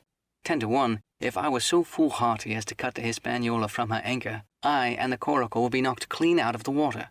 This brought me to a full stop, and if fortune had not again particularly favoured me, I should have had to abandon my design. But the light airs which had begun blowing from the southeast and south had hauled round after nightfall into the southwest. Just while I was meditating, a puff came, caught the Hispaniola and forced her up into the current, and to my great joy, I felt the hawser slacken in my grasp, and the hand by which I held it dip for a second under water. With that I made up my mind, took out my gully, opened it with my teeth, and cut one strand after another, till the vessel swung only by 2. Then I lay quiet, waiting to sever these last when the strain should once more be lightened by a breath of wind. All this time I heard the sound of loud voices from the cabin, but to say truth, my mind had been so entirely taken up with other thoughts that I had scarcely given ear. Now, however, when I had nothing else to do, I began to pay more heed. One I recognized for the coxswain, Israel Hands, that had been Flint's gunner in former days. The other, of course, my friend of the red nightcap. Both men were plainly the worse of drink, and were still drinking, for even while I was listening, one of them, with a drunken cry, opened the stern window and threw something out, which I divined to be an empty bottle. But they were not only tipsy, it was plain that they were furiously angry. Oaths flew like hailstones, and every now and then there came forth such an explosion as I thought was sure to end in blows. But each time the quarrel passed off and the voices grumbled lower for a while, until the next crisis came and, in its turn, passed away without result. On shore, I could see the glow of the great campfire burning warmly through the shoreside trees. Someone was singing a dull, old, droning sailor's song, with a droop and a quaver at the end of every verse, and seemingly no end to it at all but the patience of the singer. I had heard it on the voyage more than once, and remember these words: "But one man of her crew alive, what put to sea with 75? And I thought that he rather too dolefully appropriate for a company that had met such cruel losses in the morning. But indeed, from what I saw, all these buccaneers were as callous as the sea they sailed on. At last the breeze came. The schooner sidled and drew nearer in the dark. I felt the hawser slacken once more, and with a good, tough effort, cut the last fibres through. The breeze had but little action on the coracle, and I was almost instantly swept against the bows of the Hispaniola. At the same time the schooner began to turn upon her heel, spinning slowly, end for end, across the current. I wrought like a fiend, for I expected at every moment to be swamped, and since I found I could not push the coracle directly off, I now shoved straight astern. At length I was clear of my dangerous neighbour, and just as I gave my last impulsion, my hand came across a light cord that was trailing overboard across the stern bulwarks. Instantly I grasped it. Why I should have done so I can hardly say. It was at first mere instinct, but once I had it in my hands and found it fast, curiosity began to get the upper hand, and I determined I should have one look through the cabin window. I pulled in, hand over hand on the cord, and when I judged myself near enough, rose at infinite risk to about half my height, and thus commanded the roof and a slice of the interior of the cabin. By this time the schooner and her little consort were gliding pretty swiftly through the water. Indeed, we had already fetched up level with the campfire. The ship was talking, as sailors say, loudly treading the innumerable ripples with an incessant weltering splash, and until I got my eye above the window-sill I could not comprehend why the watchman had taken no alarm.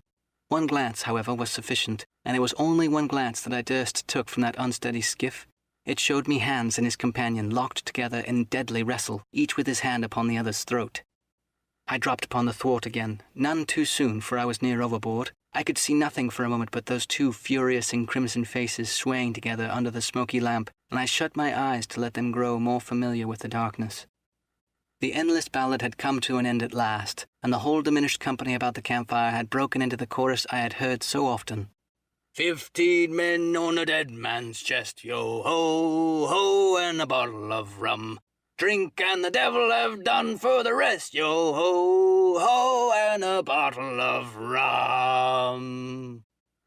I was just thinking about how busy drink and the devil were at that very moment in the cabin of the Hispaniola, when I was surprised by a sudden lurch of the coracle. At that same moment she yawned sharply and seemed to change her course. The speed in the meantime had strangely increased. I opened my eyes at once. All around me were little ripples combing over with a sharp, bristling sound and slightly phosphorescent. The Hispaniola herself, a few yards in, whose wake I was still being whirled along, seemed to stagger in her course, and I saw her spars toss a little against the blackness of the night. Nay, as I looked longer, I made sure she also was wheeling to the southward. I glanced over my shoulder, and my heart jumped against my ribs. There, right behind me, was the glow of the campfire. The current had turned at right angles, sweeping round along with it the tall schooner and the little dancing coracle. Ever quickening, ever bubbling higher, ever muttering louder, it went spinning through the narrows for the open sea. Suddenly the schooner in front of me gave a violent yawn, turning perhaps through 20 degrees, and almost at the same moment one shout followed another from on board. I could hear feet pounding on the companion ladder, and I knew that the two drunkards had at last been interrupted in their quarrel, and awakened to a sense of their disaster. I lay down flat in the bottom of that wretched skiff, and devoutly recommended my spirit to its maker. At the end of the straits, I made sure we must fall into some bar or raging breakers, where all my troubles would be ended speedily, and though I could perhaps bear to die, I could not bear to look upon my fate as it approached. So I must have lain for hours, continually beaten to and fro upon the billows, now and again wetted with flying sprays, and never ceasing to expect death at the next plunge. Gradually, weariness grew upon me. A numbness, an occasional stupor fell upon my mind, even in the midst of my terrors, until sleep at last supervened, and in my sea-tossed coracle I lay and dreamed of home and the old Admiral Benbow. Chapter 24. The Cruise of the Coracle. It was broad day when I awoke and found myself tossing at the southwest end of Treasure Island. The sun was up, but still hid from me behind the great bulk of the Spyglass, which on this side descended almost to the sea in formidable cliffs. Harbourline Head and Mizzenmast Hill were at my elbow. The hill bare and dark, the head bound with cliffs 40 or 50 feet high and fringed with great masses of fallen rock. I was scarce a quarter of a mile to seaward, and it was my first thought to paddle in and land. That notion was soon given over. Among the fallen rocks, the breakers spouted and bellowed. Loud reverberations, heavy sprays flying and falling, succeeded one another from second to second, and I saw myself, if I ventured nearer, dashed to death upon the rough shore, or spending my strength in vain to scale the beetling crags.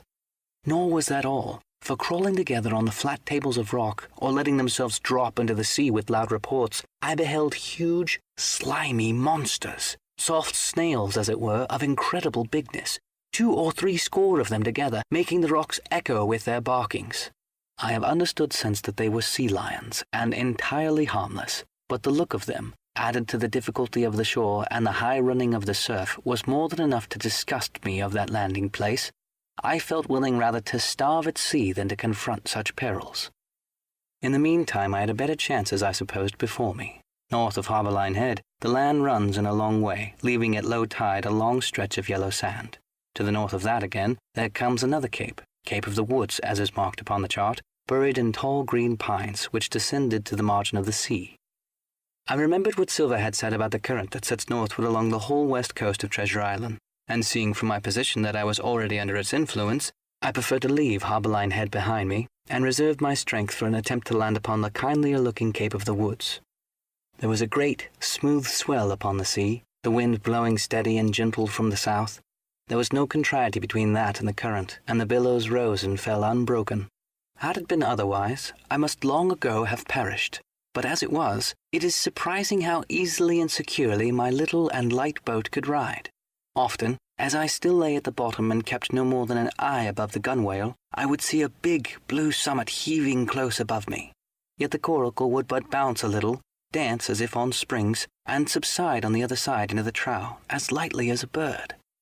I began after a little to grow very bold, and sat up to try my skill at paddling. but even a small change in the disposition of weight will produce violent changes in the behavior of a coracle, and I had hardly moved before the boat, giving up at once her gentle dancing movement, ran straight down a slope of water so steep that it made me giddy, and struck her nose with a spout of spray deep into the side of the next wave. I was drenched and terrified, and fell instantly back into my old position, whereupon the coracle seemed to find her head again, and led me softly as before among the billows. It was plain she was not to be interfered with, and at that rate, since I could in no way influence her course, what hope had I left of reaching land? I began to be horribly frightened, but I kept my head for all that. First, moving with all care, I gradually bailed out the coracle with my sea cap. Then, getting my eye once more above the gunwale, I set myself to study how it was she managed to slip so quietly through the rollers. I found each wave, instead of the big, smooth, glossy mountain it looks like from shore or from a vessel's deck, was for all the world like any range of hills on dry land, full of peaks and smooth places and valleys. The coracle, left to herself, turning from side to side, threaded, so to speak, her way through these lower parts, and avoided the steep slopes and higher toppling summits of the wave. Well now, thought I to myself, it's plain I must lie where I am and not disturb the balance. But it is plain also that I can put the paddle over the side and, from time to time, in smooth places, give her a shove or two towards land. No sooner thought upon than done.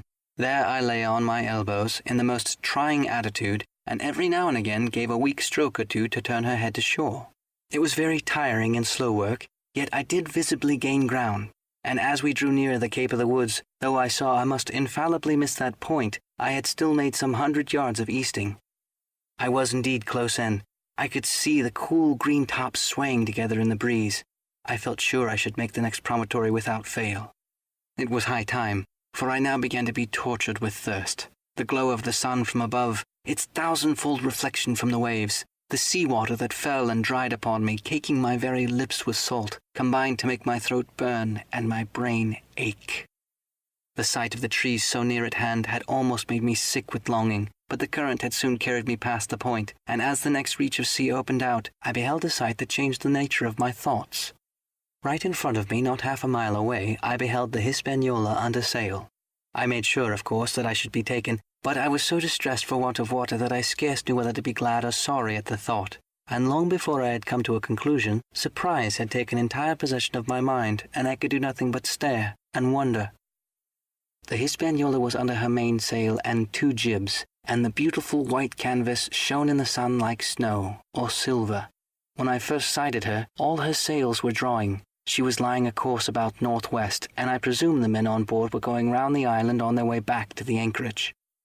Presently she began to fetch more and more westward, so I thought they had sighted me and were going about in chase. At last, however, she fell right into the wind's eye, was taken dead aback, and stood there a while helpless with her sails shivering. "Clumsy fellows," said I. "They must still be drunk as owls," and I thought how Captain Smollett would have sent them skipping. Meanwhile the schooner gradually fell off, and filled again upon another track, sailed swiftly for a minute or so, and brought up once more dead in the wind's eye. Again and again was this repeated, to and fro, up and down, north, south, east, and west. The Hispaniola sailed by swoops and dashes, and at each repetition ended as she had begun, with idly flapping canvas. It became plain to me that nobody was steering, and if so, where were the men? Either they were dead drunk or had deserted her, I thought, and perhaps if I could get on board I might return the vessel to her captain. The current was bearing coracle and schooner southward at an equal rate. As for the latter's sailing, it was so wild and intermittent, and she hung each time so long in irons, that she certainly gained nothing, if she did not even lose. If I only dared sit up and paddle, I made sure I could overhaul her. The scheme had an air of adventure in it that inspired me, and the thought of the water breaker beside the fore companion doubled my growing courage. Up I got, was welcomed almost instantly by another cloud of spray, but this time stuck to my purpose, and set myself with all my strength and caution to paddle after the unsteered Hispaniola. Once I shipped a sea so heavy I had to stop and bail, with my heart fluttering like a bird, but gradually I got into the way of the thing, and guided my coracle among the waves, with only now and then a blow upon her bows and a dash of foam in my face. I was now gaining rapidly on the schooner. I could see the brass glisten on the tiller as it banged about, and still no soul appeared upon her decks. I could not choose but suppose she was deserted. If not, the men were lying drunk below, where I might batten them down, perhaps, and do what I chose with the ship. For some time she had been doing the worst thing possible for me, standing still. She headed nearly due south, yawning, of course, all the time. Each time she fell off, her sails partly filled, and these brought her in a moment right to the wind again. I have said this was the worst thing possible for me, for helpless as she looked in the situation, with the canvas cracking like cannon and the blocks trundling and banging on deck, she still continued to run away from me, not only with the speed of the current, but with the whole amount of her leeway, which was naturally great. But now, at last, I had my chance. The breeze fell for some seconds very low, and the current gradually turning her, the Hispaniola revolved slowly round her center, and at last presented me her stern, with the cabin window still gaping open and the lamp over the table still burning on into the day. The mainsail hung drooped like a banner. She was stock still but for the current. For the last little while I had even lost, but now, redoubling my efforts, I began once more to overhaul the chase. I was not 100 yards from her when the wind came up again in a clap. She filled the port track and was off again, stooping and skimming like a swallow. My first impulse was one of despair, but my second was towards joy. Round she came till she was broadside on to me. Round still till she had covered half, and then 2/3, and then 3/4 of the distance that separated us. I could see the waves boiling white under her forefoot. Immensely tall she looked to me from my low station in the coracle. And then of a sudden I began to comprehend. I had scarce time to think, scarce time to act and save myself. I was on the summit of one swell when the schooner came stooping over the next. The bowsprit was over my head. I sprang to my feet and leaped, stamping the coracle under water. With one hand I caught the jimboom while my foot lodged between the stay and the brace, and as I still clung there panting, a dull blow told me the schooner had charged down upon and struck the coracle, and that I was left without retreat on the Hispaniola. Chapter 25. I strike the Jolly Roger. I had scarce gained a position on the bowsprit when the flying jib flapped and filled upon the other tack, with a report like a gun. The schooner trembled to her keel under the reverse, but next moment, the other sails still drawing, the jib flapped back again and hung idle. This had nearly tossed me off into the sea, and now I lost no time, crawled back along the bowsprit, and tumbled head foremost on the deck. I was on the lee side of the forecastle, and the mainsail, which was still drawing, concealed from me a certain portion of the afterdeck. Not a soul was to be seen. The planks, which had not been swabbed since the mutiny, bore the prints of many feet, and an empty bottle broken by the neck tumbled to and fro like a living thing in the scuppers. Suddenly the Hispaniola came right into the wind. The jibs behind me cracked aloud, the rudder slammed to, the whole ship gave a sickening heave and shudder. At the same moment, the main boom swung inboard, the ships groaning in the blocks, and showed me the lee afterdeck. There were 2 watchmen, sure enough. Redcap on his back, as stiff as a handspike, with his arms stretched out like those of a crucifix and his teeth showing through his open lips. Israel hands propped against the bulwarks, his chin on his chest, his hands lying open before him on the deck, his face as white under his tan as a tallow candle. For a while the ship kept bucking and sidling like a vicious horse, the sails filling now on one tack, now on another, and the boom swinging to and fro till the mast groaned aloud under the strain. Now and again, too, there would come a cloud of light spray over the bulwarks, and a heavy blow of the ship's bows against the swell. So much heavier weather was made of it by this great rigged ship than by my homemade lopsided coracle, now gone to the bottom of the sea. At every jump of the schooner, Redcap slipped to and fro, but what was ghastly to behold, neither his attitude nor his fixed, teeth-disclosing grin was any way disturbed by this rough usage. At every jump, too, Hans appeared to sink more into himself and settle down upon the deck, his feet sliding ever farther out and the whole body canting towards the stern, so that his face became little by little hid from me, and at last I could see nothing but his ear and the frayed ringlet of one whisker. At the same time I observed around both of them splashes of dark blood upon the planks, and began to feel sure they had killed each other in their drunken wrath. While I was thus looking and wondering, in a calm moment while the ship was still, Israel Hans turned partly round, and with a low moan writhed himself back into a position in which I had seen him first. The moan, which told of pain and deadly weakness, and the way in which his jaw hung open, went right to my heart. But when I remembered the talk I had overheard from the apple barrel, all pity left me. I walked aft until I reached the main mast. "Come aboard, Mr. Hans," I said ironically. He rolled his eyes heavily, but he was too far gone to express surprise. All he could do was utter one word. "Brandy." It occurred to me there was no time to lose, and dodging the boom as it once more lurched across the deck, I slipped aft and down the companion stairs into the cabin. It was such a scene of confusion as you can hardly fancy. All of the lockfast places had been broken open in the quest for the chart. The floor was thick with mud where ruffians had sat down to drink or consult after waiting in the marshes round their camp. The bulkheads, all painted in clear white and beaded round with gilt, bore a pattern of dirty hands. Dozens of empty bottles clinked together in the corners of the rolling of the ship. One of the doctor's medical books lay open on the table, half of the leaves gutted out, I suppose, for pipe lights. In the midst of all this, the lamp still cast a smoky glow, obscure and brown as umber. I went into the cellar. All of the barrels were gone, and of the bottles a most surprising number had been drunk out and thrown away. Certainly since the mutiny began, not a man of them could have ever been sober. Foraging about, I found a bottle with some brandy left for Hans, and for myself I routed some biscuits, some pickled fruits, a great bunch of raisins, and a piece of cheese. With these I came on deck, put down my own stock behind the rudder-head and well out of the coxswain's reach, went forward to the water-breaker and had a good, deep drink of water, and then, and not till then, gave Hans the brandy.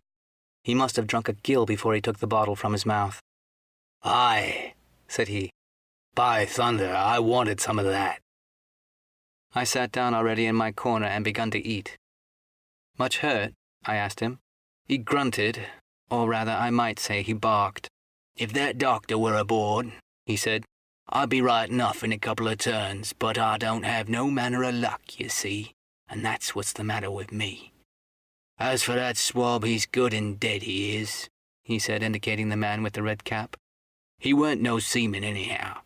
And where might you have come from?" "Well," said I, "I've come aboard to take possession of this ship, Mr. Hans, and you'll please regard me as your captain until further notice." He looked at me sourly enough, but said nothing. Some of the colour had come back into his cheeks, though he still looked very sick, and still continued to slip out and settle down as the ship banged about. "By the by," I continued, "I can't have these colours, Mr. Hans, and by your leave I'll strike 'em. Better none than these." And again dodging the boom, I ran to the colour lines, handed down their cursed black flag, and chucked it overboard. "God save the King!" said I, waving my cap. "And there's an end to Captain Silva!" He watched me keenly and slyly, his chin all the while on his breast. "I reckon," he said at last, Captain Hawkins, you'll kind of want to get ashore now, suppose we talks." "Why, yes," says I. "With all my heart, Mr. Hans, say on," and I went back to my meal with good appetite. "This man," he began, nodding feebly at the corpse, "O'Brien were his name, a rank Irelander. This man and me got the canvas on her, meaning for to sail her back. Well, he's dead now, he is, as dead as bilge, and who's to sail the ship I don't see. With that I gives you a hint. You ain't that man as far as I can tell. Now look here, you gives me food and drink, and an old scarf or handkerchief to tie my wounds up, you do, and I'll tell you how to sail her, and that's about square all round, I take it." "I'll tell you one thing," says I. "I'm not going back to Captain Kidd's anchorage. I mean to get to North Inlet and beach her quietly there." "To be sure you did," he cried. "Why, I ain't such an infernal lubber after all. I can see, can't I? I have tried my fling, I have, and I've lost, and it's you that has the wind of me. North Inlet? Why, I haven't a choice, and not I. I'd help you sail her up the execution dock, by thunder, so I would." Well, as it seemed to me, there was some sense in this. We struck our bargain on the spot. In 3 minutes I had the Hispaniola sailing easily before the wind along the coast of Treasure Island, with good hopes of turning the northern point ere noon, and beating down again as far as North Inlet before high water, when we might beach her safely and wait till the subsiding tide permitted us to land. Then I lashed the tiller and went below to my own chest, where I got a soft silk handkerchief of my mother's. With this, and with my aid, Hans bound up the great bleeding stab he had received in the thigh, and after he had eaten a little and had a swallow or two more of the brandy, he began to pick up visibly, sat up straighter, spoke louder and clearer, and looked in every way another man. The breeze served us admirably. We skimmed before it like a bird, the coast of the island flashing by, and the view changing every minute. Soon we were past the highlands and bowling beside low sandy country, sparsely dotted with dwarf pines, and soon we were beyond that again and had turned the corner of the rocky hill that ends the island on the north. I was greatly elated with my new command, and pleased with the bright, sunshiny weather and these different prospects of the coast. I had now plenty of water and good things to eat, and my conscience, which had smitten me hard for my desertion, was quieted by the great conquest I had made. I should, I think, have had nothing left me to desire but for the eyes of the coxswain as they followed me derisively about the deck, and the odd smile that appeared continually on his face. It was a smile that had in it something both of pain and weakness, a haggard old man's smile, but there was besides that a grain of derision, a shadow of treachery in his expression as he craftily watched and watched and watched me at my work. Chapter 26. Israel Hands. The wind, serving us to a desire, now hauled into the west. We could run so much the easier from the northeast corner of the island to the mouth of the north inlet. Only, as we had no power to anchor, and dared not beach her till the tide had flown a good deal further, time hung on our hands. The coxswain told me how to lay to the ship. After a good many trials I succeeded, and we both sat in silence over another meal. "Captain," said he at length with the same uncomfortable smile, "here's my old shipmate O'Brien. Suppose you was to heave him overboard. I ain't particular as a rule, and I don't take no blame for settling his hash, but I don't reckon him ornamental now, do you?" "I'm not strong enough, and I don't like the job, and there he lies for me," said I. "This here's an unlucky ship, this Hispaniola, Jim," he went on, blinking. "There's a power of men been killed on this Hispaniola. A sight of poor seamen dead and gone since you and me took ship to Bristol. I never seen such dirty luck, not I. There was this here O'Brien now. He's dead, ain't he? Well, now, I'm no scholar, and you're a lad as can read and figure and put it straight. Do you take it as a dead man is dead for good, or do he come alive again?" "You can kill the body, Mr. Hands, but not the spirit. You must know that already," I replied. "O'Brien there is in another world, and may be watching us." "Ah," says he. "Well, that's unfortunate. 'Pears as if killing parties were a waste of time. Howsomever, spirits don't reckon for much by what I've seen. I'll chance it with the spirits, Jim. And now that you've spoke up free, I'll take it kind if you were to step down into that there cabin and get me, shiver my timbers, I can't hit the name on it. You give me a bottle of wine, Jim. This here brandy's too strong for my head." Now, the coxswain's hesitation seemed to be unnatural, and as for the notion of his preferring wine to brandy, I entirely disbelieved it. The whole story was a pretext. He wanted me to leave the deck. So much was plain, but with what purpose I could in no way imagine. His eyes never met mine. They kept wandering to and fro, up and down, now with a look to the sky, now with a flitting glance upon the dead O'Brien. All the time he kept smiling and putting his tongue out in the most guilty, embarrassed manner, so that a child could have told that he was bent on some deception. I was prompt with my answer, however, for I saw where my advantage lay, and that, with a fellow so densely stupid, I could easily conceal my suspicion to the end. "Some wine," said I. "Far better. Will you have white or red?" "Well, I reckon it's about the blessed same to me, shipmate," he replied. "So it's strong and plenty of it. What's the odds?" "All right," I answered. "I'll bring you port, Mr. Hands, but I'll have to dig for it." With that I scuttled down the companion with all the noise I could, slipped off my shoes, ran quietly along the spared gallery, mounted the forecastle ladder, and popped my head out of the fore companion. I knew he would not expect to see me there, yet I took every precaution possible, and certainly the worst of my suspicions proved too true. He had risen from his position to his hands and knees, and though his leg obviously hurt him pretty sharply when he moved, for I could hear him stifle a groan, yet it was at a good rattling rate that he trailed himself across the deck. In half a minute he had reached the port scupper and picked, out of a coil of rope, a long knife, or rather a short dirk, discoloured to the hilt with blood. He looked upon it for a moment, thrusting forth his underjaw, tried the point upon his hand, and then, hastily concealing it in the bosom of his jacket, trundled back again to his old place against the bulwark. This was all that I required to know. Israel could move about. He was now armed, and if he had been at so much trouble to get rid of me, it was plain that I was meant to be the victim. What he would do afterwards, whether he would try to crawl right across the island from North Inlet to the camp among the swamps, or whether he would fire Long Tom, trusting his own comrades might come to help him first, was, of course, more than I could say. Yet I felt sure that I could trust him in one point, since in that our interests jumped together, and that was in the disposition of the schooner. We both desired to have her stranded safe enough, in a sheltered place, and so that, when the time came, she could be off again, with as little labor and danger as might be, and until that was done I considered that my life would certainly be spared. While I was thus turning this business over in my mind, I had not been idle with my body. I had stolen back into the cabin, slipped once more into my shoes, and laid my hand at random on a bottle of wine, and now, with this for an excuse, I made my reappearance on the deck. Hans lay as I had left him, all fallen together in a bundle with his eyelids lowered as though he were too weak to bear the light. He looked up, however, at my coming, knocked the neck off the bottle like a man who had done the same thing often, and took a good swig with his favourite toast of, "Here's luck."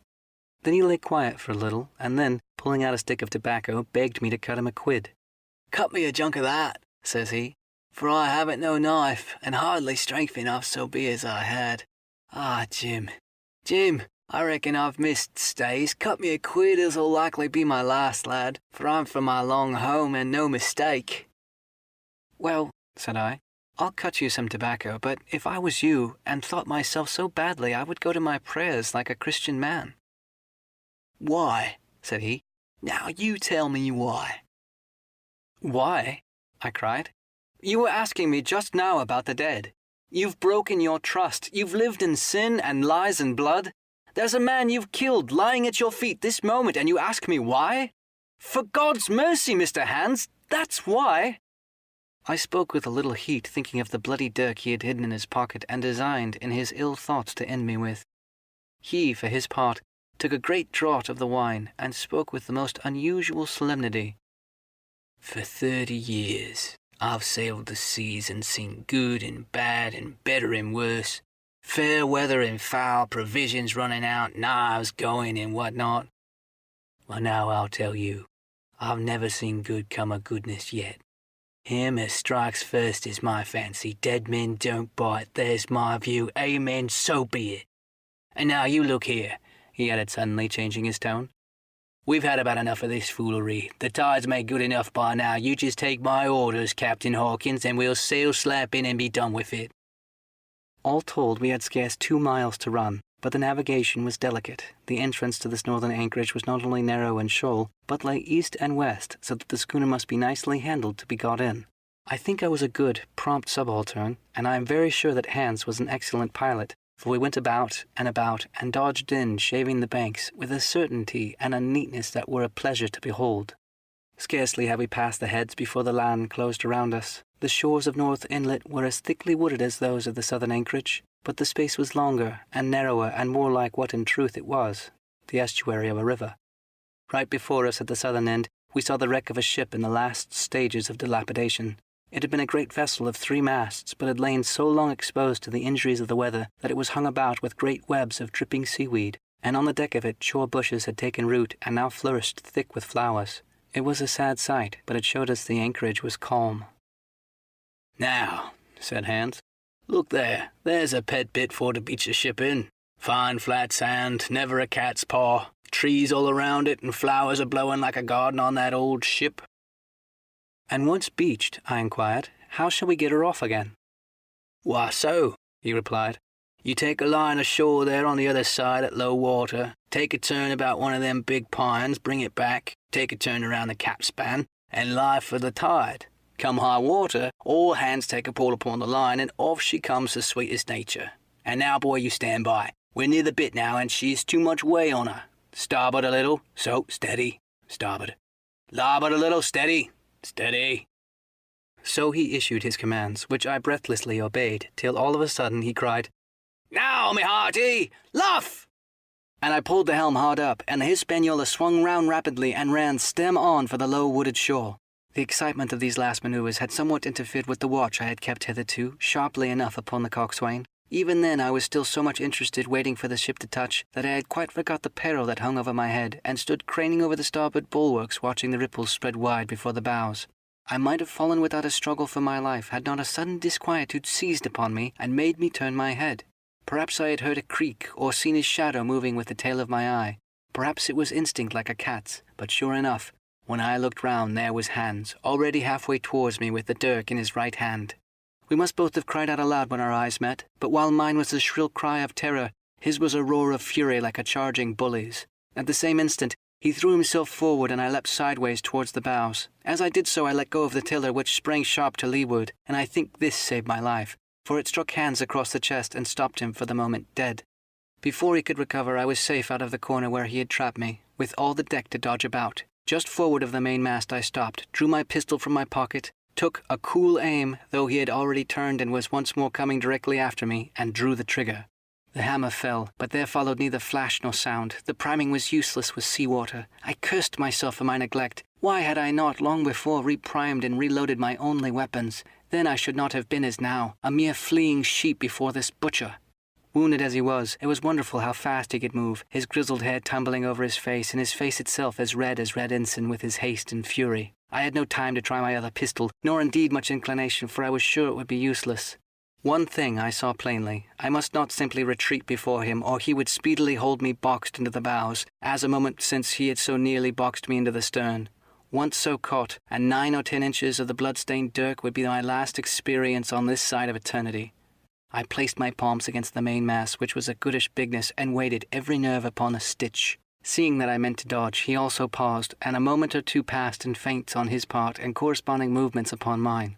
It was such a game as I had often played at home on the rocks of Black Hill Cove, but never before, you may be sure, with such a wildly beating heart as now.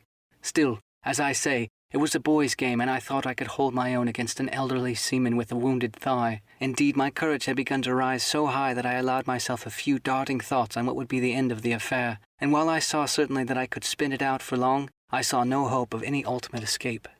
Well, while things stood thus, suddenly the Hispaniola struck, staggered, ground for an instant in the sand, and then, swift as a blow, canted over to the port side till the deck stood at an angle of 45 degrees, and about a puncheon of water splashed into the scuppert holes and lay in a pool between the deck and the bulwark.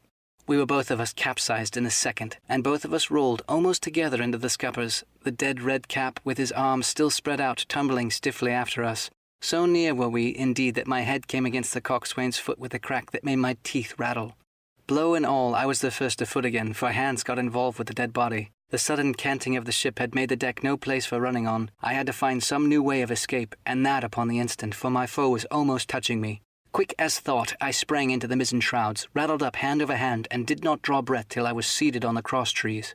I had been saved by being prompt. The dirk had struck not half a foot below me as I pursued my upward flight, and there stood Israel Hans, with his mouth open and his face upturned to mine, a perfect statue of surprise and disappointment. Now that I had a moment to myself, I lost no time in changing the priming of my pistol, and then, having one ready for service, and to make assurance doubly sure, I proceeded to draw and load the other, and recharge it afresh from the beginning. My new employment struck Hans all of a heap. He began to see the dice going against him, and after an obvious hesitation, he also hauled himself heavily into the shrouds, and with the dirk in his teeth, began slowly and painfully to mount. It cost him no end of time and groans to haul his wounded leg behind him, and I had quietly finished my arrangements before he was much more than a third of the way up. Then, with a pistol in either hand, I addressed him. "One more step, Mr. Hans," said I, "and I'll blow your brains out. Dead men don't bite, you know," I added with a chuckle. He stopped instantly. I could see by the working of his face that he was trying to think, and the process was so slow and laborious that, in my newfound security, I laughed aloud. At last, with a swallow or two, he spoke, his face still wearing the same expression of extreme perplexity. In order to speak, he had to take the dagger from his mouth, but in all else he remained unmoved. "Jim," says he, "I reckon we're fouled, you and me, and we'll have to sign articles. I'd have had you but for that there lurch, but I don't have no luck, not I. And I reckon I'll have to strike, which comes hard, you see, for a master mariner to a ship's yonker like you, Jim." I was drinking in his words and smiling away, as conceited as a cock upon the wall, when, all in a breath, back went his right hand over his shoulder. Something sang like an arrow through the air. I felt a blow, and then a sharp pang, and there I was, pinned by the shoulder to the mast. In the horrid pain and surprise of the moment, I scarce can say it was by my own volition, and I am sure it was without conscious aim. Both my pistols went off, and both escaped out of my hands. They did not fall alone. With a choked cry, the coxswain loosed his grasp upon the shrouds, and plunged head first into the water. Chapter 27. Pieces of 8.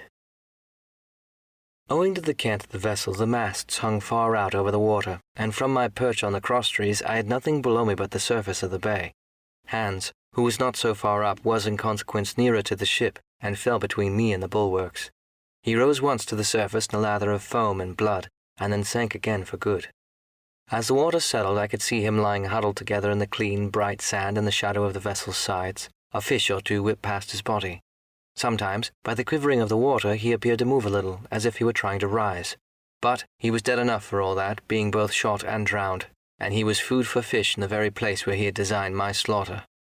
I was no sooner certain of this than I began to feel sick, faint, and terrified. The hot blood was running over my back and chest. The dirk where it had pinned my shoulder to the mast seemed to burn like hot iron. Yet it was not so much these real sufferings that distressed me, for these, it seemed to me, I could bear without a murmur.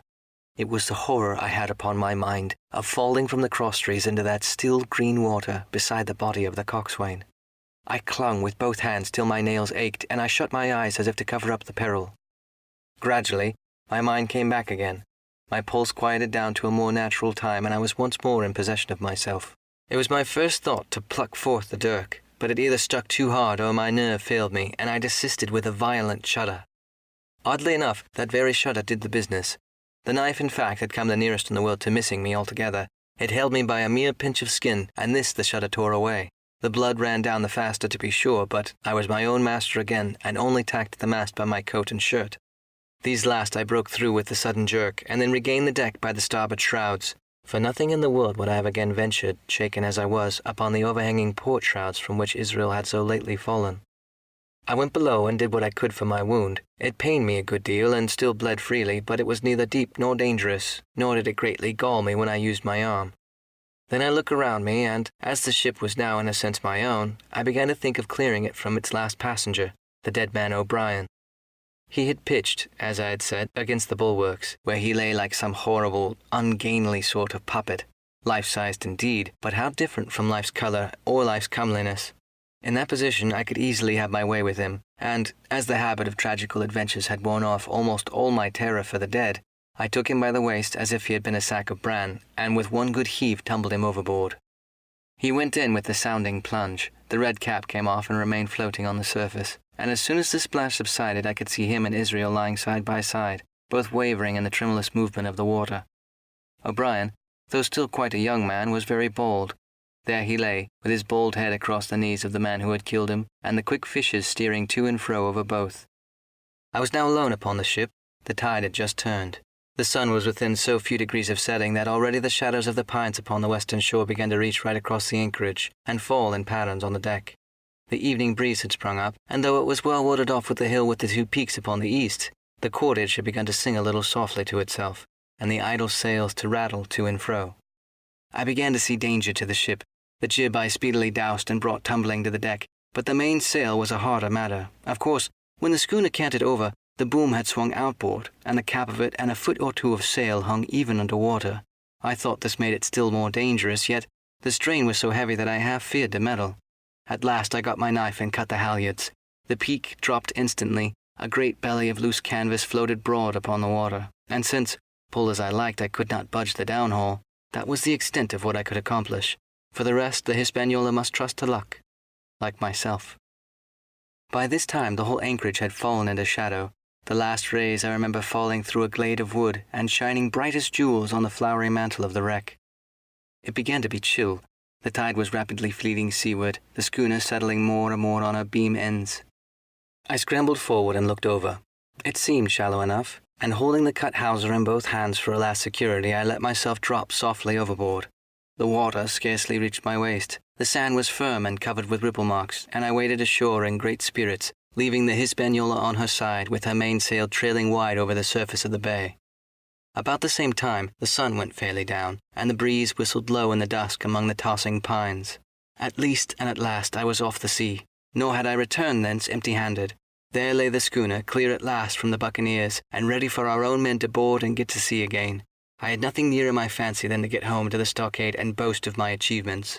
Possibly, I might be blamed a bit for my truantry, but the recapture of the Hispaniola was a clenching answer, and I hoped that even Captain Smollett would confess I had not lost my time. So thinking, and in famous spirits, I began to set my face homeward for the blockhouse and my companions. I remember that the most easterly of the rivers which drained into Captain Kidd's anchorage ran from the two-peaked hill upon my left, and I bent my course in that direction that I might pass the stream while it was small. The wood was pretty open, and keeping along the low spurs, I had turned the corner of that hill, and not long afterwards waded to the mid-calf across the watercourse. This brought me near where I had encountered Ben Gunn the Maroon, and I walked more circumspectly, keeping an eye on every side. The dusk had come nigh hand completely, and as I opened out the cleft between the two peaks, I became aware of a wavering glow against the sky, where, as I judged, the man of the island was cooking his supper before a roaring fire. And yet, I wondered in my heart that he should show himself so careless, for if I could see this radiance, might not it reach the eyes of Silva himself where he camped upon the shore among the marshes? Gradually the night fell blacker.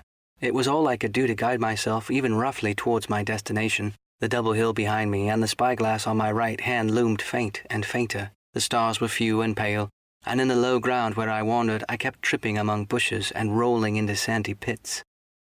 Suddenly, a kind of brightness fell about me. I looked up. A pale glimmer of moonbeams had alighted on the summit of the spyglass, and soon after I saw something broad and silvery moving low down behind the trees, and knew the moon had risen. With this to help me, I passed rapidly over what remained to me of my journey, and sometimes walking, sometimes running, impatiently drew near to the stockade. Yet, as I began to thread the grove that lies before it, I was not so thoughtless but I slacked my pace, and went a trifle warily. It would have been a poor end to my adventures to get shot down by my own party in mistake. The moon was climbing higher and higher. Its light began to fall here and there in masses through the more open districts of the wood, and right in front of me a glow of a different colour appeared among the trees. It was red and hot, and now and again it was a little darkened, as it were the embers of a bonfire smouldering. For the life of me I could not think what it might be. At last I came right down upon the borders of the clearing. The western end was already steeped in moonshine. The rest, and the blockhouse itself, still lay in black shadow, checkered with long silver streaks of light. On the other side of the house, an immense fire had burned itself into clear embers, and shed a steady red reverberation, contrasted strongly with the mellow paleness of the moon. There was not a soul stirring, nor a sound beside the noises of the breeze. I stopped, with much wonder in my heart, and perhaps a little terror also. It had not been our way to build great fires. We were indeed by the captain's orders somewhat niggardly of firewood, and I began to fear that something had gone wrong while I was absent. I stole round by the eastern end, keeping close in shadow, and at a convenient place where the darkness was thickest, crossed the palisade. To make assurance surer, I got upon my hands and knees and crawled without a sound towards the corner of the house. As I drew nearer, my heart was suddenly and greatly lightened. It was not a pleasant noise itself, and I have often complained of it at other times, but just then it was like music to hear my friends snoring together so loud and peaceful in their sleep. The sea cry of the watch, that beautiful "All's well," never fell more reassuringly on my ear. In the meantime, there was no doubt of one thing. They kept an infamous bad watch. If it had been Silva and his lads that were now creeping in on them, not a soul would have seen daybreak. That's what it was, thought I, to have the captain wounded, and again I blamed myself sharply for leaving them in that danger with so few to mount guard. By this time I got to the door and stood up. All was dark within, so that I could distinguish nothing by the eye. As for sounds, there was the steady drone of snorers and the small occasional noise, a flickering or pecking that I could in no way account for. With my arms before me I walked steadily in. I should lie down in my own place, I thought with a silent chuckle, and enjoy their faces when they found me in the morning. My foot struck something yielding. It was a sleeper's leg, and he turned and groaned, but without awaking. And then, all of a sudden, a shrill voice broke forth out of the darkness. "Pieces of 8! Pieces of 8! Pieces of 8! Pieces of 8! Pieces of 8!" and so forth, without pause or change, like the clacking of a tiny mill. Silva's green parrot, Captain Flint. It was she whom I had heard pecking at a piece of bark. It was she, keeping better watch than any human being, who thus announced my arrival with her wearisome refrain. I had no time left me to recover. At the sharp, clipping tone of the parrot, the sleepers awoke and sprang up. With a mighty oath, the voice of Silva cried, "Who goes?" I turned to run, struck violently against one person, recoiled and ran full into the arms of a second, who for his part closed upon and held me tight. "Bring a torch, Dick," said Silva when my capture was thus assured, and one of the men left the log house and presently returned with a lighted brand. Part 6. Captain Silva. Chapter 28. In the enemy's camp. The red glare of the torch lighting up the interior of the blockhouse showed me the worst of my apprehensions realized. The pirates were in possession of the house and stores. There were the cask of cognac. There was the pork and bread as before, and what tenfold increased my horror, not a sign of any prisoner. I could only judge that all had perished, and my heart smote me sorely that I had not been there to perish with them. There were 6 of the Buccaneers, all told. Not another man was left alive. 5 of them were on their feet, flushed and swollen, suddenly called out of the first sleep of drunkenness. The 6th had only risen upon his elbow. He was deadly pale, and the blood-stained bandage round his head told that he had recently been wounded, and still more recently dressed. I remembered the man who had been shot, and had run back among the wood in the great attack, and doubted not that this was he. The parrot sat preening her plumage on Long John's shoulder. He himself, I thought, looked somewhat paler, and more stern than I was used to. He still wore the fine broadcloth suit in which he had fulfilled his mission, but it was bitterly the worse for wear, daubed with clay, and torn with the sharp briars of the wood. "So," said he, "here's Jim Hawkins. Shiver my timbers. Drop in like, eh? Well, come, I'll take that friendly." And thereupon he sat down upon the brandy cask and began to fill a pipe. "Give me a loan of the link, Dick," said he, and then when he had a good light, "That'll do, lad," he added. "Stick the glim in the wood heap. And you, gentlemen, bring yourselves too. You needn't stand up for Mr. Hawkins. He'll excuse you, you may lay to that. And so, Jim," stopping the tobacco, "here you were, and quite a pleasant surprise for old John. I see you were smart when first I set my eyes on you, but this here gets away from me clean, it do." To all this, as you may well suppose, I made no answer. They had set me with my back against the wall, and I stood there looking Silva in the face, pluckily enough, I hope, to all outward appearance, but with black despair in my heart. Silva took a whiff or two of his pipe with great composure, and then ran on again. "Now you see, Jim, so be as you are here," says he, "I'll give you a piece of my mind. I've always liked you, I have, for a lad of spirit, and a picture of my own self when I was young and handsome. I always wanted you to join and take your share and die a gentleman. And now, my cock, you've got to. Captain Smollett's a fine seaman as I'll own up to any day, but stiff on discipline. Duty is duty, says he, and right he is. Just you keep clear of the captain. The doctor himself has gone dead again you. Ungrateful scamp was what he said, and the short and the long of the whole story is about here. You can't go back to your own lot, for they won't have you. And without you start a third ship's company all by yourself, which might be lonely, you'll have to join with Captain Silva." So far so good. My friends then were still alive, and though I partly believed the truth of Silva's statement that the cabin party were incensed at me for my desertion, I was more relieved than distressed by what I heard.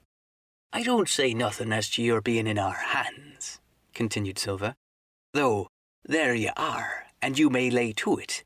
I'm all for argument. I never seen good come of threatening. If you like the service, well, you'll join. And if you don't, Jim, why, you're free to answer no. Free and welcome, shipmate, and if fairer can be said by mortal seamen, shiver me sides." Am I to answer, then? I asked with a very tremulous voice.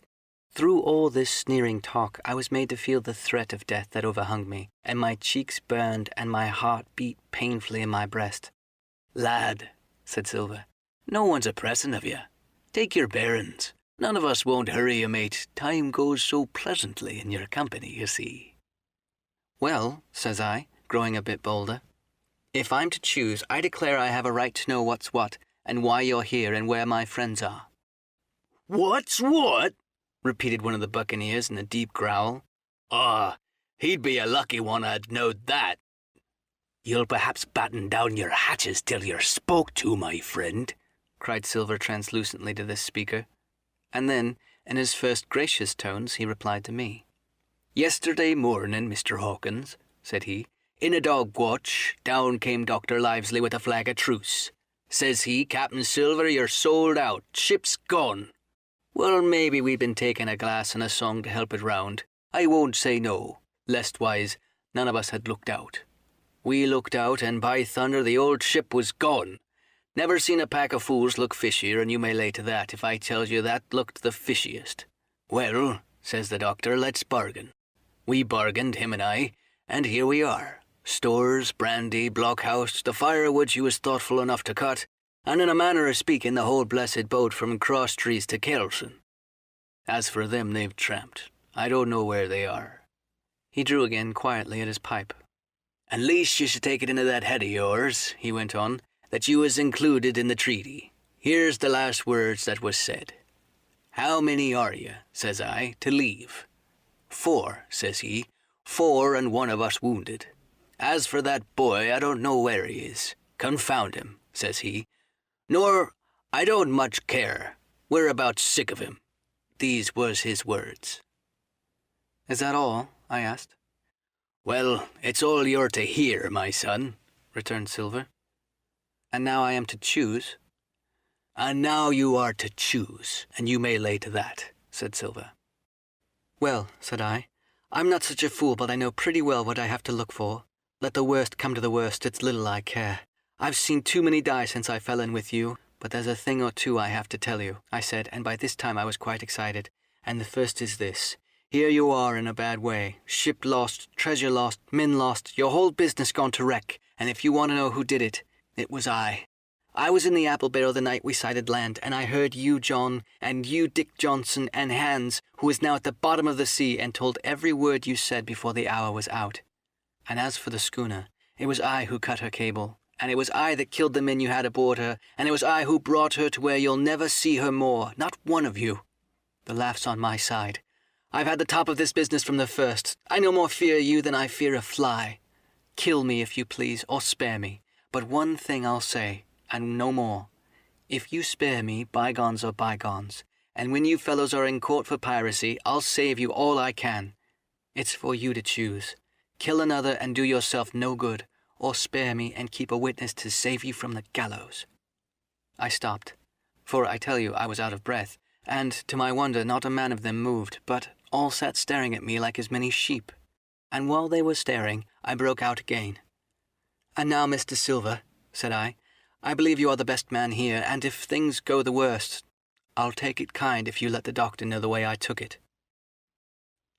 "I'll bear it in mind," said Silva with an accent so curious I could not for the life of me decide whether he was laughing at my request or if he had been favourably affected by my courage. "I'll put one to that," cried the old mahogany-faced seaman, Morgan by name, whom I had seen in Long John's public-house upon the quays of Bristol. "It was him that knowed Black Dog." "Well, and see here," added the sea cook, "I'll put another again to that, by thunder, for it was this same boy that faked the chart from Billy Bones. First and last we split upon Jim Hawkins." "Then here goes," said Morgan with an oath, and he sprang up, drawing his knife as if he had been 20. "Avast there!" cried Silver. "Who are you, Tom Morgan? Maybe you thought you was captain here, perhaps. By the powers, I'll teach you better. Cross me and you'll go where many a good man's gone before you, first and last these 30 years back. Some by the yard arm shiver me timbers, and some by the board, and all to feed the fishes. There's never a man looked me between the eyes that's seen a good day afterwards, Tom Morgan. You may lay to that." Morgan paused, but a hoarse murmur rose from the others. "Tom's right," said one. "I've stood hazing long enough from one," added another, "and I'll be hanged if I be hazed by you, John Silva." "Did any of you gentlemen want to have it out with me?" roared Silva, bending far forward from his position on the keg, his pipe still glowing in his right hand. "Put a name on what you're at. You ain't dumb, I reckon. Him that wants shall get it. Have I lived this many years, and a son of a rum-punching cock his hat athwards my horse at the latter end of it? You know the way. You're all gentlemen of fortune by your accounts. Well, I'm ready. Take a cutlass, him that dares, and I'll see the colour of his insides, crutch and all, before that pipe's empty." Not a man stirred. Not a man answered. "That's your sort, is it?" he added, returning his pipe to his mouth. "Well, you're a gay lot to look at, anyway. Not much worth to fight, you ain't. Perhaps you can understand King George's English. I'm captain here by election. I'm captain here because I'm the best man by a long sea mile. You won't fight as gentlemen of fortune should. Then, by thunder, you'll obey, and you may lay to it. I like that boy now. I never seen a better boy than that. He's more a man than any pair of rats of you in this here house, and what I say is this. Let me see him that'll lay a hand on him. That's what I say, and you may lay to it. There was a long pause after this. I stood straight up against the wall, my heart still going like a sledgehammer, but with a ray of hope now shining in my bosom. Silva leant back against the wall, his arms crossed, his pipe in the corner of his mouth, as calm as though he had been in church, yet his eye kept wandering furtively, and he kept a tail of it on his unruly followers. They, on their part, drew gradually together towards the far end of the blockhouse, and the low hiss of their whispering sounded in my ear continuously like a stream. One after another they would look up, and the red light of the torch would fall for a second on their nervous faces, but it was not towards me, it was towards Silva that they turned their eyes. You seem to have a lot to say, remarked Silva, spitting far into the air. Pipe up and let me hear it, or lay to. Ax your pardon, sir, returned one of the men. You're pretty free with some of the rules. Maybe you'll kindly keep an eye upon the rest. This crew's dissatisfied. This crew don't value bullying a marlin spike. This crew has its right like other crews. I'll make so free as that, and by your own rules I'll take it we can talk together. I ask your pardon, sir, acknowledging you for captaining at this present, but I claim my right to step outside for counsel. And with an elaborate sea salute, this fellow, a long, ill-looking, yellow-eyed man of 35, stepped coolly towards the door and disappeared out of the house.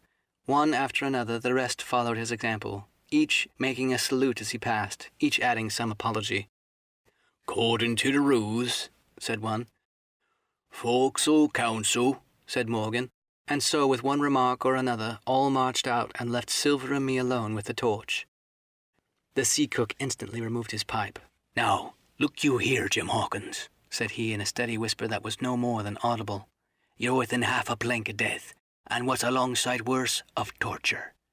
They're going to throw me off, but, you mark, I'll stand by you through thick and thin.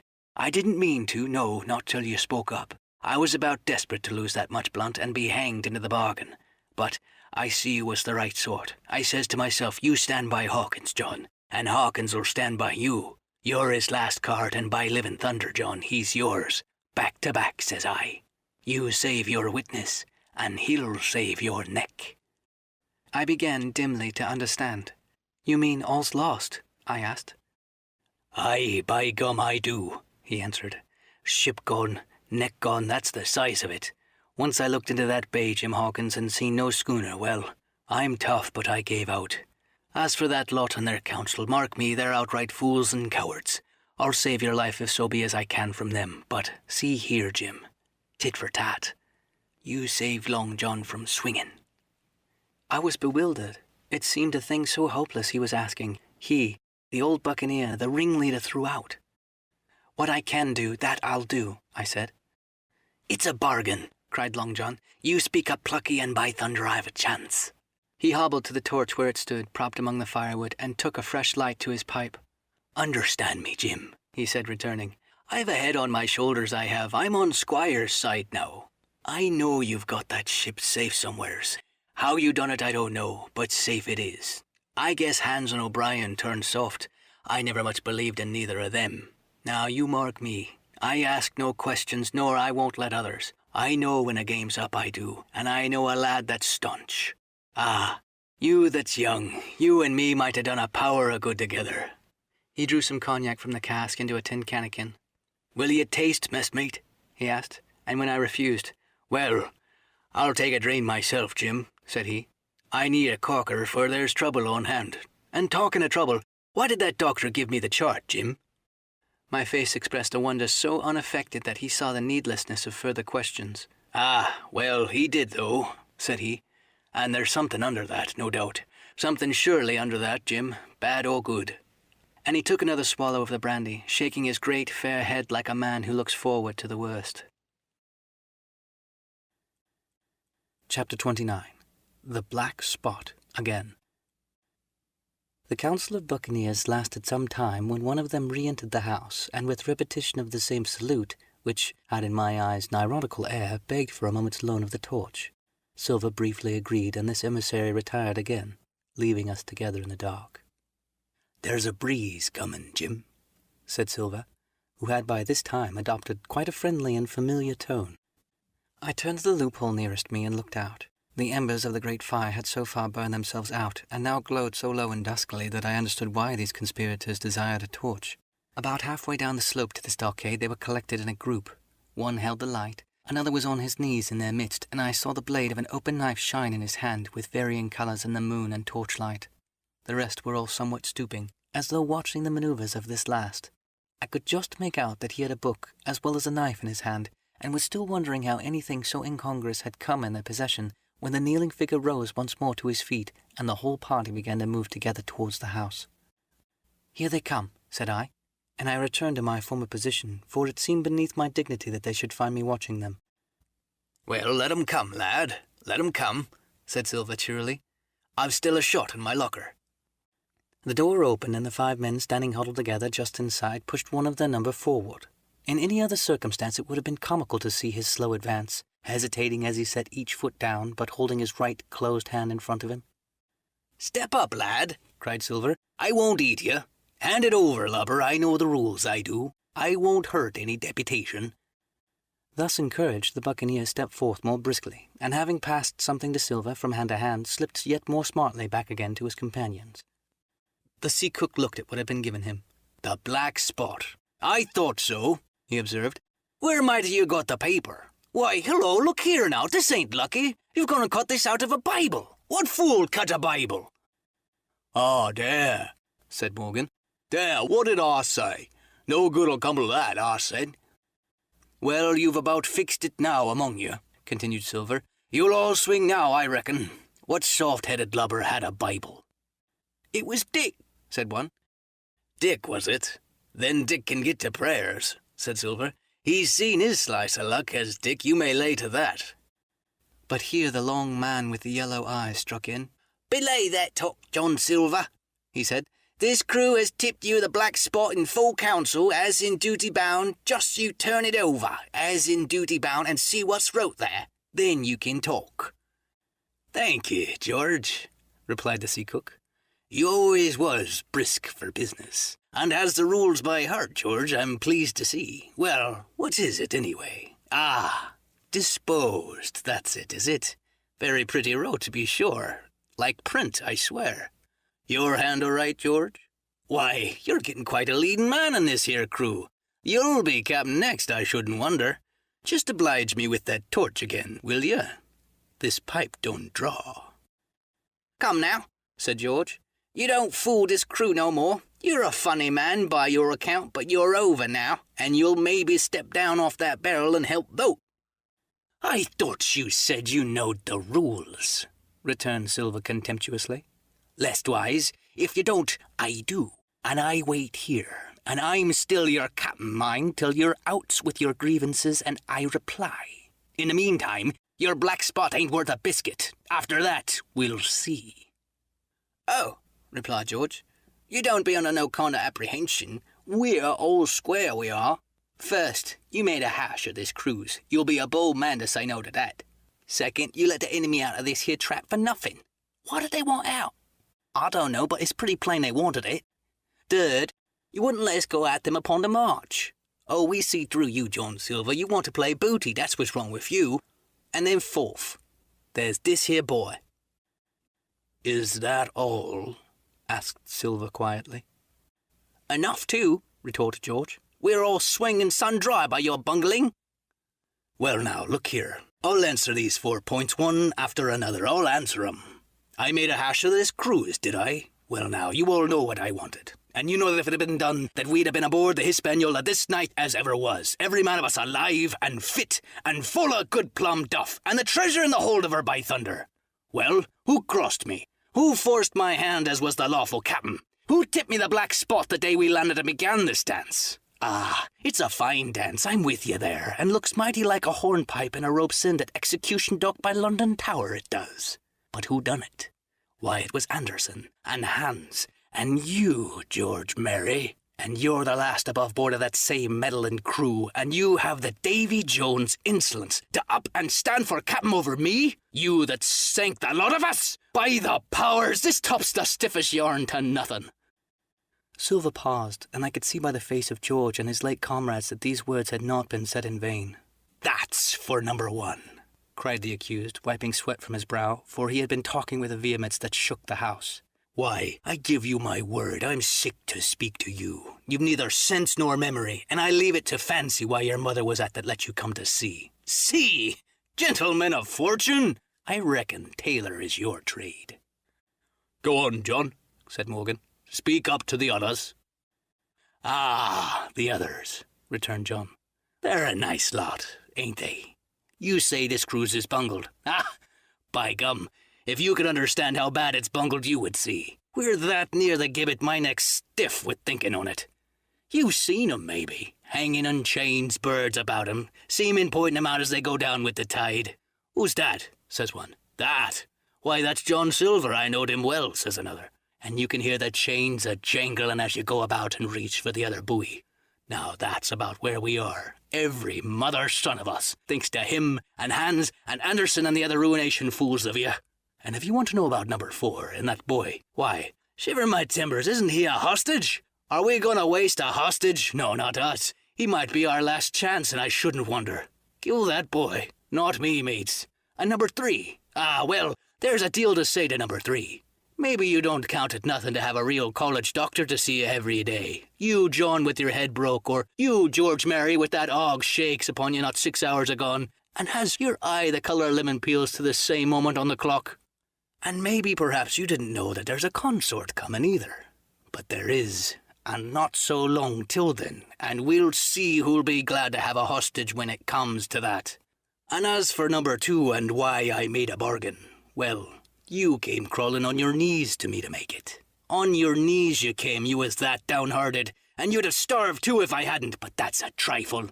You look there, that's why. And he cast down upon the floor a paper that I instantly recognized. None other than the chart on yellow paper with the 3 red crosses that I had found in the oilcloth at the bottom of the captain's chest. Why the doctor had given it to him was more than I could fancy. But if it were inexplicable to me, the appearance of the chart was incredible to the surviving mutineers. They leapt upon it like cats upon the mouse. It went from hand to hand, one tearing it from another. And by the oaths and cries and the childish laughter with which they accompanied their examination, you would have thought not only were they fingering the very gold, but were at sea with it besides in safety. Yes, said one. That's Flint, sure enough, J.F. And the score below, with the clove hitch to it, so he done ever. Mighty pretty, said George, but how are we to get away with it, and us no ship? Silva suddenly sprang up and, supporting himself with a hand against the wall, Now I give you a warning, George, he cried. One more word of your sauce and I'll call you down and fight you. How? How do I know? You ought to tell me, you and the rest that lost me my schooner with your interference. Burn you! But not you. You can't. You ain't got the invention of a cockroach. But civil you can speak, and shall, George Mary, and you may lay to that. That's fair enow, said the old man Morgan. Fair? I reckon so, said the sea cook. You lost the ship, I found the treasure. Who's the better man at that? And now I resign, by thunder. Elect whom you please to be your captain now. I'm done with it. Silva! They cried. Barbecue forever! Barbecue for captain! So that's the tune, is it? Cried the cook. George, I reckon you'll have to wait another turn, friend. And lucky for you I'm not a revengeful man.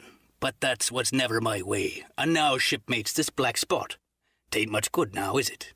Dick's crossed his luck and spoiled his Bible, and that's about all. Oh, it'll do to kiss the book on still, won't it? Growled Dick, who was evidently uneasy at the curse he had brought upon himself. A Bible with a bit cut out? Returned Silver derisively. Not it. It don't bind no more'n a ballad book. Don't it, though? Cried Dick with a sort of joy. Well, I reckon it's worth having, too. Here, Jim. Here's a curiosity for you, said Silver, and he tossed me the paper. It was round about the size of a crown piece. One side was blank, for it had been the last leaf, and the other contained a verse or two of Revelations, these words among the rest, which struck sharply home upon my mind. Without are dogs and murderers. The print side had been blackened with wood ash, which already began to come off and soil my fingers. On the blank side had been written with the same material the one word, deposed. I have that curiosity beside me at this moment, but not a trace of the writing now remains beyond the single scratch, such as a man might make with his thumbnail. That was the end of the night's business, Soon after, with the drink all around, we lay down to sleep, and the outside of Silva's vengeance was to put George Merry up for sentinel and threaten him with death if he should prove unfaithful. It was long ere I could close an eye, and heaven knows I had matter enough for thought in the man whom I had slain that afternoon in my own most perilous position, and, above all, in the remarkable game that I saw Silva now engaged upon, keeping the mutineers together in one hand and grasping with the other after every means possible and impossible to make his peace and save his miserable life. He himself slept peacefully and snored aloud, yet my heart was sore for him, wicked as he was, to think of the dark perils that environed and the shameful gibbet that awaited him. Chapter 30. On Parole. I was wakened, indeed, we all were wakened, for I could see even the sentinel shake himself together from where he had fallen against the doorpost, by a clear, hearty voice hailing us from the margin of the wood. "Blockhouse, ahoy!" it cried. "Here's the doctor!" And the doctor it was. Although I was glad to hear the sound, yet my gladness was not without admixture. I remembered with confusion my insubordinate and stealthy conduct, and when I saw where it had brought me, among what companions and surrounded by what dangers, I felt ashamed to look him in the face.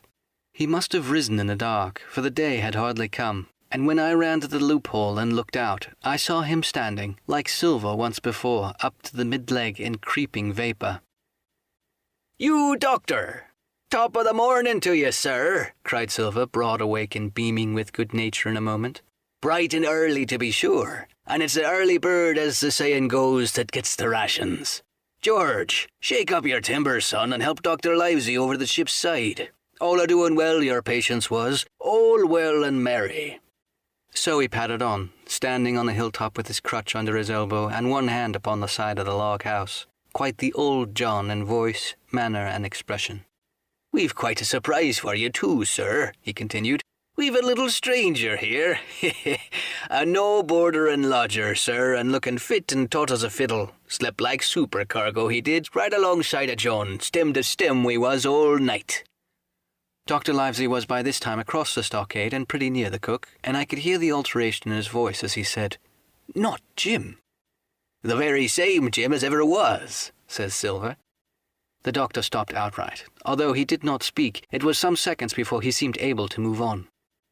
"Well, well," he said at last. "Duty first and pleasure afterwards, as you might have said yourself, Silva. Let us overhaul these patients of yours." A moment afterwards he had entered the blockhouse, and, with one grim nod to me, proceeded with his work among the sick. He seemed under no apprehension, though he must have known that his life among these treacherous demons depended on a hair, and he rattled on to his patients as if he were paying an ordinary professional visit in a quiet English family. His manner, I suppose, reacted on the men, for they behaved to him as if nothing had occurred, as if he was still ship's doctor and they still faithful hands before the mast. "You're doing very well, my friend," he said to the fellow with the bandaged head, "and if ever any person had a close shave it was you. Your head must be as hard as iron. Well, George, how goes it? You're a pretty colour, certainly. Why, your liver, man, is upside down. Did you take that medicine? Did he take that medicine, men?" "Aye, aye, sir. He took it, sure enough," returned Morgan. "Because, you see, since I am mutineer's doctor, or prison doctor as I prefer to call it," says Dr. Livesey in his pleasant way, "I make it a point of honour not to lose a man for King George, God bless him, and the gallows." The rogues looked at each other, but swallowed the home thrust in silence.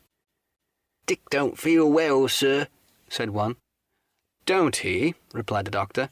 "Well, step up here, Dick. Let me look at your tongue. No, I shouldn't be surprised if he did. The man's tongue is fit to frighten the French. Another fever." "Ah, there," said Morgan. "That come to spoiling Bibles."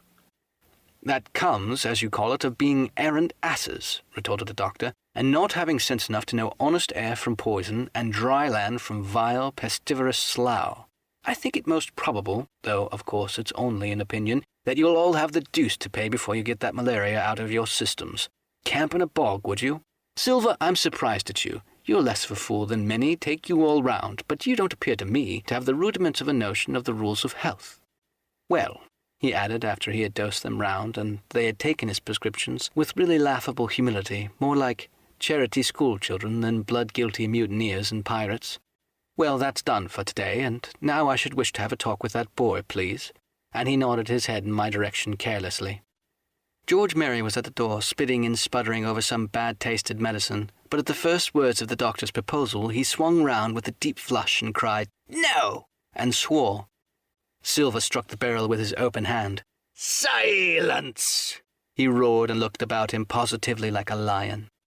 "Doctor," he went on in his usual tones, "I was a-thinking of that, knowing as how you had a fancy for the boy.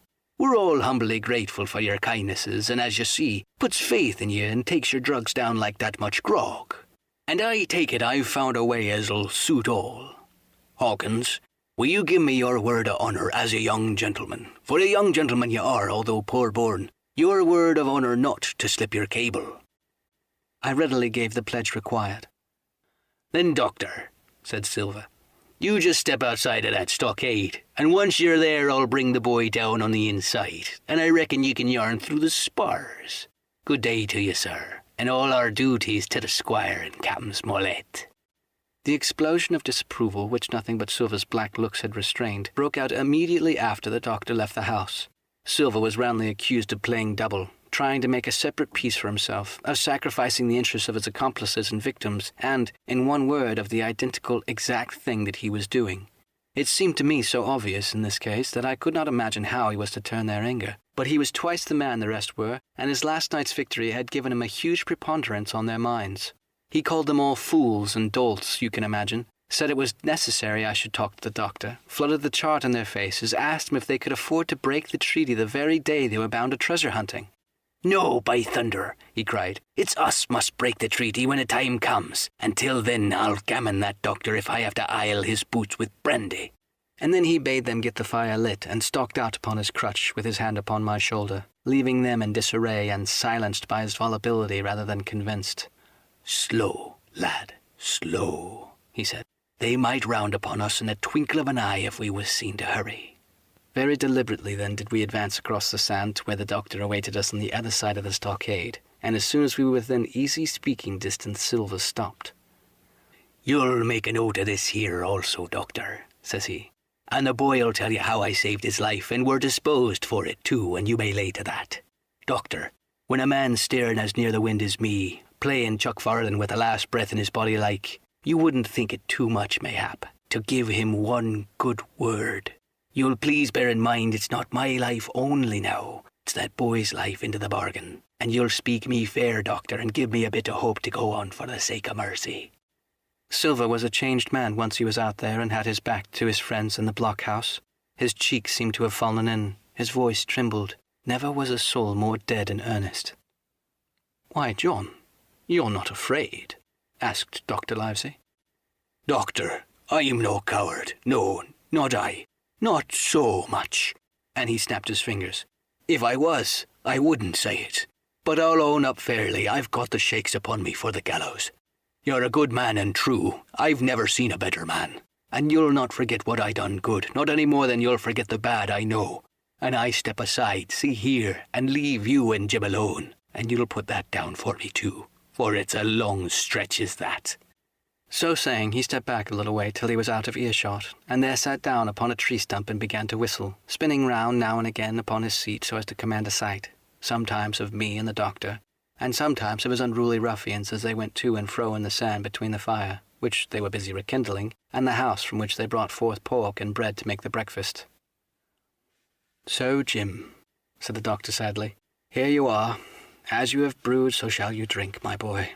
Heaven knows I cannot find it in my heart to blame you, but this much I will say, be it kind or unkind.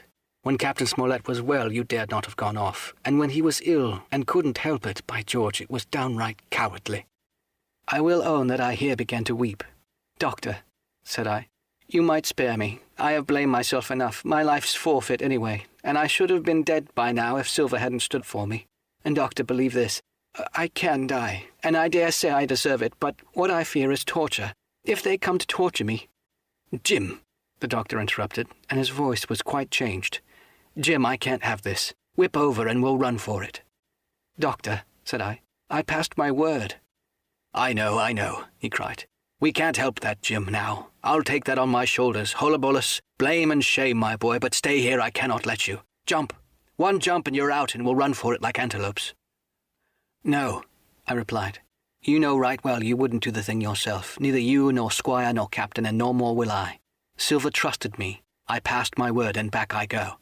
But, Doctor, you did not let me finish. If they come to torture me, I might let slip a word of where the ship is, for I got the ship part by luck and part by risking, and she lies in the north inlet on the southern beach and just below high water.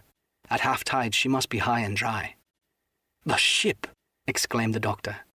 Rapidly I described to him my adventures, and he heard me in silence. "There is a kind of fate in this," he observed when I had done. "Every step it's you that saves our lives. And do you suppose by any chance that we're going to let you lose yours?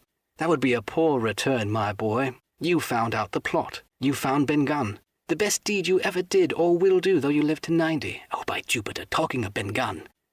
Why, this is the mischief maker in person, Silva!" he cried.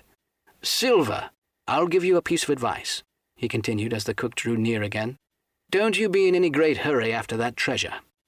"Why, sir, I do my possible, which that ain't," said Silva. "I can only, asking your pardon, save my life and the boys by seeking for that treasure, and you may lay to that." "Well, Silva," replied the doctor, "if that is so, I'll go one step further. Look out for squalls when you find it." "Sir," said Silva, "as between man and man, that's too much and too little. What you're after, why you left the blockhouse, why you giving me that there chart, I don't know now, do I? And yet I done your bidding with my eyes shut and never a word of hope. But no, this here's too much. If you won't tell me what you mean plain out, just say so and I'll leave the helm." "No," said the doctor musingly, "I have no right to say more. It's not my secret, you see, Silva, or I'd give you my word I'd tell you. But I'll go as far with you as I dare go, and a step beyond, for I'll have my wig sorted by the captain or I'm mistaken. And first, I'll give you a bit of hope, Silva. If we both get alive out of this wolf trap, I'll do my best to save you, short of perjury." Silva's face was radiant. "You couldn't say more, I'm sure, sir, not if you was my mother," he cried. "Well, that's my first concession," added the doctor. "My second is a piece of advice. Keep the boy close beside you, and when you need help, halloo. I'm off to seek it for you, and that itself will show you if I speak at random. Goodbye, Jim." And Dr. Livesey shook hands with me through the stockade, nodded to Silva, and set off at a brisk pace into the wood. Chapter 31. The Treasure Hunt. Flint's Pointer. "Jim," said Silva when we were alone, "if I saved your life, you saved mine, and I'll not forget it. I seen the doctor waving you to run for it with the tail of my eye, I did, and I seen you say no as plain as hearing. Jim, that's one to you. This is the first glint of hope I had since the attack failed, and I owe it to you. And now, Jim, we'll go in for this here treasure hunting, with sealed orders, too, and I don't like it, and you and me must stick close, back to back like, and we'll save our necks in spite of fate and fortune." Just then a man hailed us from the fire that breakfast was ready, and we were soon seated here and there about the sand over biscuits and fried junk. They had lit a fire fit to roast an ox, and it was now grown so hot that they could only approach it from the windward, and even there not without precaution. In the same wasteful spirit they had cooked, I suppose, 3 times more than we could eat, and one of them, with an empty laugh, threw what was left into the fire, which blazed and roared again over this unusual fuel.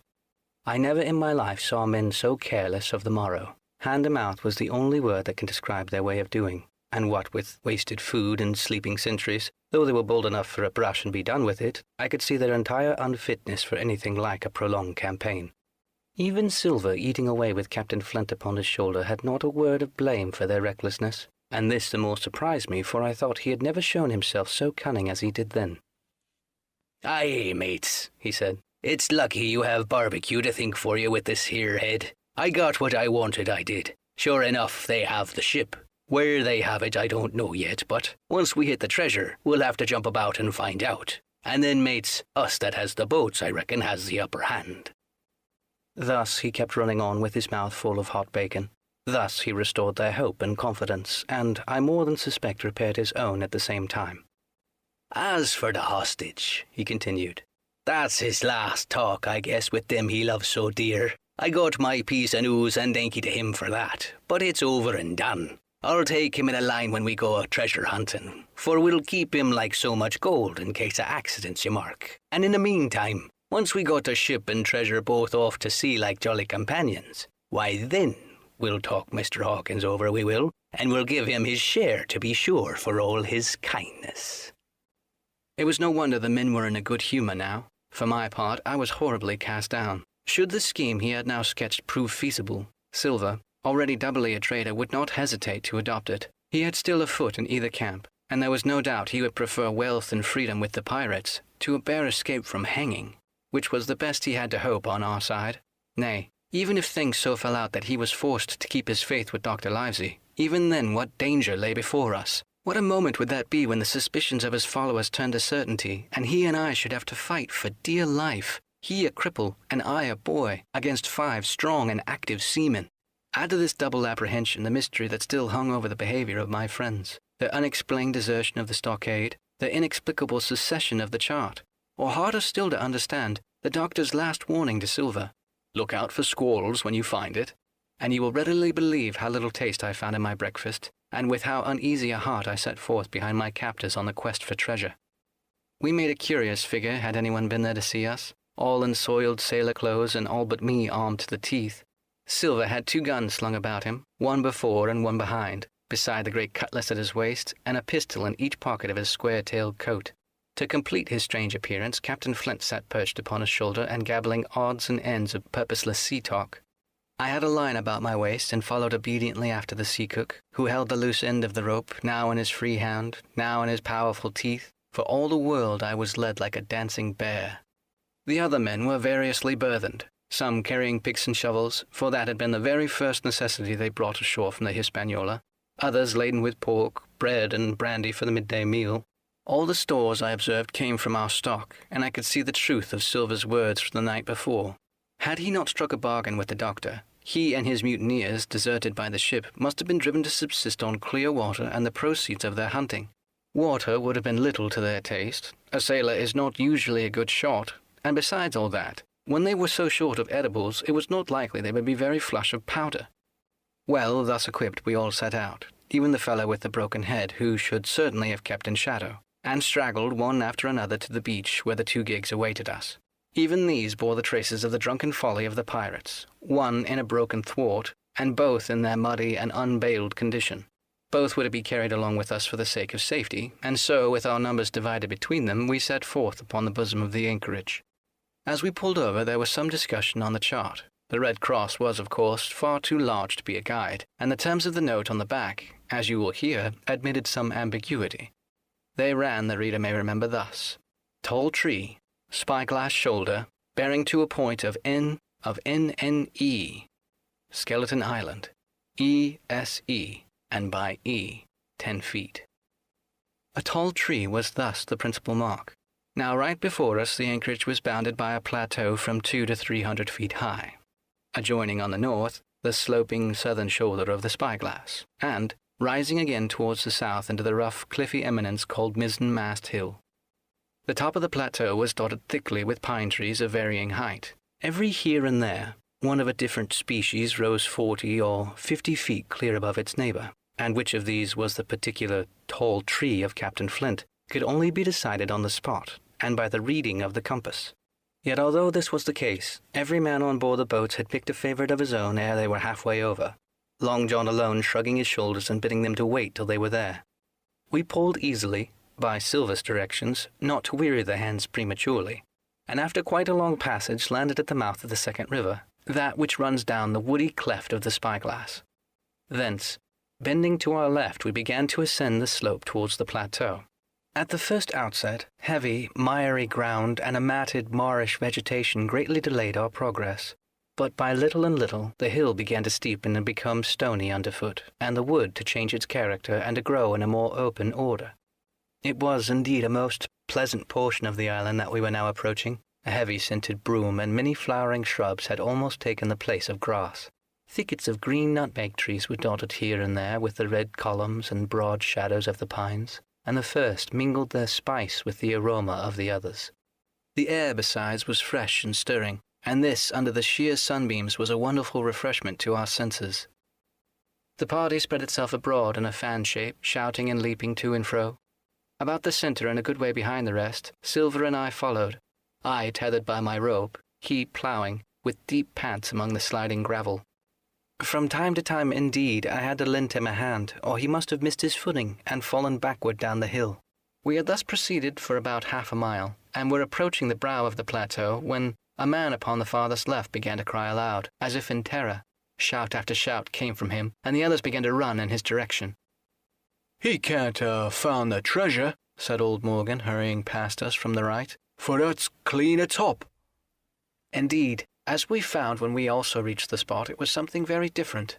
At the foot of a pretty big pine, and involved in a green creeper which had even partly lifted some of the smaller bones, a human skeleton lay with a few shreds of clothing on the ground. I believe a chill struck for a moment to every heart. "He was a seaman," said George Merry, who, bolder than the rest, had gone up close and was examining the rags of clothing. "Leastways, this is good sea-cloth." Aye, aye, said Silva. Like enough. You wouldn't look to find a bishop here, I reckon. But what sort of way is that for bones to lie? Tain't in nature. Indeed, on second glance, it seemed impossible to fancy that the body was in a natural position. But for some disarray, the work perhaps of birds that had fed upon him, or the slow-growing creeper that had gradually enveloped his remains, the man lay perfectly straight, his feet pointing in one direction, his hands raised above his head like a diver's, pointing directly the opposite. "I've taken a notion into my old numbskull," observed Silva. "Here's the compass. There's the tip-top point of Skeleton Island sticking out like a tooth. Just take a bearing, will you, along the line of them bones." It was done.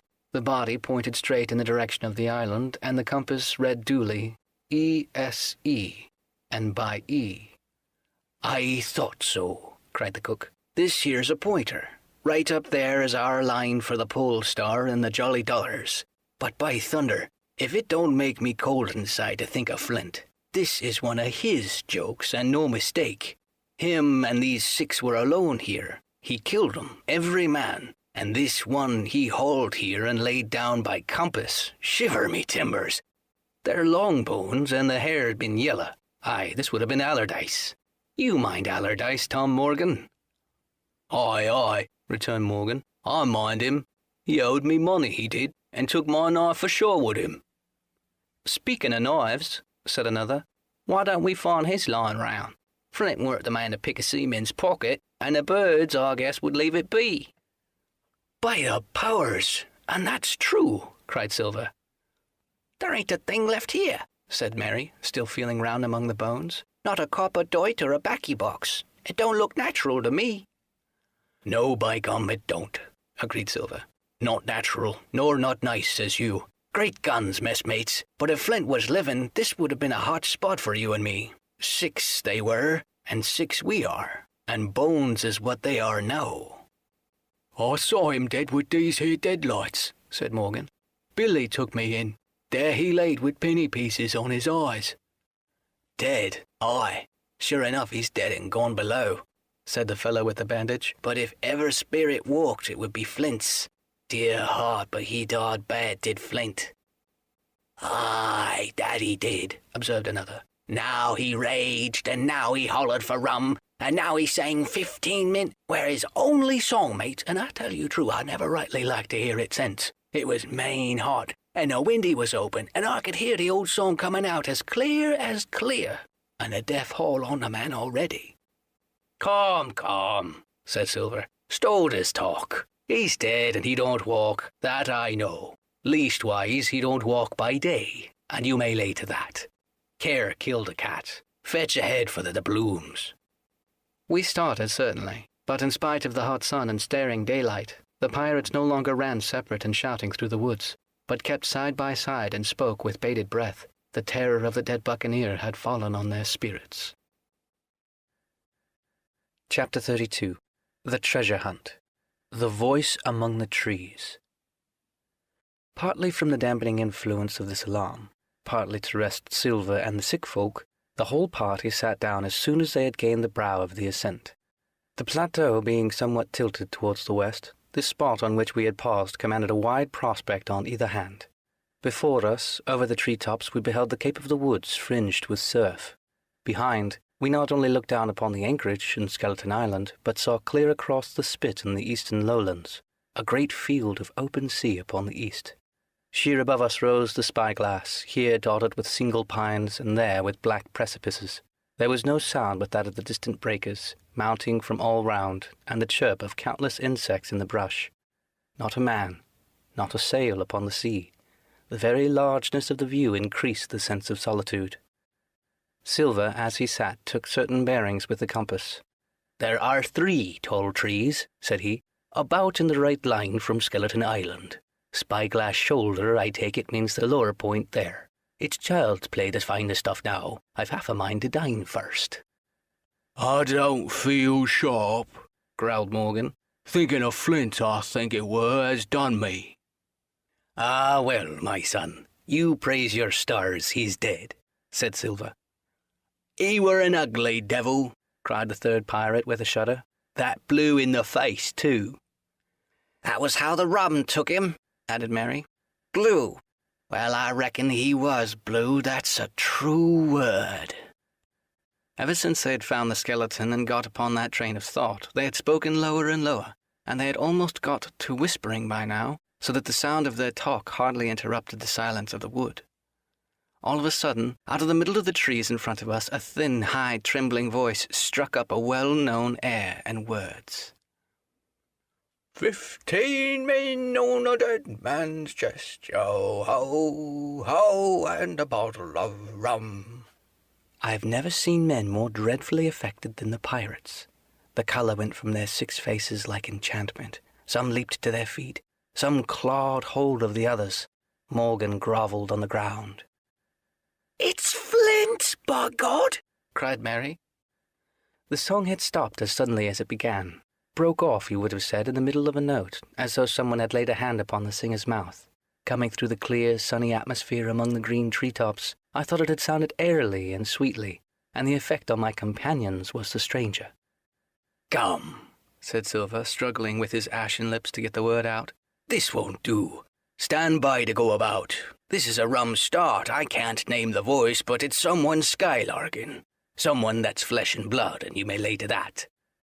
His courage had come back as he spoke, and some of the colour to his face along with it.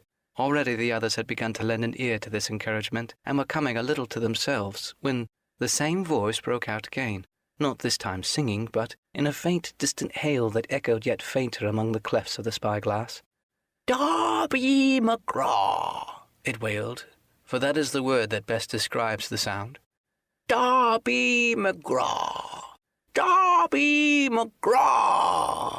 Again and again and again, and then rising a little higher, and with an oath that I leave out, "Fetch aft the rum, Darby." The Buccaneers remained rooted to the ground, their eyes starting from their heads. Long after the voice had died away, they still stared in silence, dreadfully before them. "That fixes it," gasped one. "Let's go." "They were his last words," moaned Morgan.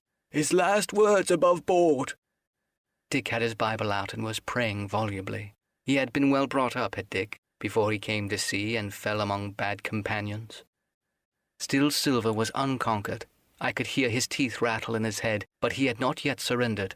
"Nobody in this here island ever heard of Darby," he muttered. "Not one but us that's here." And then, making a great effort, "Shipmates," he cried, "I'm here to get that stuff, and I'll not be beat by man or devil. I never feared a flint in his life, and by the powers I'll face him dead. There's 700,000 pounds not a quarter of a mile from here. When did ever a gentleman of fortune show his stern to that much dollars for a boozy old seaman with a blue mug? And him dead, too." But there was no sign of reawakening courage in his followers, rather, indeed, of growing terror at the irreverence of his words. "Belay that, John," said Mary. "Don't you cross a spirit." And the rest were all too terrified to reply. They would have run away severally had they dared, but fear kept them together, and kept them close by John, as his daring helped them. He, on his part, had pretty well fought his weakness down. "Spirit? Well, maybe," he said. "But there's one thing not clear to me. There was an echo. Now, no man ever seen a spirit with a shadow. Well then, what's he doing with an echo to him, I should like to know? That ain't natural, surely." This argument seemed weak enough to me, but you can never tell what will affect the superstitious, and to my wonder, George Mary was greatly relieved. Well, that's so, he said. You've a head upon your shoulders, John, and no mistake. 'Bout shipmates, this here crew's on the wrong track, I do believe.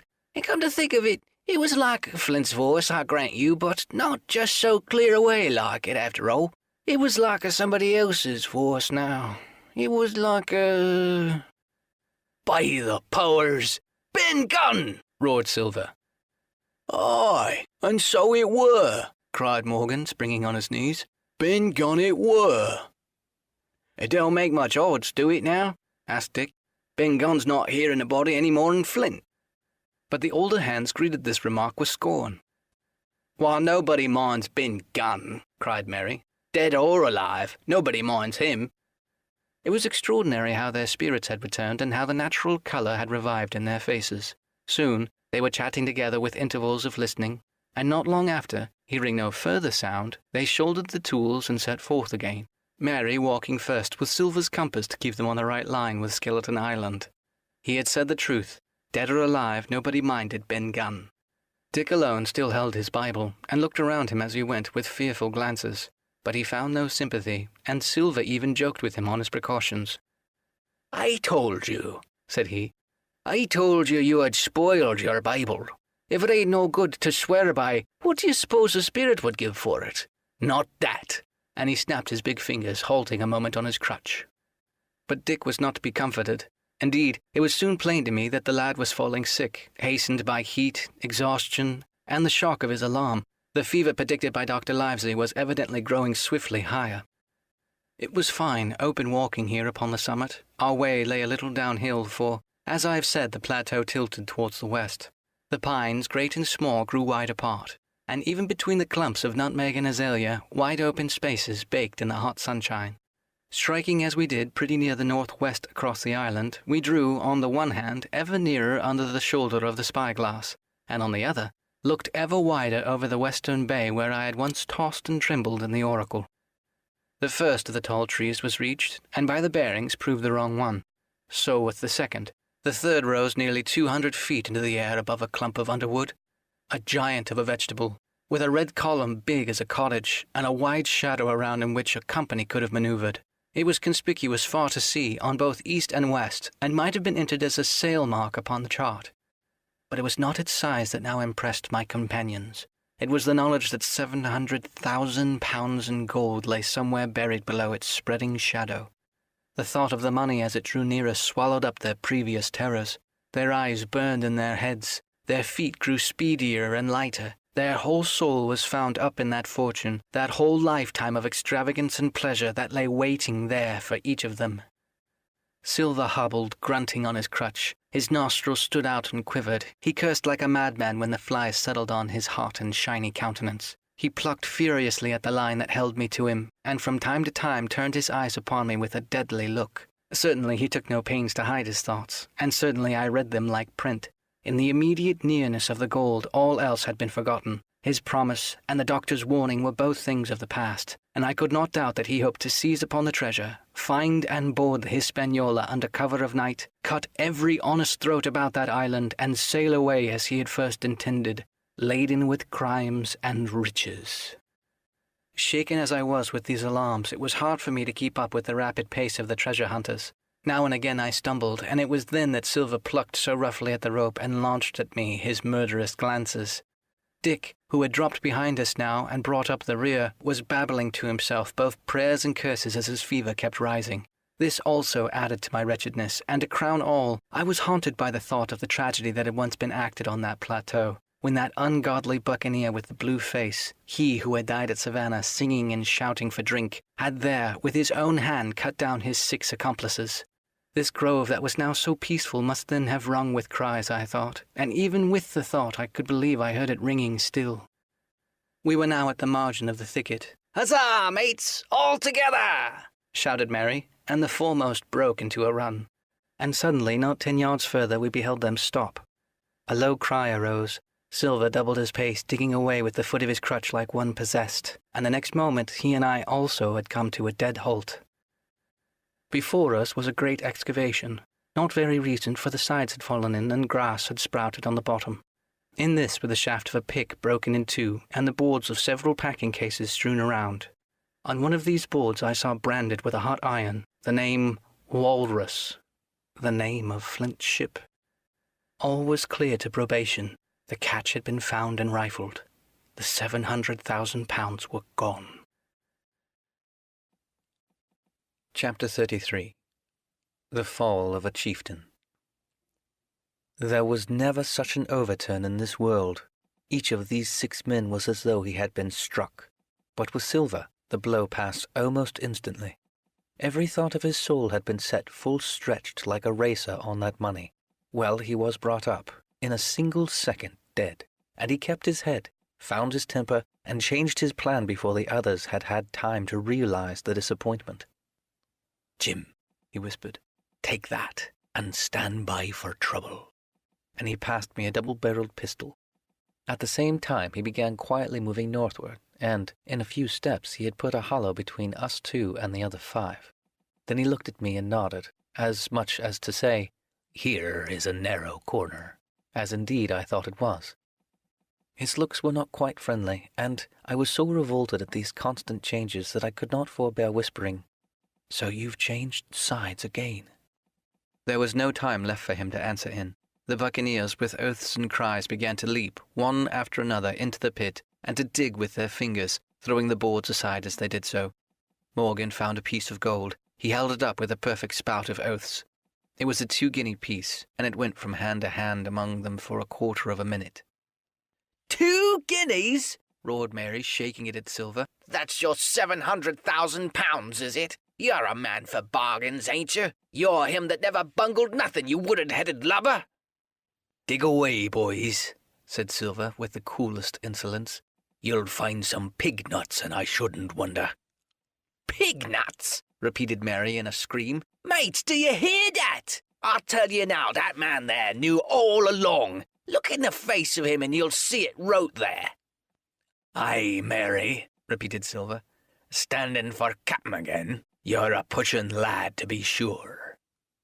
But this time everyone was entirely in Mary's favour. They began to scramble out of the excavation, darting furious glances behind them. One thing I observed which looked well for us, they all got out upon the opposite side from Silva. Well, there we stood, 2 on one side, 5 on the other, the pit between us, and nobody screwed up high enough to offer the first blow. Silva never moved.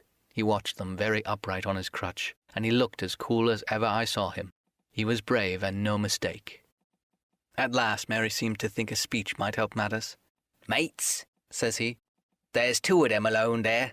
One's the old cripple that brought us all here and blunder us down into this, and the other's that cub I mean to have the heart of. Now, mates." He was raising his arm and his voice, and plainly meant to lead a charge, but then, crack, crack, crack! 3 musket shots flashed out of the thicket. Mary tumbled head foremost into the excavation.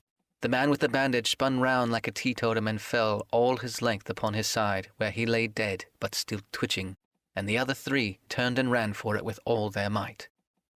Before you could wink, Long John had fired 2 barrels of a pistol into the struggling Mary, and as the man rolled up his eyes at him in the last agony, "George," said he, "I reckon I settled you." At the same moment the doctor, Gray, and Ben Gunn joined us with smoking muskets from among the nutmeg trees. "Forward!" cried the doctor. "Double quick, my lads. We must head 'em off at the boats." And off we set at a great pace, sometimes plunging through the bushes to the chest. I tell you, but Silva was anxious to keep up with us. The work that man went through, leaping on his crutch till the muscles of his chest were fit to burst, was work no sound man was ever equalled, and so thinks the doctor. As it was, he was already 30 yards behind us and on the verge of strangling when we reached the brow of the slope. "Doctor," he hailed, "see there! No hurry!"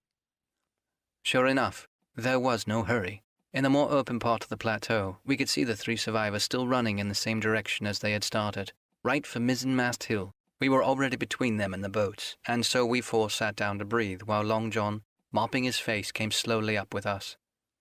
"Thank ye kindly, Doctor," says he. "Ye came in about the nick, I guess, for me and Hawkins. And so it's you, Ben Gunn," he added. "Well, you're a nice one, to be sure." I'm Ben Gunn, I am, replied the Maroon, wriggling like an eel in his embarrassment. And, he added after a long pause, how do, Mr. Silva? Pretty well, I think, says you. Ben, murmured Silva, to think as you've done me. The doctor sent back Grey for one of the pickaxes deserted in their flight by the mutineers, and then, as we proceeded leisurely downhill to where the boats were lying, related in a few words what had taken place. It was a story that profoundly interested Silva, and Ben Gunn, the half-idiot Maroon, was the hero from beginning to end.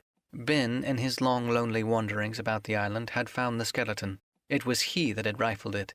He had found the treasure. He had dug it up. It was the heft of his pickaxe that lay broken in the excavation. He had carried it on his back in many weary journeys from the foot of the tall pine to a cave that he had on the two-pointed hill on the northeast angle of the island, and there it had lain, stored in safety since 2 months before the arrival of the Hispaniola. When the doctor had wormed this secret from him on the afternoon of the attack, and when the next morning he saw the anchorage deserted, he had gone to Silva, had given him the chart, which was now useless, given him the stores, for Ben Gunn's cave was well supplied with goat's meat salted by himself, given him anything and everything to get a chance of moving in safety from the stockade to the two-pointed hill, there to be clear of malaria and to keep a guard upon the money. As for you, Jim, he said, it went against my heart, but I did what I thought best for those who stood by their duty, and if you were not one of these, whose fault was it? That morning, finding that I was to be involved in the horrid disappointment he had prepared for the mutineers, he had run all the way to the cave, and, leaving the squire to guard the captain, had taken Grey and the Maroon and started making the diagonal across the island to be at hand beside the pine. Soon, however, he saw that our party had the start of him, and Ben Gunn, being fleet of foot, had been dispatched in front to do his best alone. Then it had occurred to him to work upon the superstitions of his former shipmates, and he was so far successful that Grey and the doctor had come up and were already ambushed before the arrival of the treasure hunters. Ah, said Silver, it were fortunate for me that I had Hawkins here. You would have let old John be cut to bits and never given it a thought, Doctor. Not a thought, replied Dr. Livesey cheerily. And by this time we had reached the gigs. The doctor with the pickaxe demolished one of them, and then we all got aboard the other and set out to go round by sea for North Inlet. This was the run of 8 or 9 miles. Silva, though he was almost killed already with fatigue, was set to an oar like the rest of us, and we were soon skimming swiftly over the smooth sea. Soon we passed out of the straits and doubled the southeast corner of the island, round which 4 days ago we had towed the Hispaniola. As we passed the two-pointed hill, we could see the black mouth of Ben Gunn's cave and a figure standing by it, leaning on a musket. It was the squire, and we waved a handkerchief and gave him 3 cheers, in which the voice of Silva joined as heartily as any. 3 miles farther, just inside the mouth of North Inlet, what should we meet but the Hispaniola cruising by herself? The last flood had lifted her, and had there been much wind or a strong tide current, as in the southern anchorage, we should never have found her more, or found her stranded beyond help. As it was, there was little amiss beyond the wreck of the mainsail. Another anchor was got ready and dropped in 1.5 fathoms of water. We all pulled round again to Rum Cove, the nearest point for Ben Gunn's treasure house, and then Grey, single-handed, returned with the gig to the Hispaniola, where he was to pass the night on guard. A gentle slope ran up from the beach to the entrance of the cave. At the top the squire met us. To me he was cordial and kind, saying nothing of my escapade either in way of blame or praise. At Silva's polite salute he was somewhat flushed. "John Silva," he said, "you're a prodigious villain and impostor, a monstrous impostor, sir. I am told I am not to prosecute you. Well, then, I will not. But the dead men, sir, hang about your neck like millstones." "Thank you kindly, sir," replied Long John, again saluting. "I dare you to thank me," cried the squire. "It is a gross dereliction of my duty. Stand back." And thereupon all entered the cave. It was a large, airy place, with a little spring and a pool of clear water, overhung with ferns. The floor was sand. Before a big fire lay Captain Smollett, and in a far corner, only duskily flickered over by the blaze, I beheld great heaps of coin and quadrilaterals built of bars of gold.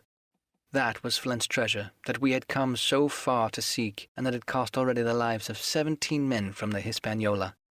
How many had it cost in the amassing? What blood and sorrow, what good ships scuttled on the deep, what brave men walking the plank blindfold, what shot of cannon, What shame and lies and cruelty, perhaps no man alive could tell. Yet there were still 3 upon that island, Silva and old Morgan and Ben Gunn, who had each taken his share in these crimes, as each had hoped in vain to share in the reward.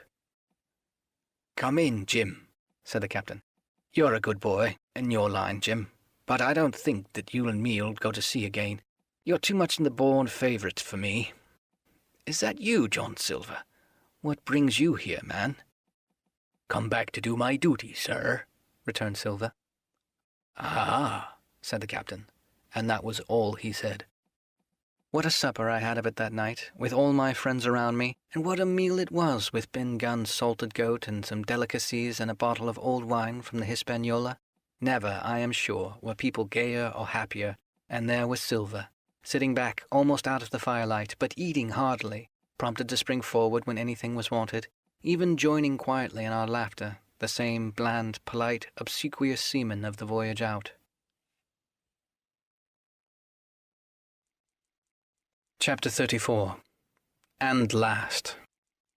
The next morning we fell early to work, for the transportation of this great mass of gold near a mile by land to the beach, and thence 3 miles by boat to the Hispaniola, was a considerable task for so small a number of workmen. The 3 fellows still abroad upon the island did not greatly trouble us. A single sentry on the shoulder of the hill was sufficient to ensure us against any sudden onslaught, and, we thought besides, they had had more than enough of fighting. Therefore the work was pushed on briskly. Gray and Ben Gunn came and went with the boat, while the rest, during their absences, piled treasure on the beach. 2 of the bars, slung in a rope's end, made a good load for a grown man, one that he was glad to walk slowly with. For my part, as I was not much use at carrying, I was kept busy all day in the cave packing the minted money into bread bags. It was a strange collection, like Billy Bones's hoard for the diversity of coinage, but so much larger and so much more varied that I think I never had more pleasure than in sorting them.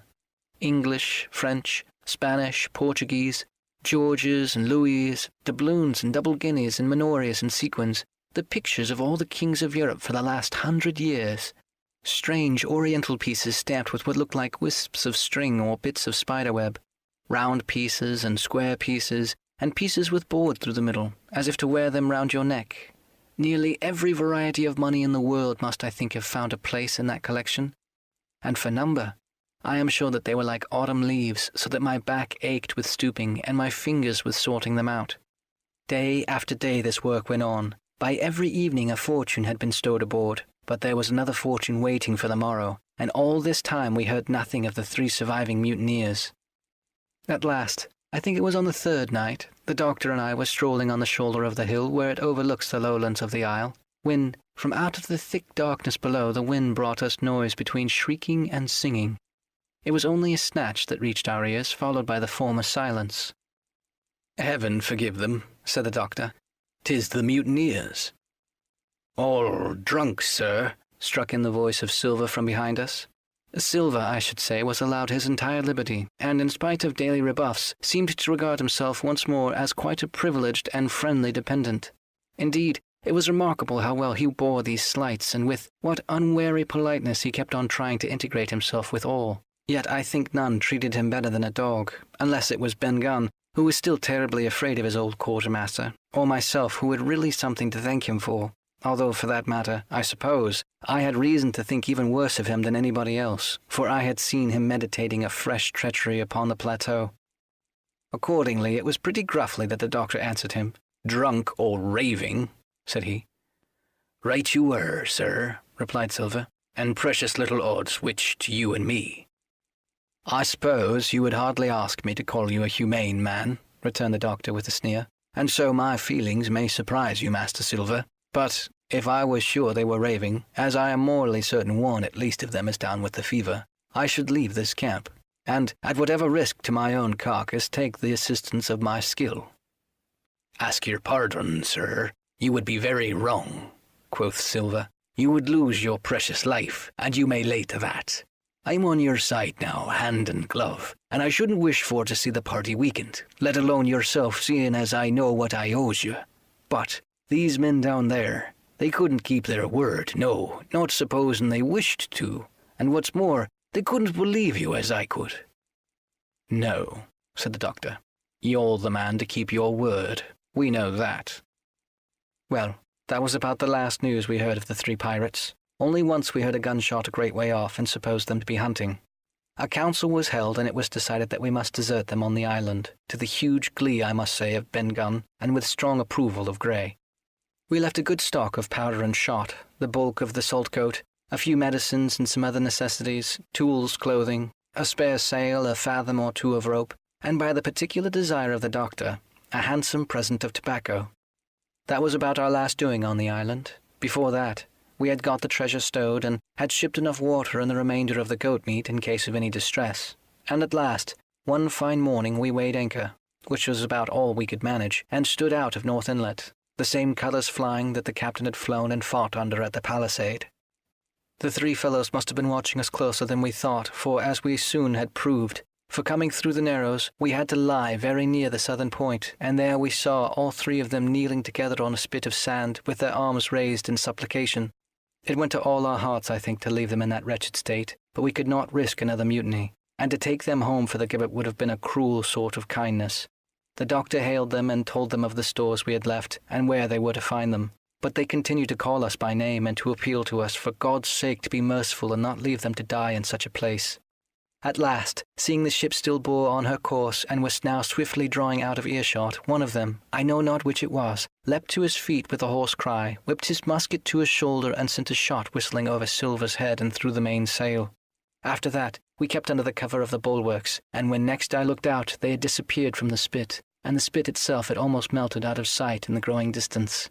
That was, at least, the end of that, and before noon, to my inexpressible joy, the highest rock of Treasure Island had sunk into the blue round of sea.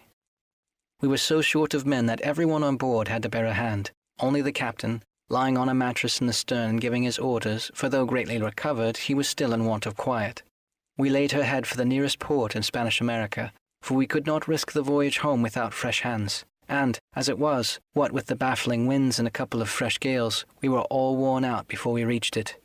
It was just at sundown that we cast anchor in the most beautiful landlocked gulf, and were immediately surrounded by shore boats full of Negroes and Mexican Indians and half-bloods selling fruits and vegetables and offering to dive for bits of money. The sight of so many good-humoured faces, especially the blacks, the taste of tropical fruits, and above all the lights that began to shine in the town made a most charming contrast to our dark and bloody sojourn on the island. And the doctor and the squire, taking me along with them, went ashore to pass the early part of the night. Here they met a captain of an English man-o'-war, fell in talk with him, went on board his ship, and in short had so agreeable a time that day was breaking when they came alongside the Hispaniola. Ben Gunn was on deck alone, and as soon as we came on board he began, with wonderful contortions, to make us a confession. Silva was gone. The Maroon had connived at his escape in a showboat some hours ago, and he now assured us he had only done so to preserve our lives, which would certainly have been forfeit if "That man with one leg stayed aboard." But this was not all. The sea cook had not gone empty-handed. He had cut through a bulkhead unobserved and had removed one of the sacks of coin, worth perhaps 300 or 400 guineas, to help him on his further wanderings. I think we were all pleased to be so cheaply quit of him. Well, to make a long story short, we got a few hands on board, made a good cruise home, and the Hispaniola reached Bristol just as Mr. Blandley was beginning to think of fitting out her consort. 5 men only of those who sailed returned with her. Drink and the devil had done for the rest, with a vengeance, although to be sure we were not quite in so bad a case as that other ship they sang about. With 1 man of her crew alive, what put to sea with 75. All of us had an ample share of the treasure, and used it wisely or foolishly according to our natures. Captain Smollett is now retired from the sea. Grey not only saved his money, but, suddenly smit with the desire to rise, also studied his profession, and he is now mate and part owner of a fine full-rigged ship, married besides, and the father of a family. As for Ben Gunn, he got £1,000, which he spent, or lost, in 3 weeks. Or to be more exact, in 19 days, for he was back begging on the 20th. Then he was given a lodge to keep, exactly as he had feared, upon the island, and he still lives, a great favourite, though something of a butt, with the country boys and a notable singer in the church on Sundays and Saint Days. Of Silva we have heard no more. That formidable seafaring man with 1 leg has at last gone clean out of my life, but I dare say he met his old negress, and perhaps still lives in comfort with her and Captain Flint. It is to be hoped so, I suppose, for his chances of comfort in another world are very small. The bar Silva and the arms still lie for all that I know where Flint buried them, and certainly they shall lie there for me. Oxen and wain ropes would not bring me back again to that accursed island, and the worst dreams that I ever have are when I hear the surf booming about its coasts, or start upright in bed with the sharp voice of Captain Flint still ringing in my ears. Pieces of 8. Pieces of 8.